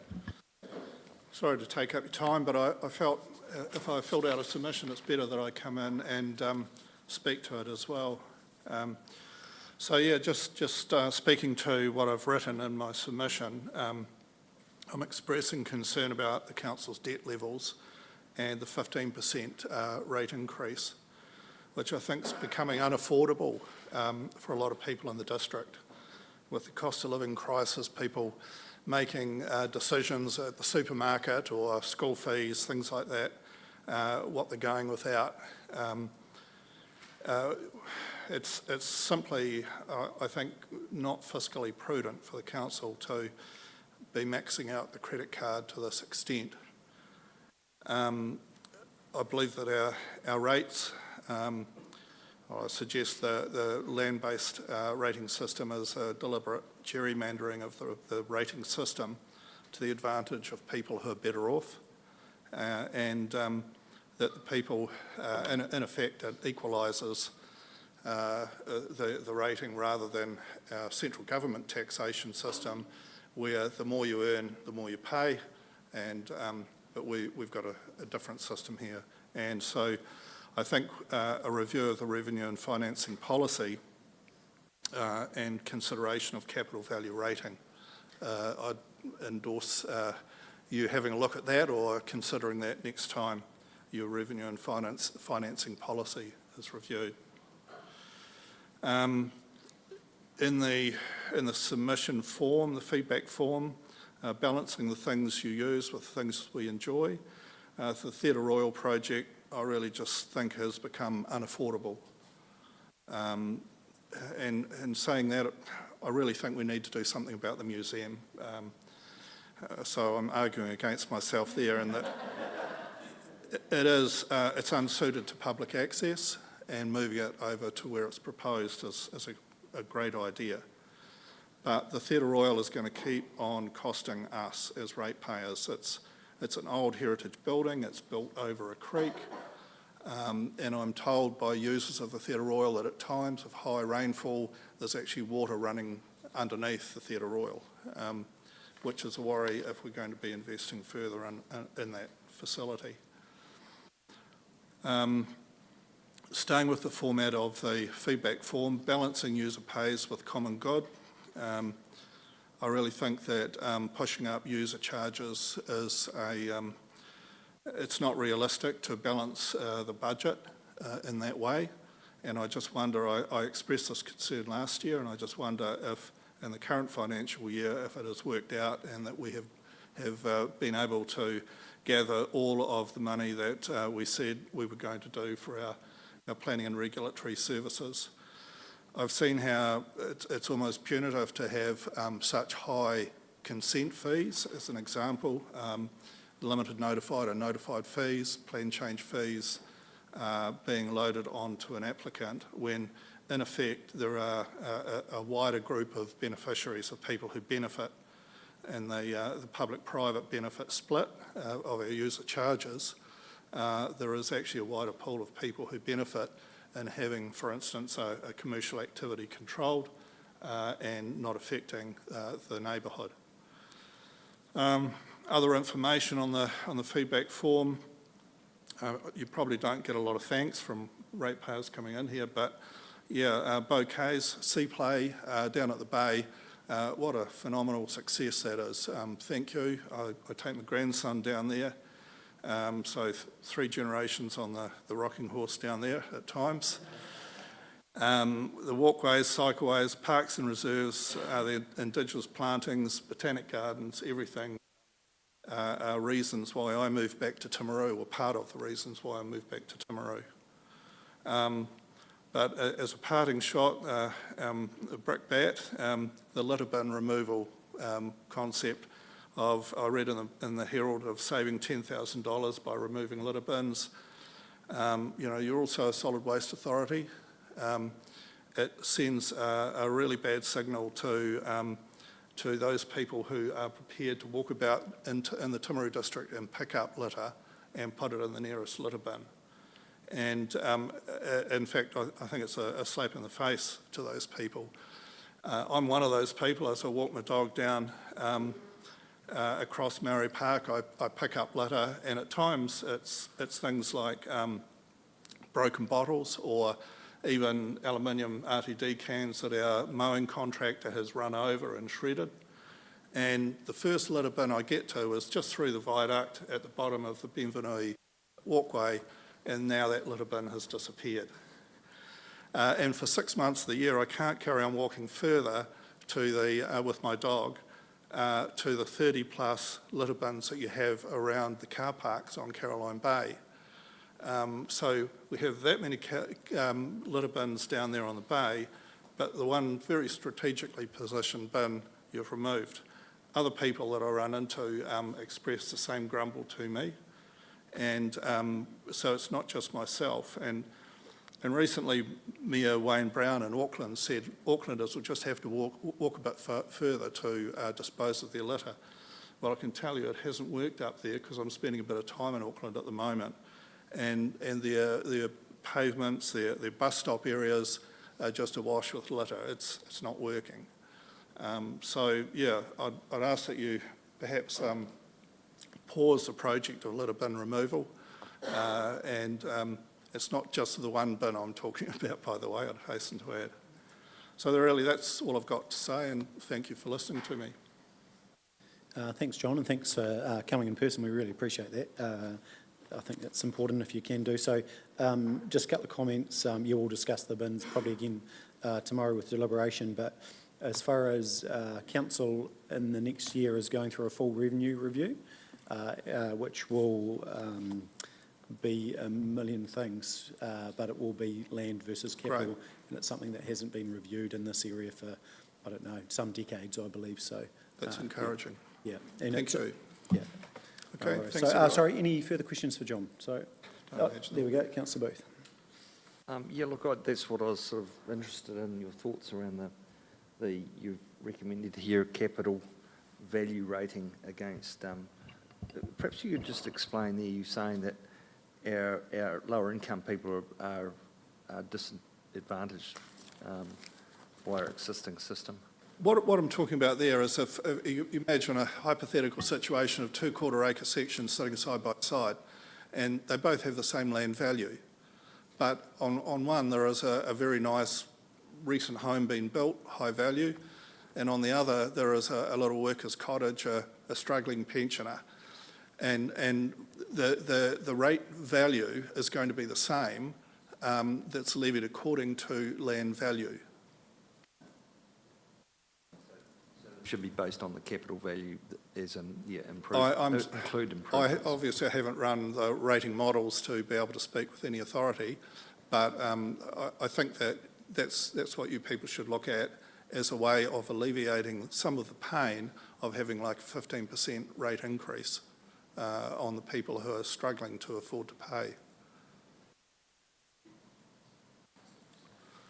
I think that's it. Thanks, John. Thank really you. appreciate that. Thank you. So welcome now, Julian Mays. Welcome, Julian. And Julian is presenting on living wage, behalf of Living Wage South Canterbury, and the submission is on page 287. Welcome, Julian.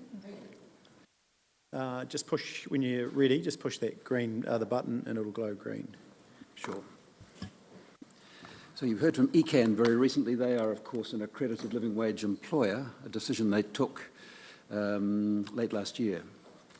I don't think their chair was originally keen on the idea, but they came to that decision. So let me begin by telling you that about a dilemma you face. A friend of mine who was a judge once told me that the hardest aspect of his job was to find in favour of someone he didn't like. You had to listen to the facts and apply the law to the facts, and sometimes you had to find in favour of someone whose position, well, actually, he said, someone you didn't like. Your job has similarities. You do pay your staff at least the living wage. Some of you weren't certain when this issue came up, but you do, I was told, you pay at least the living wage, and I congratulate you for that and support you for that. But you don't like the concept of being an accredited living wage employer. So you're in the position of my friend. I'm asking you to do something you really, ideologically, I suspect, don't want to do. But like my friend, I invite you to make an evidence-based decision. Data-driven decisions are what should guide you. it should guide us all, whether it's on issues of climate change or farming practices or health science. It doesn't matter. Get the data, look at the data, see what the facts tell you, make a reliable decision. And the issue then really for you is, can you do that? Are you prepared to be driven by fact, or are you prepared to be driven by a dislike of the concept or some form of ideology? So what we ask you to do is to look again at this issue of accreditation, to put it back in a work stream and to gather some data. And what I want to say to you today is it isn't such a big deal. Now, I've got some material which I can leave for you. It's my transcript of your meeting of last October and an Excel sheet which sets out some data which TDC supplied me of its 70 regular and ongoing contractors. In 2022, I took a Lagoima, and you supply the list of the people whom you regard as your regular and ongoing contractors. And you paid them $60 million, and there were 70 of them. Now, I'm not going to spend time on my written submissions, but I really want to talk about two things which have occurred to me since, but which support my written submissions. One is your stated aims as a council, and one is the limited nature of the data which I think you need to gather. And I want to talk very briefly about the possible results of that limited amount of data which you might gather. So we're judged not by what we say, but by what we do, and I'm inviting you to do what you say you believe you should be doing. Now, you have, like everybody, a mission statement and a vision for the area, and your vision says that Timaru is a place, quotes, where people, place and business prosper within a healthy and adaptable and regenerative environment. And I just emphasise to you that these are your words, your mission statement, your vision, where people prosper. That's what we're after. Now, in addition, you have a wholly owned company, a CCO, Venture Timaru, and it also has a vision and objectives and a mission. You own the company, and two of your councillors are directors, and that CCO has its own vision. It wants a thriving South Canterbury. It says its aim, amongst other carefully delineated aims, is to partner with the TDC to support a thriving district economy. In its statement of intent, it says, we value a strong economy. And amongst other things, it says, equally, there is an understanding that the health and well-being of our people, ... allow us to achieve our potential. All this is part of our focus on developing a collective 2050 vision for the district. And then it goes on to say, to deliver on these values and achieve that vision, we must, imperative, we must address the challenges that hold us back. And among the challenges that hold you back in fulfilling the vision for Venture Timaru are, quotes, the persistent inequality that limits the ability of many of our people to contribute to building a more prosperous future where they can live the lives they value. Your words. Two of your directors, your words. And the persistent inequality that limits the ability of our people, many of our people, to contribute to building a more prosperous future where they can live the lives they value. And they don't want to be poor, trust me. Persistent inequality is caused, at least in part, by low wages. Now, all of you here are responsible to implement that vision. It's your company, and you have two directors. And the director's job is, in their governance role, is to keep the company on track, to make sure it's fulfilling its mission. Councillor Scott, you were outspoken in your opposition to this measure. You opposed a simple investigative investigation to find out how many low-paid workers work for the council on a regular basis, not directly but indirectly, because one of you spoke about you're happy to pay those on your team the living wage. Well, the people who come in and clean and do all the other things through contractors are equally on your team. And Vision Timaru and your own aspirations say you should be raising their living standards. You don't employ them directly, but you employ them indirectly.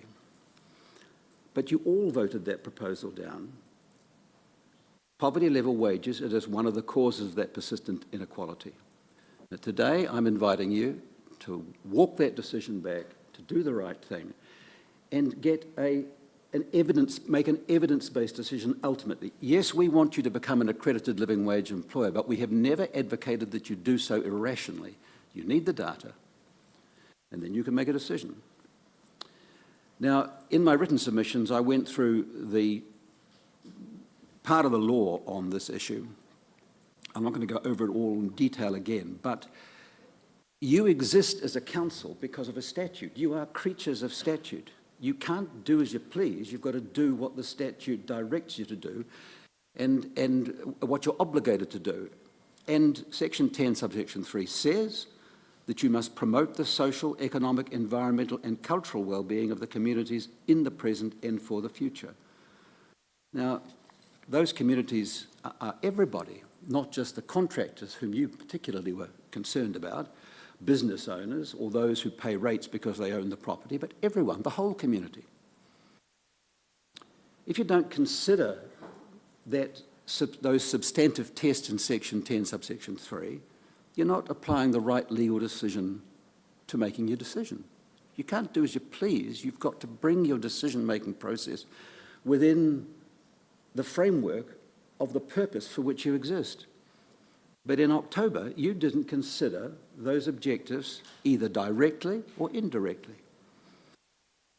The question that you should ask today when you either accept or reject our submission is simply this: could, and not would, but could, becoming an accredited living wage employer promote Section 10, Section 3 objectives? Could it promote the social and economic well-being of our community now and in the future?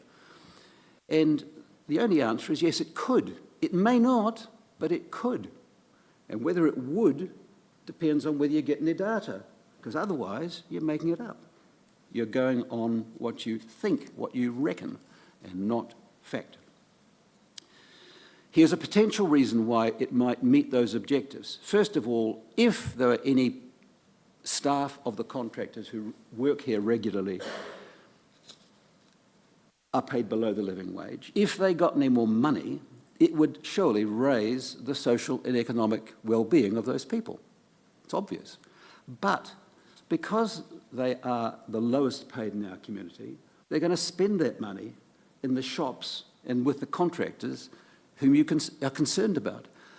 The poorest paid, when they get an increase, just are felt enabled to spend a bit more on necessities. The money goes round here. So there's a joint benefit. Councillor Shannon was right in October, bless him. He said, I absolutely agree. That is, I absolutely agree we don't want to do this. But I think this is why we need to ask, should we investigate this? Because once actually we get our information, we don't need to say, yes, absolutely, we have to do this. You're right. You don't have to do it once you get the data, but it might persuade you that it's a good idea. My point today is that the data you need is very limited. It's not every contractor that you use. It is only your regular and ongoing contractors, and amongst the staff of those people, it is only the very lowest paid. And all you need to know is, what would it cost the council if you required all your subcontractors, all your contractors, to pay their staff at least the living wage? You have no idea. Some of you thought it would be massive. It's a guess. If they are already paid the living wage, it ain't going to cost you $1. If it is below the living wage, depending on how much it's below the living wage, it might cost you a bit. You gave us a list of 70 contractors. You paid them $60 million, and I have a sheet where you can access it. I can send it or leave it with you to scan of those 70 contractors. 9 of them took $53 million, and 29 of them combined took 97% of that $60 million. Now, I would have thought it was very little effort to contact those 29 employers, or whoever remains your largest group, to say to them, guys, what was the wage component of your last 12 months' accounts to us? And because we don't know anything about your wage structure, what would it cost you to raise the least paid of your workers to at least the living wage? They will have that data. Some of those are very big companies. And as an aside, I would say, how do you assess the value or the appropriateness of a tender being submitted to you by any of these people if you don't know what their wage costs are? You don't know whether it's too high or too low. If you look at the companies that I'm asking you to make inquiries of, you will look at them and see they are mostly civil contracting, roading, earthworks, or specialised trades, builders, electricians, plumbers. Stats New Zealand data will tell you that the employees of those people, drivers, operators, tradesmen, are certainly likely to be paid at or above the living wage. The people you are going to find are below the living wage are cleaners, security guards, and labourers. And how many of those will be employed? Your actual, from what I can detect amongst your list of regular contractors, the number who are cleaners is a comparatively small dollar amount. So one's reaction is that the dollar amount to get those lowest people up is going to be comparatively small.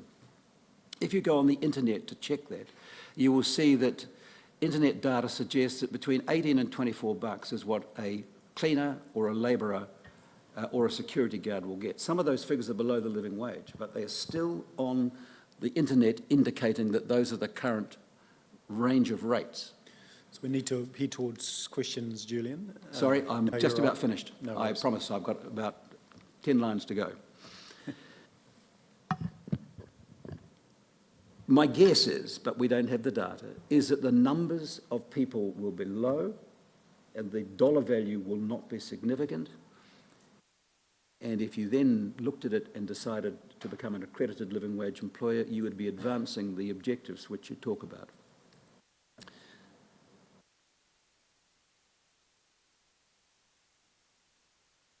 There we are. I'll stop there. Brilliant, thank you. So, I mean, you quoted VT around, building a prosperous community. I beg your pardon? You quoted Venture Timaru around building a prosperous community. Yeah.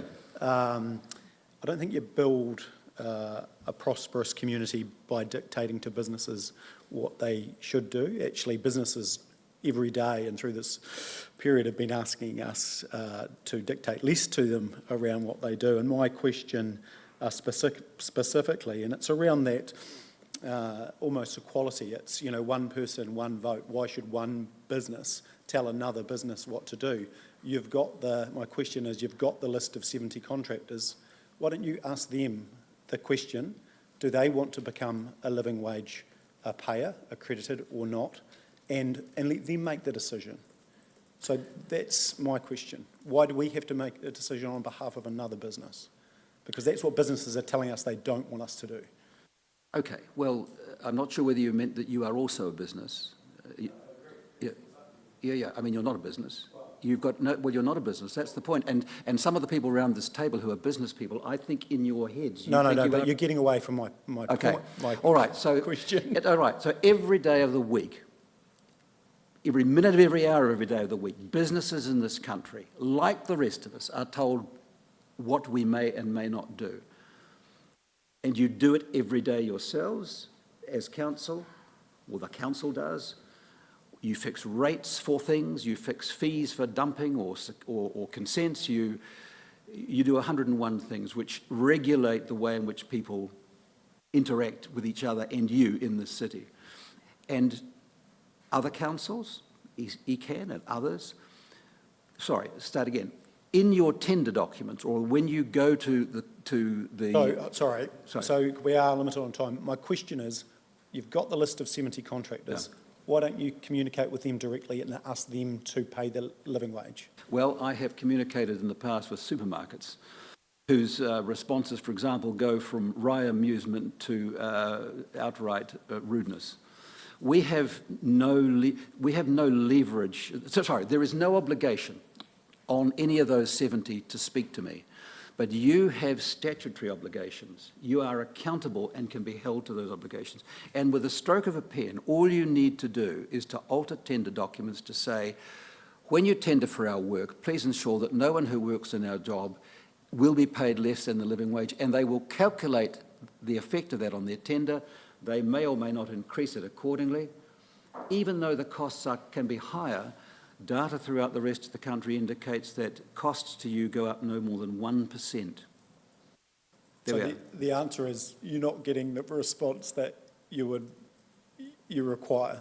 So you're tackling us. But I'll go to a question of Councillor Pye. I just wondered, at point 3, you say that if we implement this, the people whose services we're using just need to pay the living wage for our work and not anyone else's contract. That's right. So you're saying that when they work for us, they're worth more than when they work for somebody else? I'm not saying that at all. My question is, do you have any examples of a company where they actually do that? Yeah.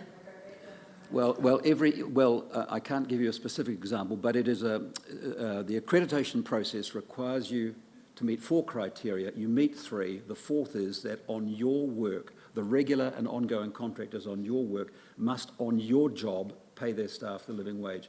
So there are over 300 accredited living wage employers in New Zealand, and so what I intuit is that they must differentiate when they pay their staff. They pay them at a different rate, possibly, when they do your work as opposed to work for other people. That is the accreditation obligation. Whether they then go on and simply put all their staff up to the other rate, I have no idea. Thank you. So final one, Councillor Booth. Thank you. I guess I'm just like the employers of the vulnerable workers who are such as cleaners and labourers. A contractor who may come and do work for us, but we're probably only one out of 50 clients that contractor is working for. So, therefore, the way I understand it is, everyone else would have to the cost for that operator would have to increase, because the cost of the labour for that person would be the most significant cost to their business. Sure. So therefore, that would affect their being able to compete with the other people in that industry, because they'd have to lift their costs. No. If you put your cleaning contract out to tender, everyone tendering will be tendering on the same basis. And so if they employ cleaners to work here under your contract, they will pay them for this job at the living wage rate. What they do otherwise is up to them. They're not obligated through accreditation to carry that right through. But all the contractors get the same crack at it. They all tender on what they think leaves them profitable, and on this job they would pay at the higher rate. I think you'll find it'll probably drive the cost across those other 50 contracts. That would be my thinking. Beg your pardon? I would say the result would be it would drive the cost across the 50 contracts. That's your point, isn't it? But we have got to a point where we're slightly over time. Yep. So thank you, and we will be considering your request around the analysis tomorrow. Will be probably afternoon. Yeah, sure. Brilliant. Thank you. Thanks, Julian.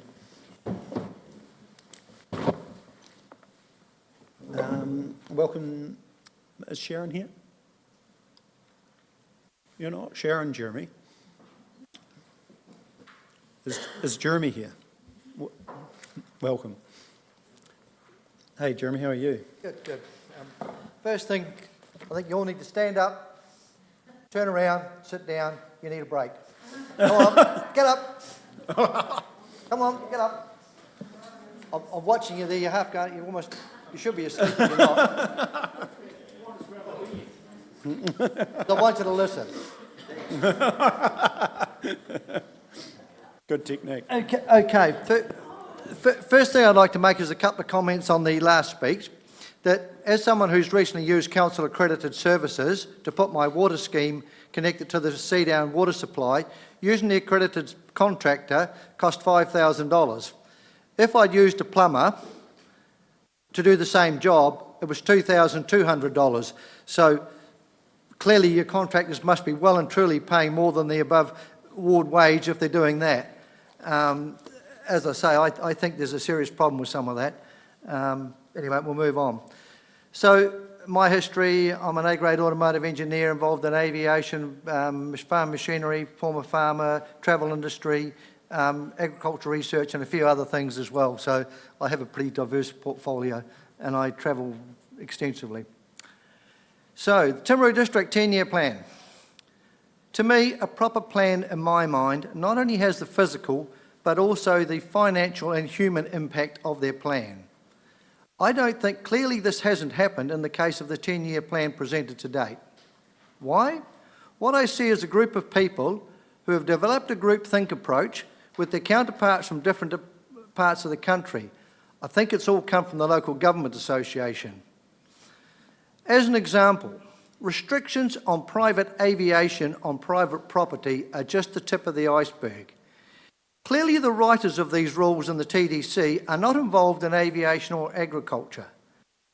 The first question I want to ask is, where is the evidence that there's been any problem with aviation, with a number of flights, etc., on private land and private aircraft?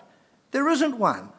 No one can provide one. We've asked for it. It's not there. CAA say it's not there. They don't know what it's about either. So this is just part of the groupthink. We've seen it in other councils. It's on through all the aviation magazines. It's all there. What the hell are these people thinking? You know, we're not Auckland. We're not bloody Wellington or anything else like that. We're Timaru. We have farms. Your rules actually prevent, you'll be aware of this, Mrs. Pai, the airstrip at Arari Estate, which is right by the roadside, which is used for top dressing and so forth there, that would not be allowed under this rule. It's stupid. I mean, your staff need to be asked, what the hell are they doing? So, you know, a setback of 500 metres from the road or a boundary. Why? Often the most level place to land and the straightest place is a long fence somewhere and quite often by a roadside. You've got tankers, spreader units, whatever, carting stuff out and onto them. Rather than have to traipse all over the farm, they can pull off the road, go in. And just to really shock you, in a wet season, sometimes the aeroplanes even land on the road. And have done. So, you know, we just need to cut the crap. The district plan needs to put in what we need, not have a contest to see how many lollies can we get in the jar and fill it up, and let's see how many we're going to end up with or take it out. How we can fill it with so much bullshit, the councillors and staff won't know half of what's going on, and so we'll slip a wee few quiet ones through. So it's interesting. CAA recently, I live near the airport, and I asked about putting in my own airstrip. And CAA have actually come up with a ruling and say, if I feel it's safe to land in a general aviation area, we can do it anywhere. So that goes against the rules you're saying. So the people who have written this submission have not clearly talked to CAA. So I think you just get rid of it.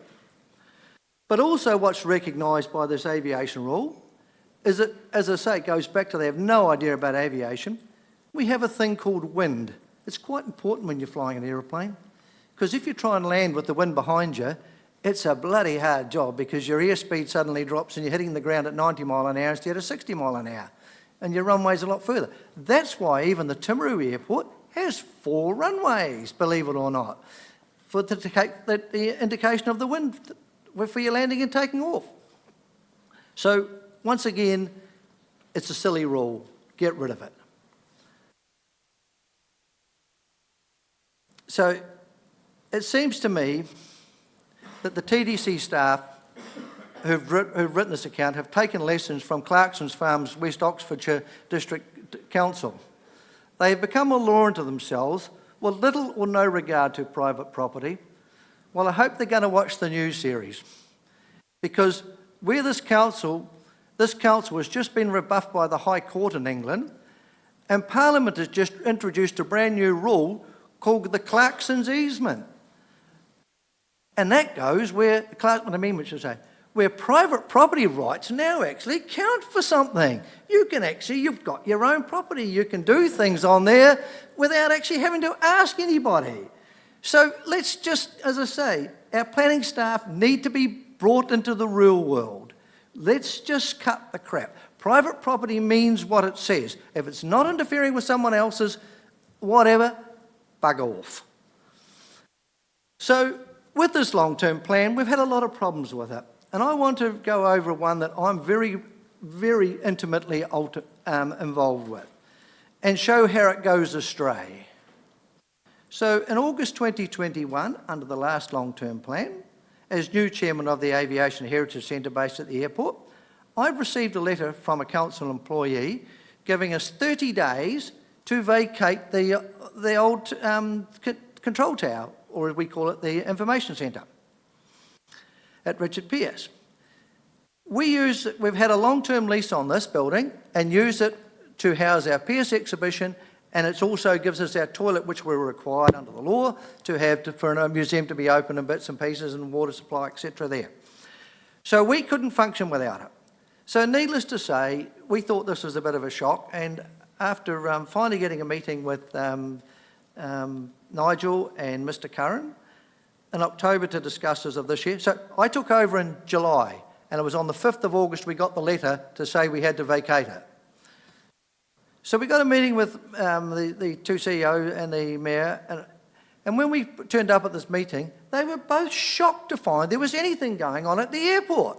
Yes, it was in the long-term plan, but there's been no budget approved, there's nothing else.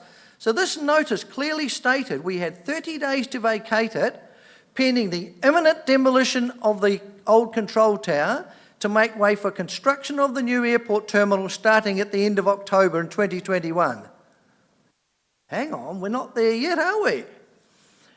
But if we hadn't dug our toes in, we'd have already been started. So there's something going on here. So both the CEO and the mayor said there is no approved budget, there's nothing. You should have seen the look on their face when I threw the plans, the approved plans, and the drawings for the building that have been done as well by staff, with no approval, no budget, or anything else. How does it happen? Come on, guys, we need to look at this. But it gets worse. It gets worse, believe it or not. In December this year, you all went to a meeting at the airport. And you were told by council staff why they needed to have this airport extension, why they needed to extend the runway by 695 metres. But Air New Zealand, who they said was telling them to do it, says, no, we're not changing our planes, we're not doing anything, we haven't asked for it. What's going on? Your council staff are telling you lies and porkies. This is quite a shocking state of affairs. That's why I asked you to say you would listen. So it really is off the scale of things when you start looking at it. So clearly we have an issue with honesty with staff and reliability. And I can give you a number of issues like this. We haven't got all day to fill it in. But I've got a whole list that'll quite shock you. But there's millions of dollars involved. Not just a couple of $100,000, there's millions of dollars involved. But the airport one goes on further.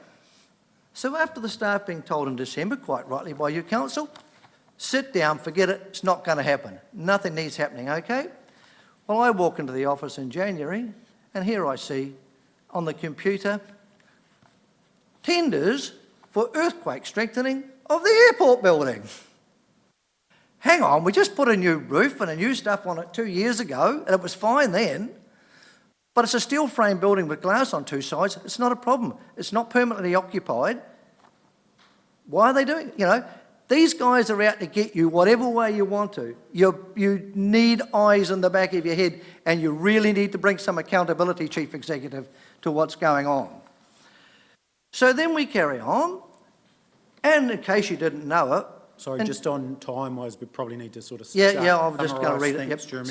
So in 2022, a staff member even had a Facebook page for the airport. And he says, now with the new terminal in place, Timaru's going to have, and the new runway, Timaru's going to have direct flights from Auckland and all over New Zealand, maybe even international. I mean, the credibility of your staff, come on, let's. So over the last 10 years, there have been requests for a few ruts in the taxiways to be filled in. I mean, this is done with a couple of trailer loads of soil, shovelled in and levelled. But we can't do this now. Under the old management, we would go out there with a group of guys, but we can't do it now because you have to have an approved contractor to do that. The local guys at the airport who want to do it for nothing can't do it. So it's really just got stupid on that. So we just look at some of the other things I've done. As I say, the Theatre Royal with making it unusable, ripping all the seats out and demolishing the building. Several OIA requests to actually find out who actually authorised all that job has met with complete blanks, saying now it's staff security and all sorts of issues that it can't be dealt with. They can't give it. Well, I think the person who did that needs to actually be made accountable because we had a building that was usable. Yes, it wasn't ideal, but now it's a dead loss. And now you want 60 million to replace it. Sorry, I don't think that's very responsible. So we look at some of the other stuff on this 10-year plan. We've got SNA, SAMAS and all the rest of it. And I wonder whether any of these planning staff actually wanting to see anybody with actually any private property at all left. They want to completely control us. You know, they have not asked themselves, why is it these trees and stuff and areas are there now? Now, as an example, I have a farmer who's now being told he's got a significant area. There is one cabbage tree in a 2-kilometre stretch on a road, and he's been told now it's listed he can't put any bales or anything on that for 1 kilometre either side of it. Well, as he said, guess what's going to happen to the cabbage tree next time I see one? It's the same with, you look at Temuka. If you're building in Temuka, you're told if you're building in Temuka and you're near any of the stream or whatever, and you come across something, you've got to raise the roof, you've got to shout out, I found this, for everybody to come and look and hold your building progress up and have someone come and do a burial or whatever. Guess what's happening? Guess what's happening? The builders are saying, sod it, we'll just bury it deeper and no one will be any the wiser. The exact opposite thing is happening to what you're requiring. So we do need to probably hold it there and go to questions, Jeremy. You can, if you've got extra notes that we haven't got already. Yeah, I can leave you a copy. So what I'd like to just finish, if I can just finish off and say, this council in the past has got our water and sewage all upgraded. Haven't all done it wrong, Nige. So there's been some good stuff done and coming on time and on budget, okay? But when I look at the fact that we have over $100 million of stuff to be sent on nice to have, but no allowance for any emergency housing. Timaru has no emergency housing. For $1 million, I can put you up 10 tiny homes, 2-bedroom tiny homes for that sort of thing. Our priorities are wrong. And as I say, I just think that I understand it's difficult for the council and these things these days under employment. I'm at the stage where I'm starting to say, and I'm not South Canterbury, the thing on the paper, I actually think that having a commissioner brought in to actually straighten things out for a bit wouldn't be a bad idea and level the playing field and start again. Your name didn't come up. I told you that earlier when you asked me. Now you've got me thinking. No, any questions for Jeremy? Conscious of time. Councillor Burt. I haven't got a question, but I take absolute and utter umbrage to a broad brush, long bow, absolute BS call to our staff, and we need to support them because that is absolutely not acceptable at all. Do you want the names? Calling into question you want their the names? Integrity and what have you. So I'm just saying, and I'm sitting here and I'll have my say, and I don't need those names from you either. Thank you. Thank you, Councillor Burt. Thank you, Jeremy. Appreciate that. Right, well, as I say, I just think we can all do better, and one of the things is that I don't think the people who wrote the plan have actually read the latest economic report where our economic activity is down, it's going to fall even lower, and to put in a 15% rates rise when there are existing people who can't afford the rates the way they are is not smart business. Thank you. Thank you. Now, is Donna McPherson? Welcome, Donna. And Donna's submission is on page 137.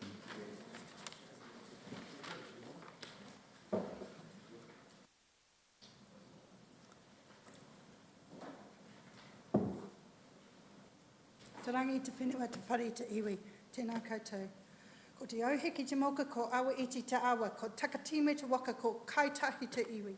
Ko Donna McPherson toko ikua, ko Titihi o Maru Aho. Kia ora, I'm Donna. I might have to stand up during this as well, just for my cue. If you do stand up, Donna, can you just try and stay close to the microphone so I we will, can pick I up? will. Yeah. I just need Thank it you. for health reasons. Kia ora. That was my welcome to you. I'm Donna McPherson, been in this rohi for this area for a long time, and have been here before about these topics. The tile, or the environment, is so important to the well-being of all. Yes, that cabbage tree is important to me, and if we don't have that here or other things, what have we got here in Timaru? What makes us who we are? Everything we do impacts. Everything. Me getting this glass of water, you, everybody, we're impacting. So it's for the well-being of all. If you haven't got what we've got here, if you haven't got fresh water, I'll get back to that. If you haven't got the beautiful views for your tourism, if you haven't got somewhere for people to be and enjoy to be, not just live, but to enjoy this environment, what have we got? So the Timaru District Economic Focus has certainly impacted on the taio. So taio means kōrero, it's kōrero Māori for environment, of those who don't know. And this submission raises just a few points. So the first is the rako, the trees, and how many years have I been coming to these meetings and having a kōrero about trees, rako trees. How is it around the world? And I went to England last year. How is it around the world that we have big, strong and rako trees that are valued by the community?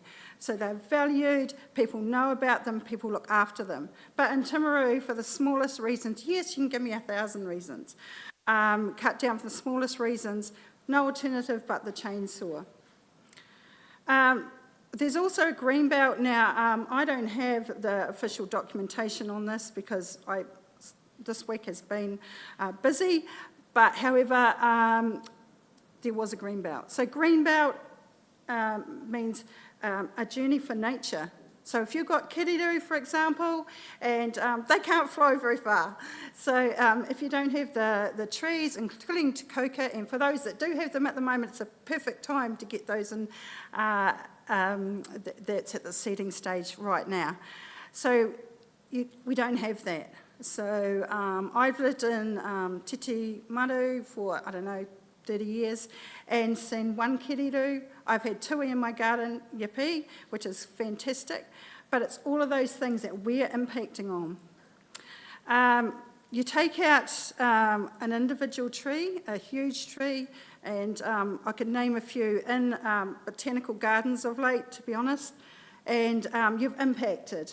So you've impacted on your aesthetics. Not that's so important to me, but I'm going through the motions here. You've impacted on the insects, the insects, the manu that live there. You've impacted on the whole environment. So I just want you to, for the council, to stop and think before we do this. Before everybody goes, rightio, chop it down, chop it down, chop it down. Okay, England, amazing. We have botanical gardens, and if anybody's been to the botanical gardens recently, and I spent a lot of time there, it's becoming a lawn. It's becoming someone's lawn. Like in years ago, you have a flash lawn and you were, a well-to-do person. That's what it appears to be now. These trees, as mentioned 2 times in this wee kōrero, as they're disappearing. And it's and also the gardens, of course, which might be something to do with financial. If you don't have those borders with those poti, those flowers, you're not going to get the insects, etc. So it's coming back for us to think about right back to literally grassroots level. Replanting is useful, But how long does it take for a tree to grow? Acorn, for example, 12 years. 12 years. So the good old lucky, the ducks come in this time of the year. Yep, good idea for the duck shooting, but also because of the acorns. So if you're cutting out those trees, you're also cutting out a food source. And also, obviously, down Craigie Ave as well. My next kōrero is around the amazing place of Waipori or Claremont Bush. A unique, absolutely unique Ngāhere forest, which should be treated with more respect and care. I don't know who owns it, how. I know it's a mixed bag of that there, but it's a most amazing place to be. And those who haven't been, it's 15 k's away. I only found it 8 years ago through a good old Facebook post, and now part of the trapping team.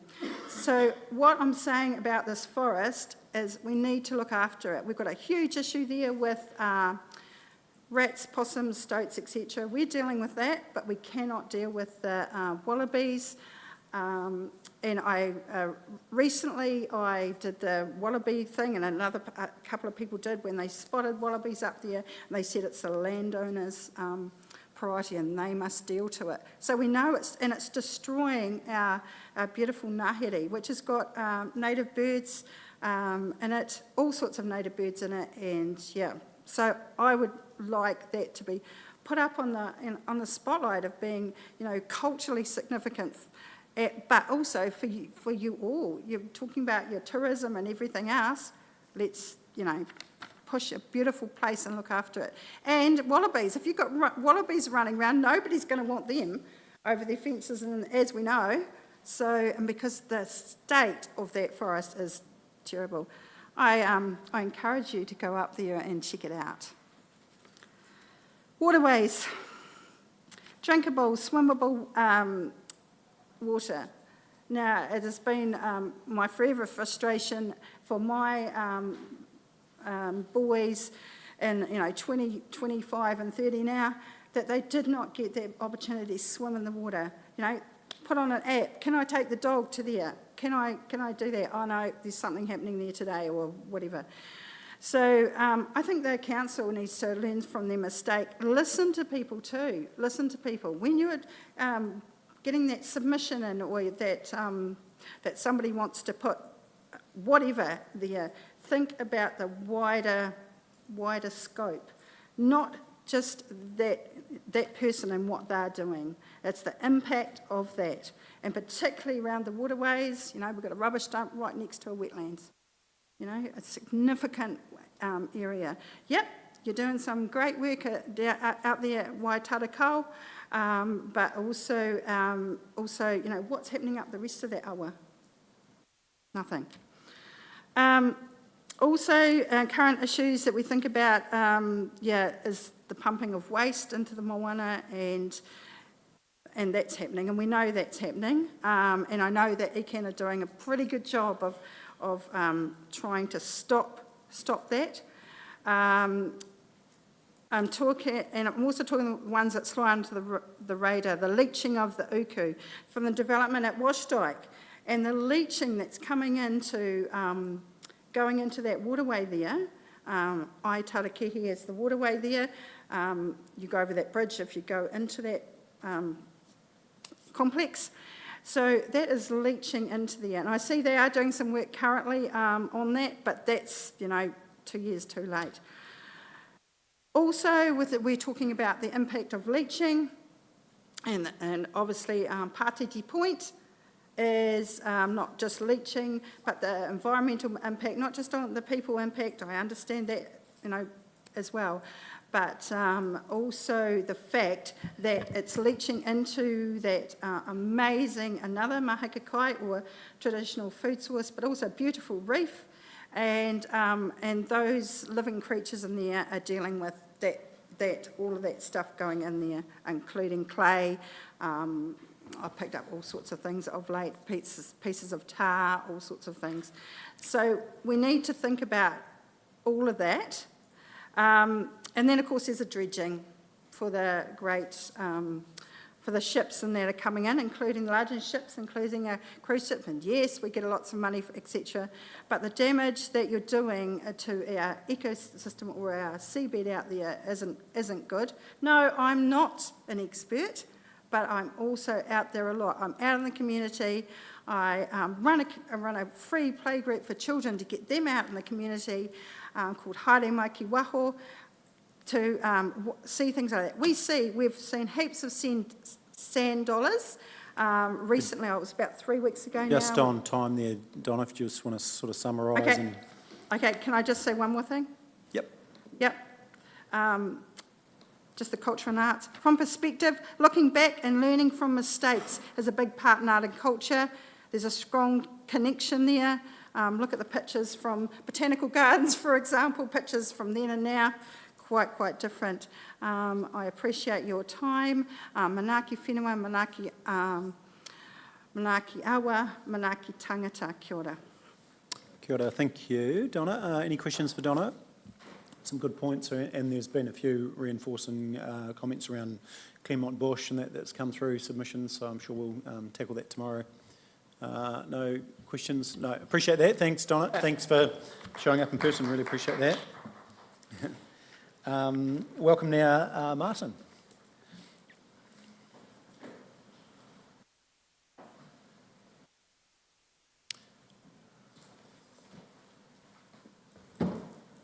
Welcome, Martin. Yes, So thank we know you the drill for, now, so the floor's yours. thank you for your time. Thank you for listening. I just want to go over a couple of things. I guess my question would be the spend-ups or tightening our belt is at hand.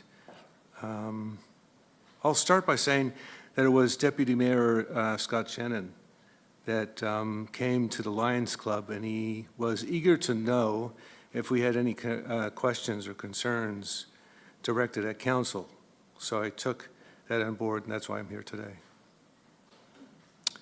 So the budget seems to be proposed at $650 million, yet we're entering into a hyperinflated economy or a recession. So should government be refunding tax ratepayers for a declining market in property and land values? And or should council focus on debt reductions as opposed to furthering debt increases? Housing prices in New Zealand in some cases have dropped $200,000, and yet more is to come. In Auckland alone, housing prices have dropped $1.2 million. And yet council persists to bang at the door at ratepayers by pushing up our rates. So question here is $650 million the right direction to go? Plus, it's somewhat like a gravy train, and so is that going to be a right course to take, or is it just taking the lifeblood out of residents here in Timaru and surrounding areas? Shouldn't council actually halt these spend-ups as opposed to actually reducing the debt? So I have just 3 things I wanted to go over quickly. Timaru Royal Theatre is budgeted at $57 million, and yet most people in the building trade know that this would be blown out 20% or $80 million. Earlier we heard from John McKenzie, who raised an alarm pertaining to potential water running under the theatre. It is in this case, I question whether ratepayers are actually told of the issues that are going on with the theatre. And it's also a very costly venture. Have we actually sought after local overseas investors, not to mention fundraising administrated to this project and structuring the total cost of the theatre or sponsorship? Seeking local or out-of-town overseas investors seems to be a more viable venture as opposed to lumbering the costs onto the ratepayers. Evidence of this is found across the country and globally. A recent article, for instance, spoke about a startup company with overseas investors from China and Europe regarding the disposal of rubbish in the Canterbury area, but that was scrapped. An application was made to demolish a prominent listed heritage Timaru building. This was to make way of a $40 to $42 million redevelopment, and yet nothing in its wake has been developed since it's been demolished back in 2016. It appears at this stage it is to be a money pit.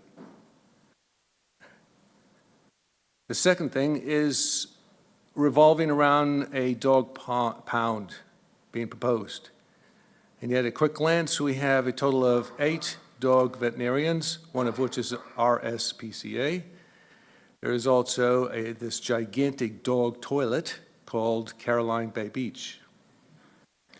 Why is Caroline Beach being used as a toilet bowl for dogs? Surely this must raise questions for beach lovers, particularly kids and their families digging in the sand and getting sick. Also, why don't dog owners share the load of the dog pound being proposed with a dog poll tax or user pays as opposed to ratepayer burden? Therefore, the dog pound being proposed at $500K, is this necessary? While we already have a number of dog areas, one of which was mentioned, but wait, there's a dog park on the south end of Timaru adjacent to the cemetery, and the other dog park is the Glen Edie for ground dog owners. Furthermore, there are multiple animal veterinarians, so why not spread the load throughout the region for stray dogs? Council is proposing a dog pound, roughly at $500K. Why not have veterinarians absorb the overflow of dog and dog owners absorb these costs?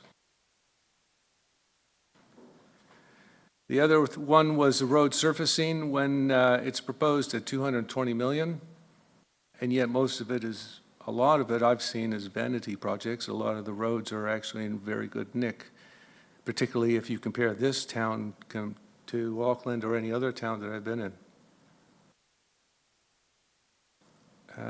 So, end of the day, have there been discussions revolving around user pays, for example, the main arterial road usage or usage of public facilities?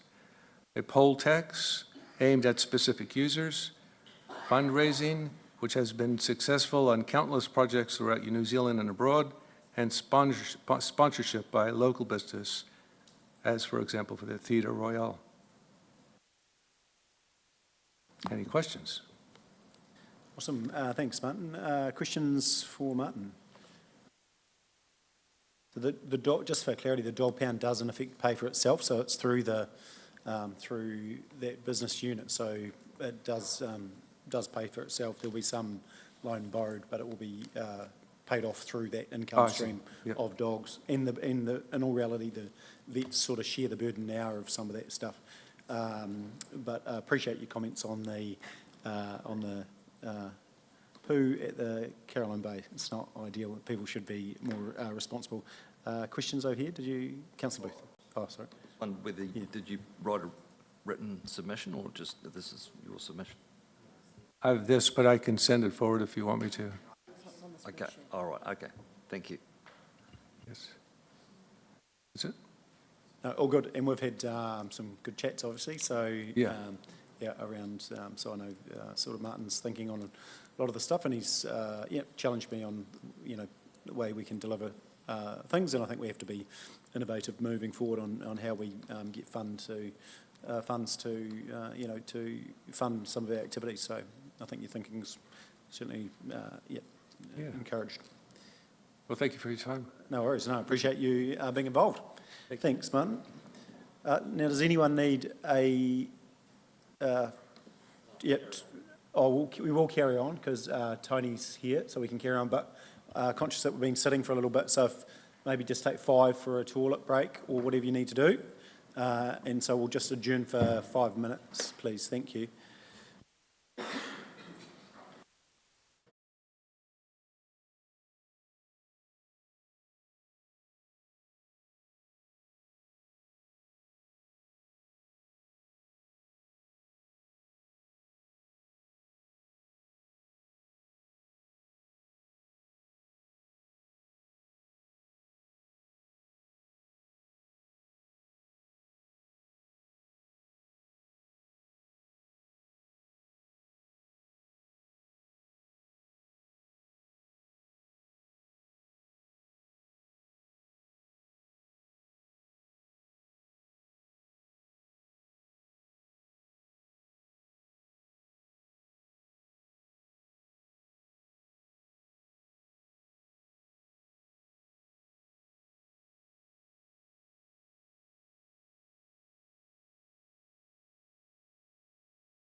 Take your seats again, we'll get started.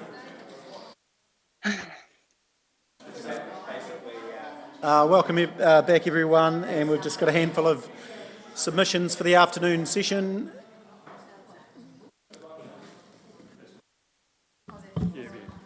Hello, Council. Righty, welcome back, and I'd like to welcome Tony Preen. Great to have you with us, and Tony, the floor's yours. Oh, really? Okay, thank you very much. So, I did write a submission, but I haven't brought it with me. But anyways, no surprise, we're talking about rating differentials again, and this is something that's fairly dear to everybody's heart that owns this sort of property at the moment, because at the moment market prices for CBD properties are coming down. They are selling up to and even below a half of their current GVs. And they've been doing that for the last 5 years. You would think that CBD businesses would be paying less rates. After all, the market is saying that the businesses cannot afford to pay the same rents and rates as before. And as a result, the prices of buildings are coming down big time. Can't dispute that. But not so for rates. Rates keep on going up for two reasons. And one is QV, who have refused to adjust the government valuations to reflect the state of the market in the CBD in Timaru. They have just done a revaluation, and GVs have come down a bit from previous revaluation in 2020, but not nearly enough. They certainly do not reflect the market as it is today. Now, we pay rates on these valuations, so it's imperative that the GVs reflect the market. The way it works here with QV is that the local branch of QV do the residential revaluations and rural valuations, and Christchurch do the commercial. Why they give the commercial to Christchurch, I don't really know. But they have no idea, that they haven't got any skin in the game down here at all.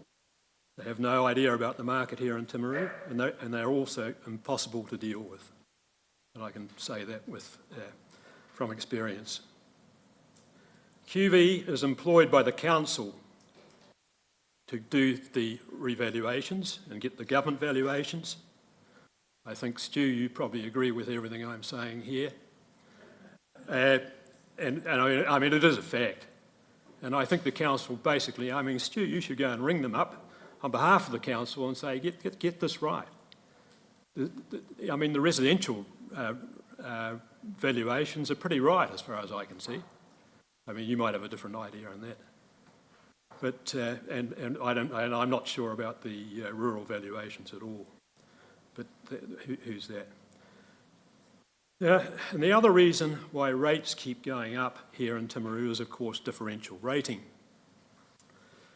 And this is where you say, come hell or high water, the commercial sector, and the rural sector for that matter, are going to pay the same percentage of rates take as previous.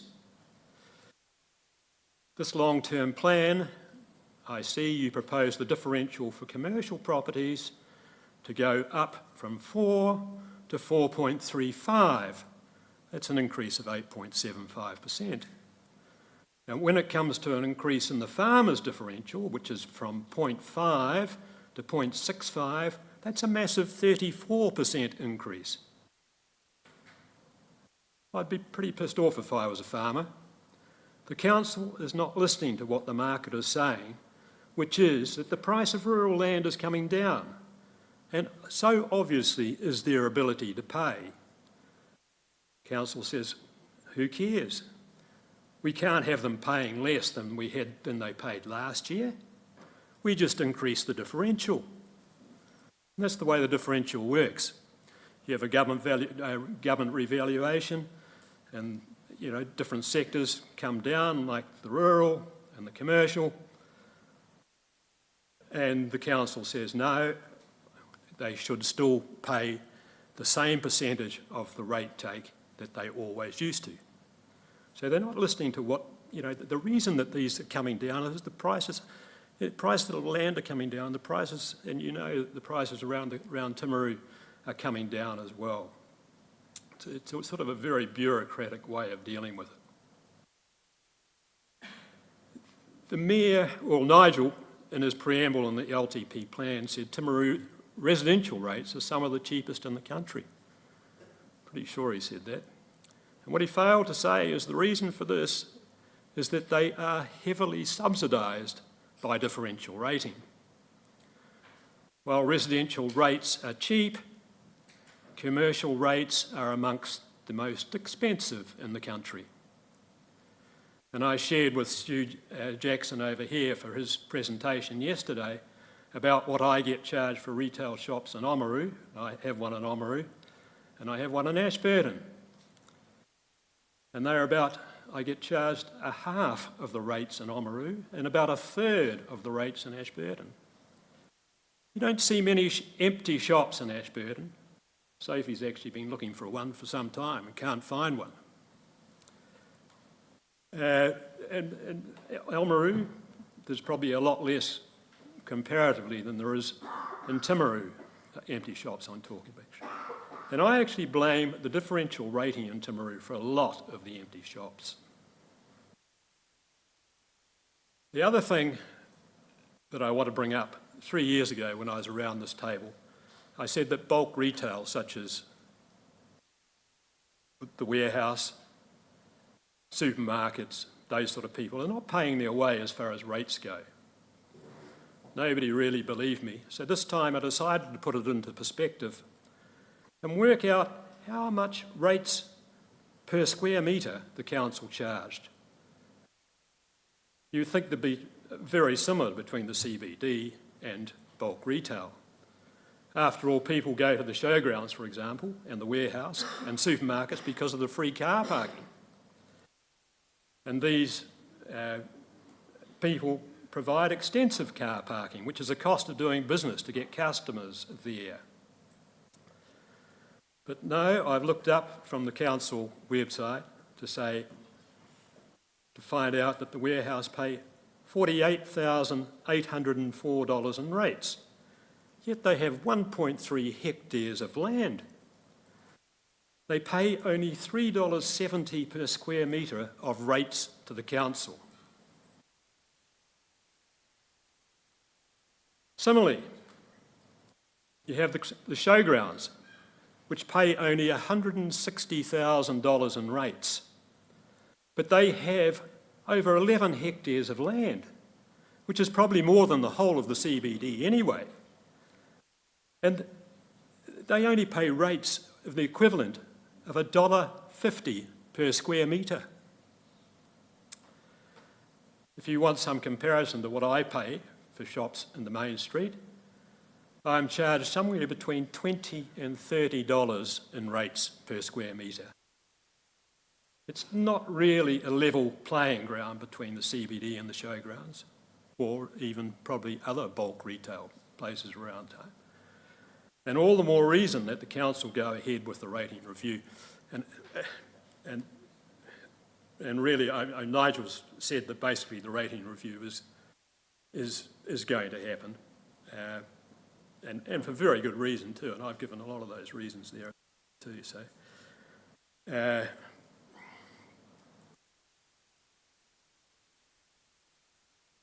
I mean, I can carry on, but if anybody wanted to ask me any questions, I'm very happy to answer them. Otherwise, there we are.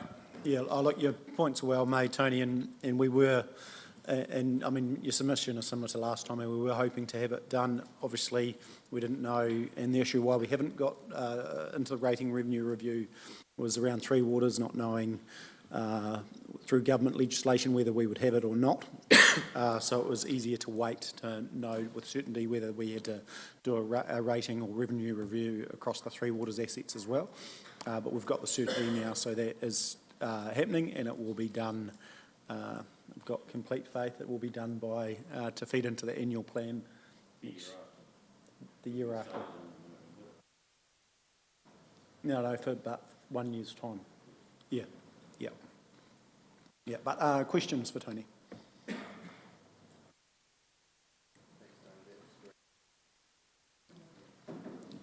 Yeah, I mean, you all understand about differential rating, don't you?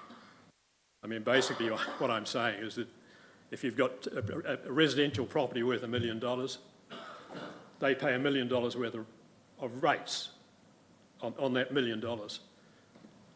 If a commercial property in Stafford Street or anywhere for that matter has got the land value is $1 million, they get charged rates on $4,350,000 worth of land value. Is that a big difference? Yeah. Most other, towns in New Zealand don't do it. Christchurch, I believe it is 1.1, Yeah. I think we all agree that the review needs to happen, and it's been some time. So, Councillor Piddington, question. Tony, are you more in favour of land value rates or capital value rates? Well, it's something for you to work out, but I mean, obviously for the CBD, I mean, the only way that you're going to get the showgrounds to pay exactly what they should be paying is to charge them capital value, basically. And I do concur. I've sold a couple. I mean, it's just ridiculous what they get charged under a land value basis here at the moment. Yeah, they were pretty impressive numbers you put up, really. Or the difference was quite, just as you showed. Thank you. Right. No, perfect. Thanks, Tony. Thank you. No, I appreciate that. And thanks for championing that cause, because it is through your submission last year that we decided to go on that path. So, you have made that change, so thank you. And I know you've been passionate about us looking at that for some years, so. Yeah, well, I'm basically trying to get the Main Street busy again, Yeah. I mean, it would be great if we had more shops down there and everything like that. Yeah. No, I appreciate that. Got to do something about it. Righto. Thank you. Righto, thanks. So, team, we're now going to go online to Teams, and we've got Pauline Robertson joining us. There she is. Got Pauline, can you hear me all right? Yep. Tēnā koutou katoa, can you hear me? Yeah, I can. We're all good. Yeah. You go for it. We'll listen. Pauline, tako ikoa. Thanks for the months of work that have gone into the LTP already. Sorry, I have a bit of an echo. Can you hear it? It's fine at our end. I'm pretty good. Okay, I'll just turn down my volume and hopefully that will help. Ugh, oh well. So thank you for the months of work that have gone into the LTP, and I don't think a broad brush is needed to clear your work. I think you're doing great. I love to live here, and I feel like I truly have grown to be part of this community. I chose to speak to you on my submission as I wish to live here a very long time. My submission had 5 prongs and touch on my interests as somebody who loves to go to the beach, the theatre, as a co-leader of a pest control group at Wapoti or Claremont Bush, and as a water treatment operator where I have the privilege and responsibility of delivering our community millions of litres of drinking water every day. So in recap of my submission, I want to take my toddler to the bay over the autumn and winter period, but I don't feel comfortable, nor do many of my mum friends, due to the poor recall of the dogs on the beach. I love the idea of the theatre, but I'm dubious of the cost as it's quadrupled before even starting. And I watched your LTP workshop live stream last night, and you talked about the multiple other council buildings that may need earthquake strengthening. My role of co-leader shows me how our community values biodiversity and how it makes our region more wild and more beautiful to live in, and how parks must be supported to do this. I dream of a pest-free native forest corridor from the Upper Pariora to the sea, Kiuta, Kitai. Currently, the pests are eating the understory at Claremont. Today, I went to Wainuia Mata, a water treatment plant in native bush where they manage pests using poison and hunters. And imagine the understory of Claremont if we could do the same. My role as a water treatment operator shows me the value of every drop of water we take from our aquifers and our rivers to enliven our community. However, primarily my focus is climate. In 2021, the community clearly stated they needed you to act with urgency on climate change, with almost 3/4 supporting council to do more or even more on climate change. Funding was agreed for, and in the LTP workshop that I watched, it seemed that you have put forward development and enactment of a climate action plan with a continuous improvement as the KPI, with a twin thread that I noted by some councillors as needing the resiliency for climate events built into it. So do it. Strong action and leadership is needed.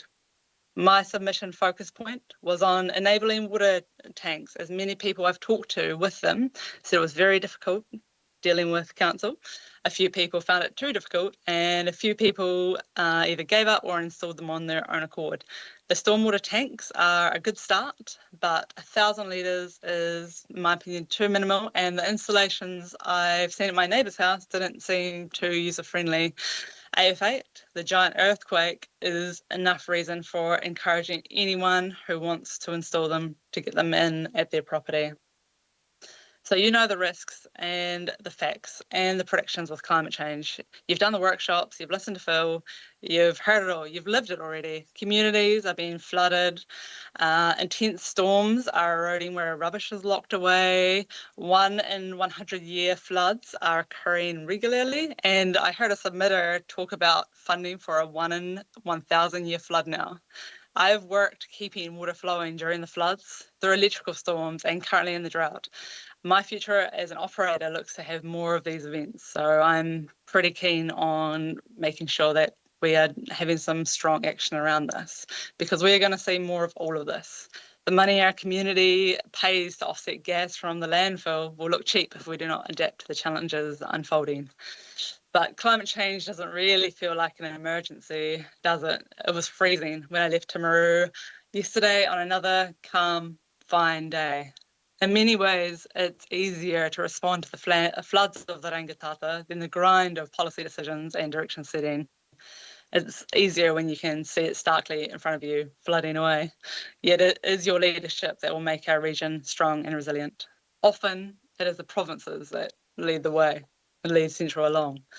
It's an emergency, but a very calm crisis. But I believe you had the skills and the means to inspire change and set the path forward within the council and our community. The climate action plan will have to make some really tough calls to make a South Canterbury that has a thriving, diverse ecosystem and communities, resilient infrastructure, fruits, trees in our parks, and a prepared community. Other councils like Wellington have joined a resilience network. Waimak or Waimakariri are looking at buying land to shift their equivalent of the Milford huts. And I've listed others in my submission who are facilitating rainwater tanks, because that was primarily my focus this LTP. So please make 2024 the year to show leadership on climate change action, implement and enact this climate action plan, and show us how you're doing it. 74% showed they wanted action in 2021. And I know many have spoken to you over the last few days about this, as it means so much to our future, a positive future with resilient, thriving towns for the benefit of current and future generations, our people, whānau, mō te taio, our environment. Thanks for your time. Awesome. Thanks, Pauline. That was a really good submission. Any questions for Pauline? I know you brought up the rainwater tanks, and we have had some conversations, and we're going to have a conversation tomorrow again about that there's some other initiatives with our neighbouring councils that we might be able to tag on as well. So that's really helpful that you've raised that one, but I think we've got more questions for officers on some of your points. So I really appreciate that, and layering some of the themes that other submitters have put through. Awesome. Thanks, Pauline. Cheers. Thank you. Alrighty, move now to Aaron Seeger.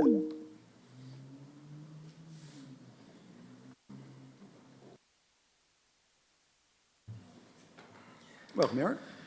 Kia ora. And thank you very much for this exciting but scary opportunity to talk to my submission.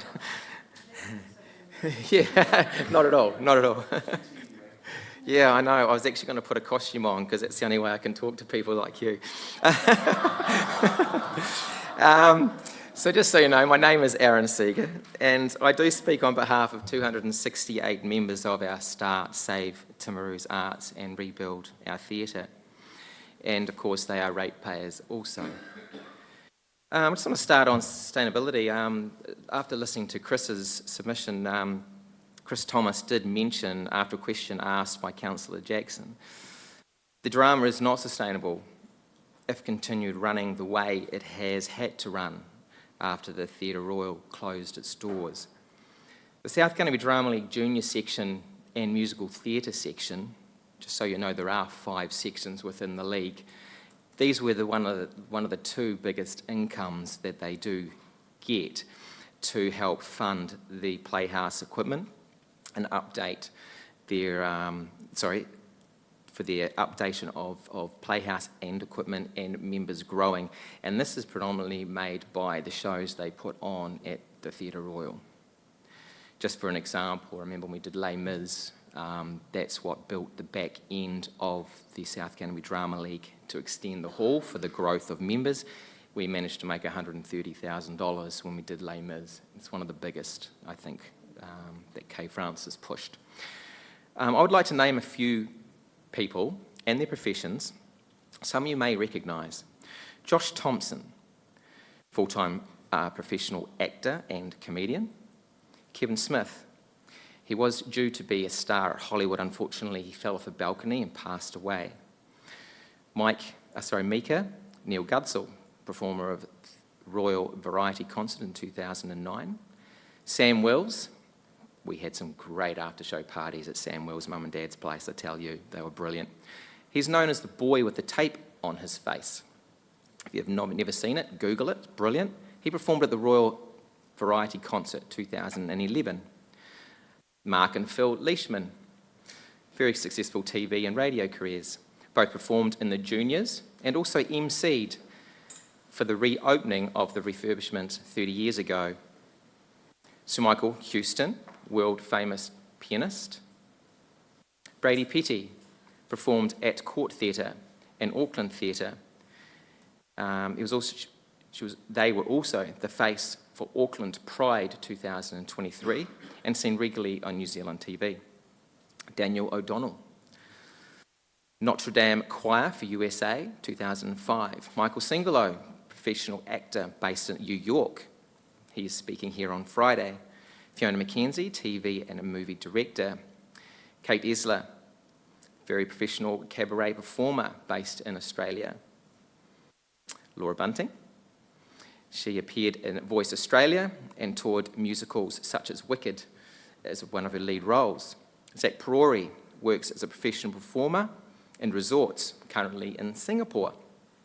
Caleb Cameron, pursuing a successful professional tap dancing career.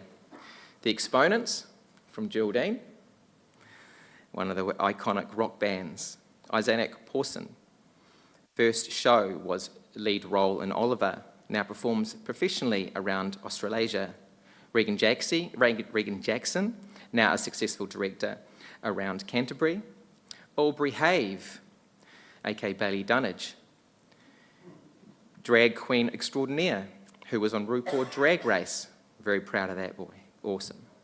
Joe Raymond, television producer. Sasha Kilgour, singer. Natasha Hammond, cruise ship dancer. Simon Leary, professional actor, playwright. Rachel Cunningham, soprano in opera, Australian, based in Sydney Opera House for over 30 years. Patrick Hill, producing music at Neil Finn's Roundhead Studios. Kaylee Bell, as just mentioned in her submission, incredible successful award-winning country music artist. Couple more. Morgan Bradley, professional actress. Sarah Casey, radio host for The Edge, hosted Dancing with the Stars and also was a guest judge, I believe, at Masked Singer.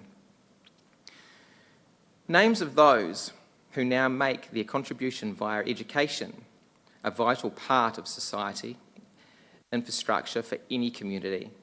Georgia Carnegie, Cameron Lyons, Victoria Chapel, Catherine May Smith, Sarah Prentice, Alice Solis, just to name a few.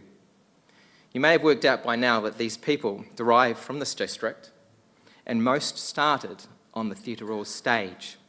So many people from all walks of life. A Start member posted, "It's not just a career at the arts that comes from childhood spent on stage.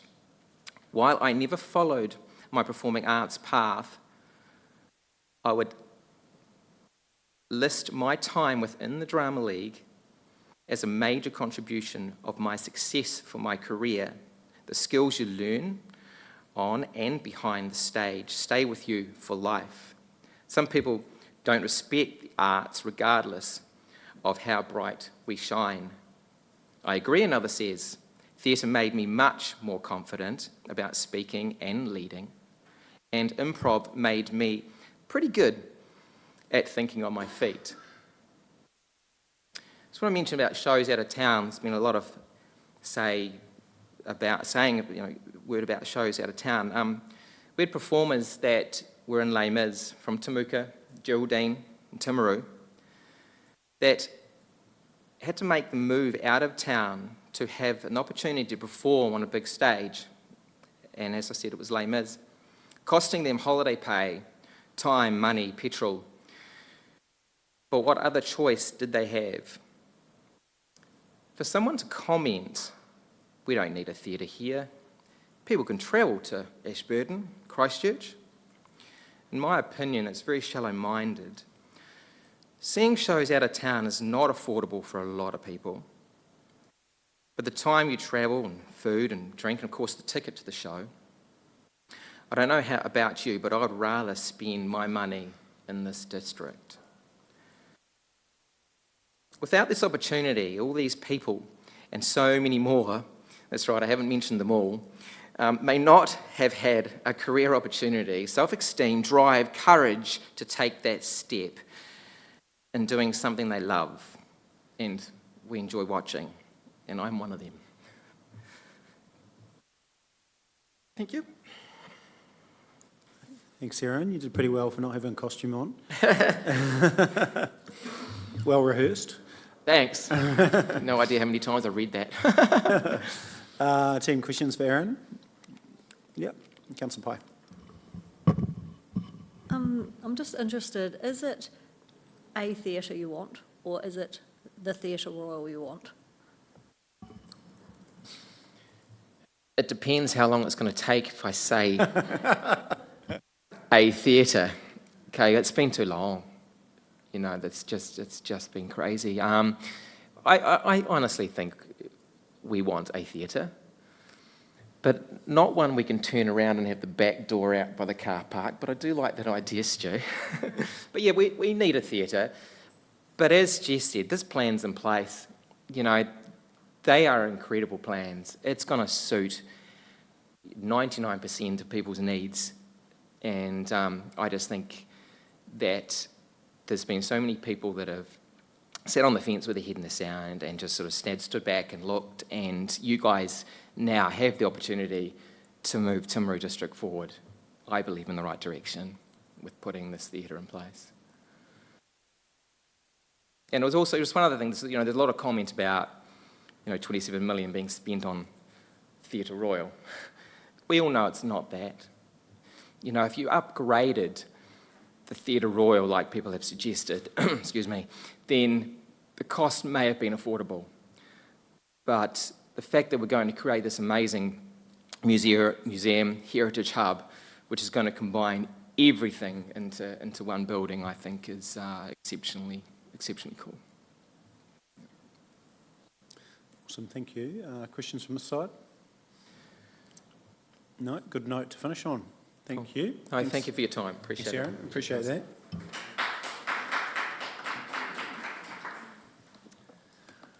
Alrighty, so next we have Tracy Johnson and others. So we've got 4 seats up, so if more than one wants to come up to the front, you are more than welcome here, and you're representing designer cakes, Just Eat Cakes, Daisy Cakes, Repeated Affair. Repeated Affair sounds interesting. Repeated Affair. I like that. Kitchen Giggles, Autumn Cake, Sugar House, Timaru, Lavish Treats is what I've got in front of me.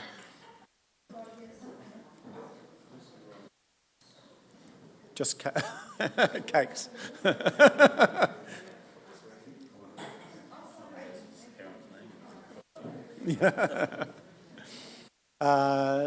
So Tracy, you look like you're the lead, so just push the button in front of you and then floor's yours.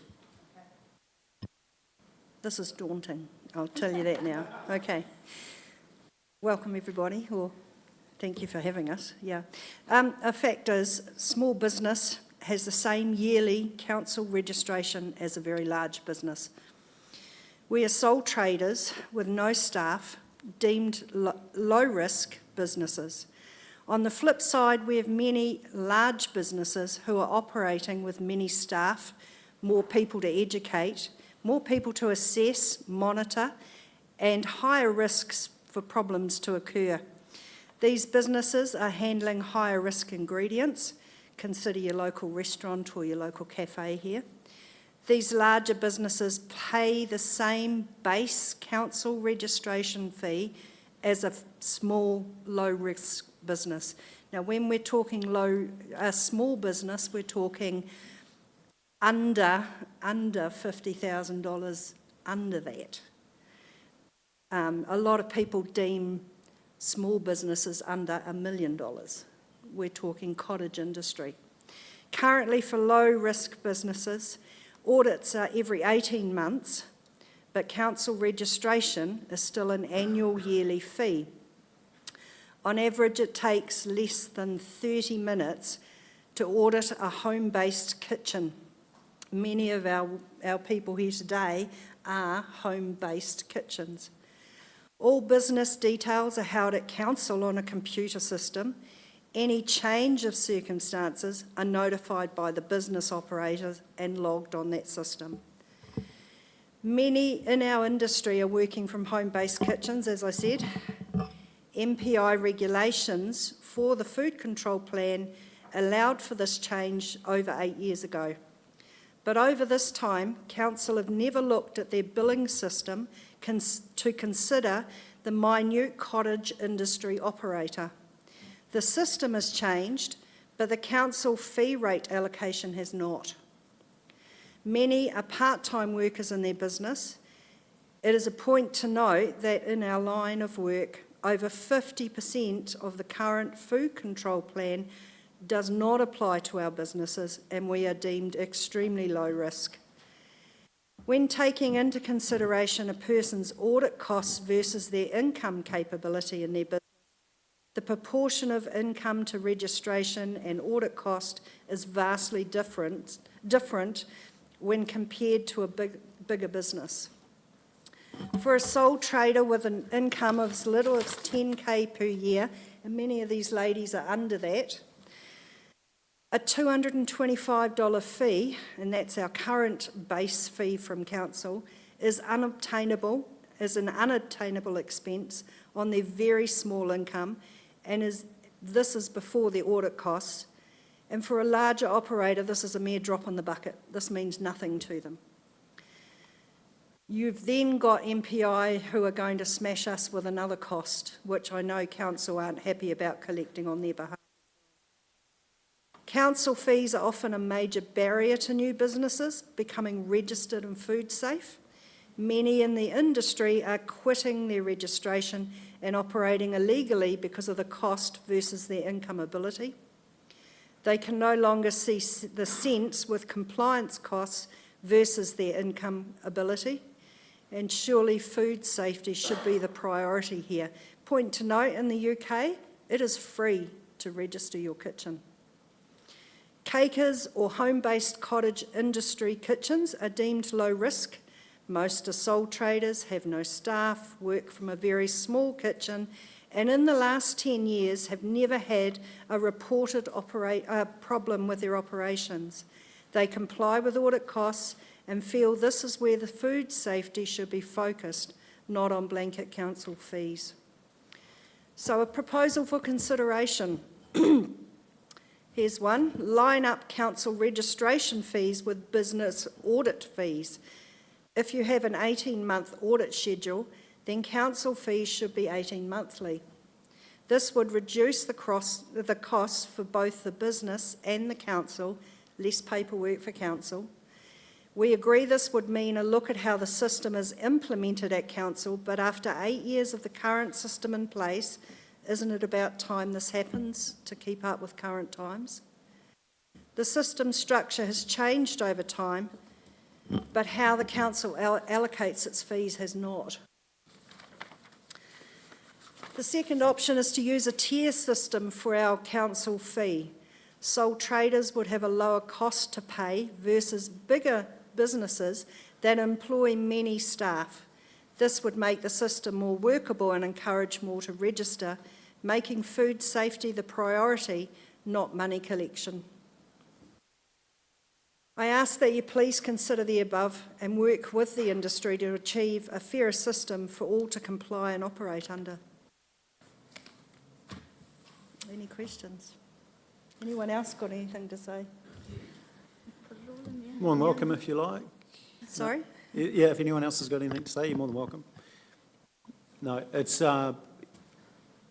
been pretty cemented, I think, your views through the submissions, so that's sort of reinforcing. Have we got any questions? Yeah, Councillor Shannon, and then... Yeah, there was some, thank you very much, ladies, and I guess there's probably still more of you as well out there as well. So perhaps I shouldn't just say thank you, ladies.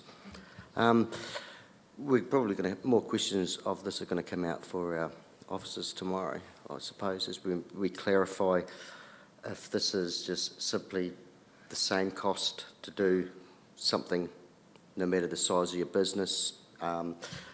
There's some opportunity there perhaps about lining things up, which all makes sense to me, but, you know, we'll talk about the practicalities and what have you. But being a small business operator myself, there are a lot of costs, that, and you guys will appreciate this, that unfortunately when you're small, like me, and I just work with my dad, for example, that are expensive to me, not expensive to large retailers. And those sorts of things may seem a little bit unfair, but so what I'm asking is, would you then be asking that perhaps some of the larger operators effectively subsidise the smaller operators, or are you looking for something that's more in line with the work required to actually do the registration and what have you? Well, it's funny you should say that, because we feel like we're subsidising the bigger ones. You know, the shoe's on the other foot here. An example, I was picking up my grandson from school today. The local pub owner came over to pick up her son, and she said, "Oh, you're going to do the old, long-term plan thing tonight?" And I said, "Yes, we are." She said, "Oh, well, that doesn't worry us. It's just a drop in the bucket, you know." We are the little guy at the bottom still struggling to pay that $225. Council wouldn't lose anything if they made larger businesses, or not made larger businesses, but if you are a low-risk business, have a tiered system for that low-risk business. Yeah. What you're talking about is the level of risk? Yeah. Yeah, okay, thank you. Yeah. Questions on this side? Yeah, I think just the whole system, 8 years of working under the food control plan from MPI, has never shifted. Surely we can have a look. Surely it can be looked at to shift. Yeah, I'm conflicted, obviously, but it's it's overly onerous, some of the systems that you have to go through. So, yeah, appreciate. Yeah, and it's not so much the audit, because I do believe everyone needs to be audited. And I sat in a meeting when those audits were first being priced out, and we got it from 2-hour increments charges down to 1 hour, and that was fantastic. We did that together. So that was a win for us. But yeah, it just seems like maybe 18 months you could be charging us instead of every year. Why not line it up? Yeah. And? And? It's also the fact that we are constantly fighting with unregistered decorators, cake makers, food places. Constantly all over Facebook, someone will put up, I want a cake, and there is just 20, 30 comments of people that I certainly know are not registered. And it's the fact that it's a standard fee of $2.25 that people will not, they're just like, what's the point? I don't want to pay, why should I pay that when I can go and make a cake anyway? And whereas if the fees were a little bit lower, then it just makes it more practical for sole traders, because we're all going to be, the cake decorating profession is, you are one person, it is you, and it's not very often you'll take on anyone else because it's your work. So yeah, it's also that as well. Brilliant. Any further questions? No? On that happy note of cake, that's a nice one to think about, isn't it? Should have bought cake, yeah. That's all right. Oh, God. God. Hey, God. Who let him in? Anyway, Grandad. So on that heavy note, thank you. And so we'll be deliberating on all. Yeah. Yeah. No worries. Thanks for coming in. All righty. So we're nearly towards the end, and I've got Ella. Is Ella here? Welcome, Ella.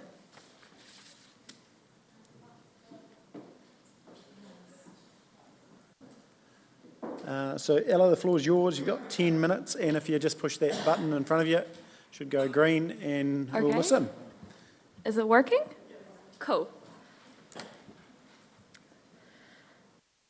Kia ora. Today I'm talking to the Council about considering socio-economic implications, haora and our youth as part of our long-term plan. A lot has been said by the Council about how we have some of the lowest rates in New Zealand, and a lot has been said about cost of facilities and rising of said rates, but I feel that something has been left out of the conversation, this being the human return. I have no immediate hang-ups about the Council's proposed spending. I am happy to live in a town where home ownership is a realistic dream for people my age. I know 3 girls from my graduating class who have brought their own here. I would like to acknowledge that I am not encouraging wanton spending. However, I'm speaking to represent myself, other young people in this district, and perhaps others outside those demographics, and to encourage the Council to keep in mind that cheap and has a nice beach cannot be the only selling points for a town, which is a narrative I have seen pushed. Council assets have a reputation for not returning a profit. The idea that council assets should make a profit is one that seems reasonable from a business point of view. In my submission, I wrote about encouraging healthy, active, and socially involved lives, which are important to the council's kaupapa. For example, upgrading the stadium may not make us millions, and it may not make us millionaires, but the community groups and sports teams that use it will have greater positive outcomes in social connection, physical health, and community spirit. Sea Bay gives our children a place to learn skills that may one day save their life, and gives us adults the opportunity to live active and therefore healthier lives. While cost is a part of the equation, I would argue that responsible usage of money to get things moving, plus centering our people, will develop the best usage of council resources.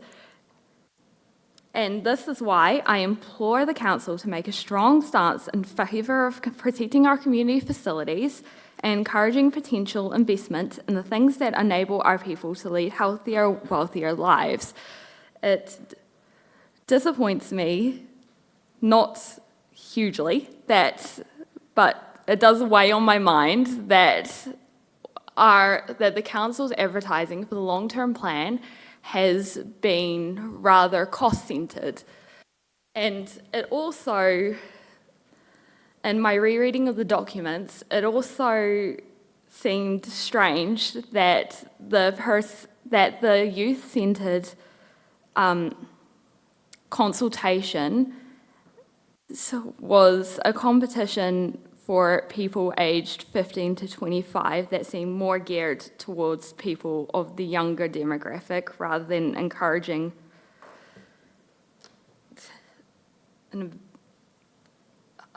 I've lost the words to say, but I think you get it. Lastly, I believe that in order to bring Timaru up to scratch, we need to think of the big picture. What sets Timaru apart from any other town? There's a lot put into our advertising that it's a nice family town here. And it's cheap. There's a nice beach. However, that can be said for a lot of other places around New Zealand. And I implore the council to think more towards what could make us unique and to look to our people for that answer. While I have some personal fanciful ideas, I believe that investment in stuff such as the Theatre Royal will bring sort of the interest and the marketing that we need to really make Timaru pop. And I invite any questions. Yep. Awesome. Yes. Thanks, Ella. Councillor Well done, Ella. I'm interested in your point around we're not attracting young people to the long-term plan. Would you have any ideas to help us out next time? What would attract your age group? So my age group is people, to establish it, is people in their early 20s. I think, sort of seeing people aged 15 to 18 and 18 to 24 is a different demographic because we are entirely different points of our lives. Traditionally, I understand that there was a wide range of ages in the council, while 15-year-olds back in, when you were 15, you were probably studying for school cert, whereas a 24-year-old is potentially looking at starting a family and buying a house. And I think that the council needs to make sure that they're keeping in mind that while both groups probably do want to be treated like adults, while you can get away with acting like one group are teenagers, because they are, 20 to 24-year-olds need to be taken seriously and given the same consideration as any other demographic over the age of 18. Thank you. Thanks very much. Councillor Pye. Thank you, Ella. I'm actually really interested in hearing your personal fanciful ideas. So was I. Is that an invitation to share them?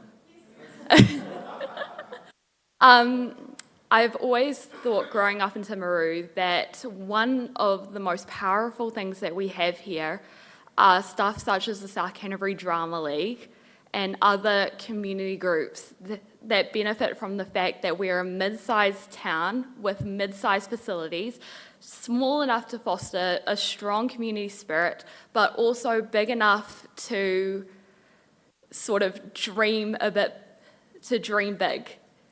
And I think that also, considering that we have an ageing population, and yes, I know I'm youth focused, but we could also strongly benefit from investing and using our industrial strengths as well, because we have quite a strong industrial sector, and using that to sort of set us apart in maybe something to do with aged care and innovation in the technology sector related to that. I said it was fanciful. Yep. At the table? No, that's great. Well, that's a wonderful note for us to finish on, Ella. So thank you. We appreciate you taking the time and being invested in your local democracy and community. I really appreciate that. this off. Yeah, perfect.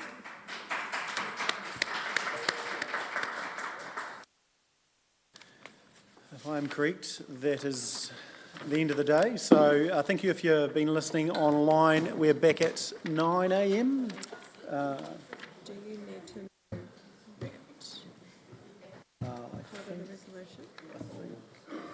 We did that at the start. Yeah, we did. Yeah. We can tidy that up tomorrow if need be, but I'm pretty sure we did that. So thank you very much, and we'll see you at 9 o'clock tomorrow.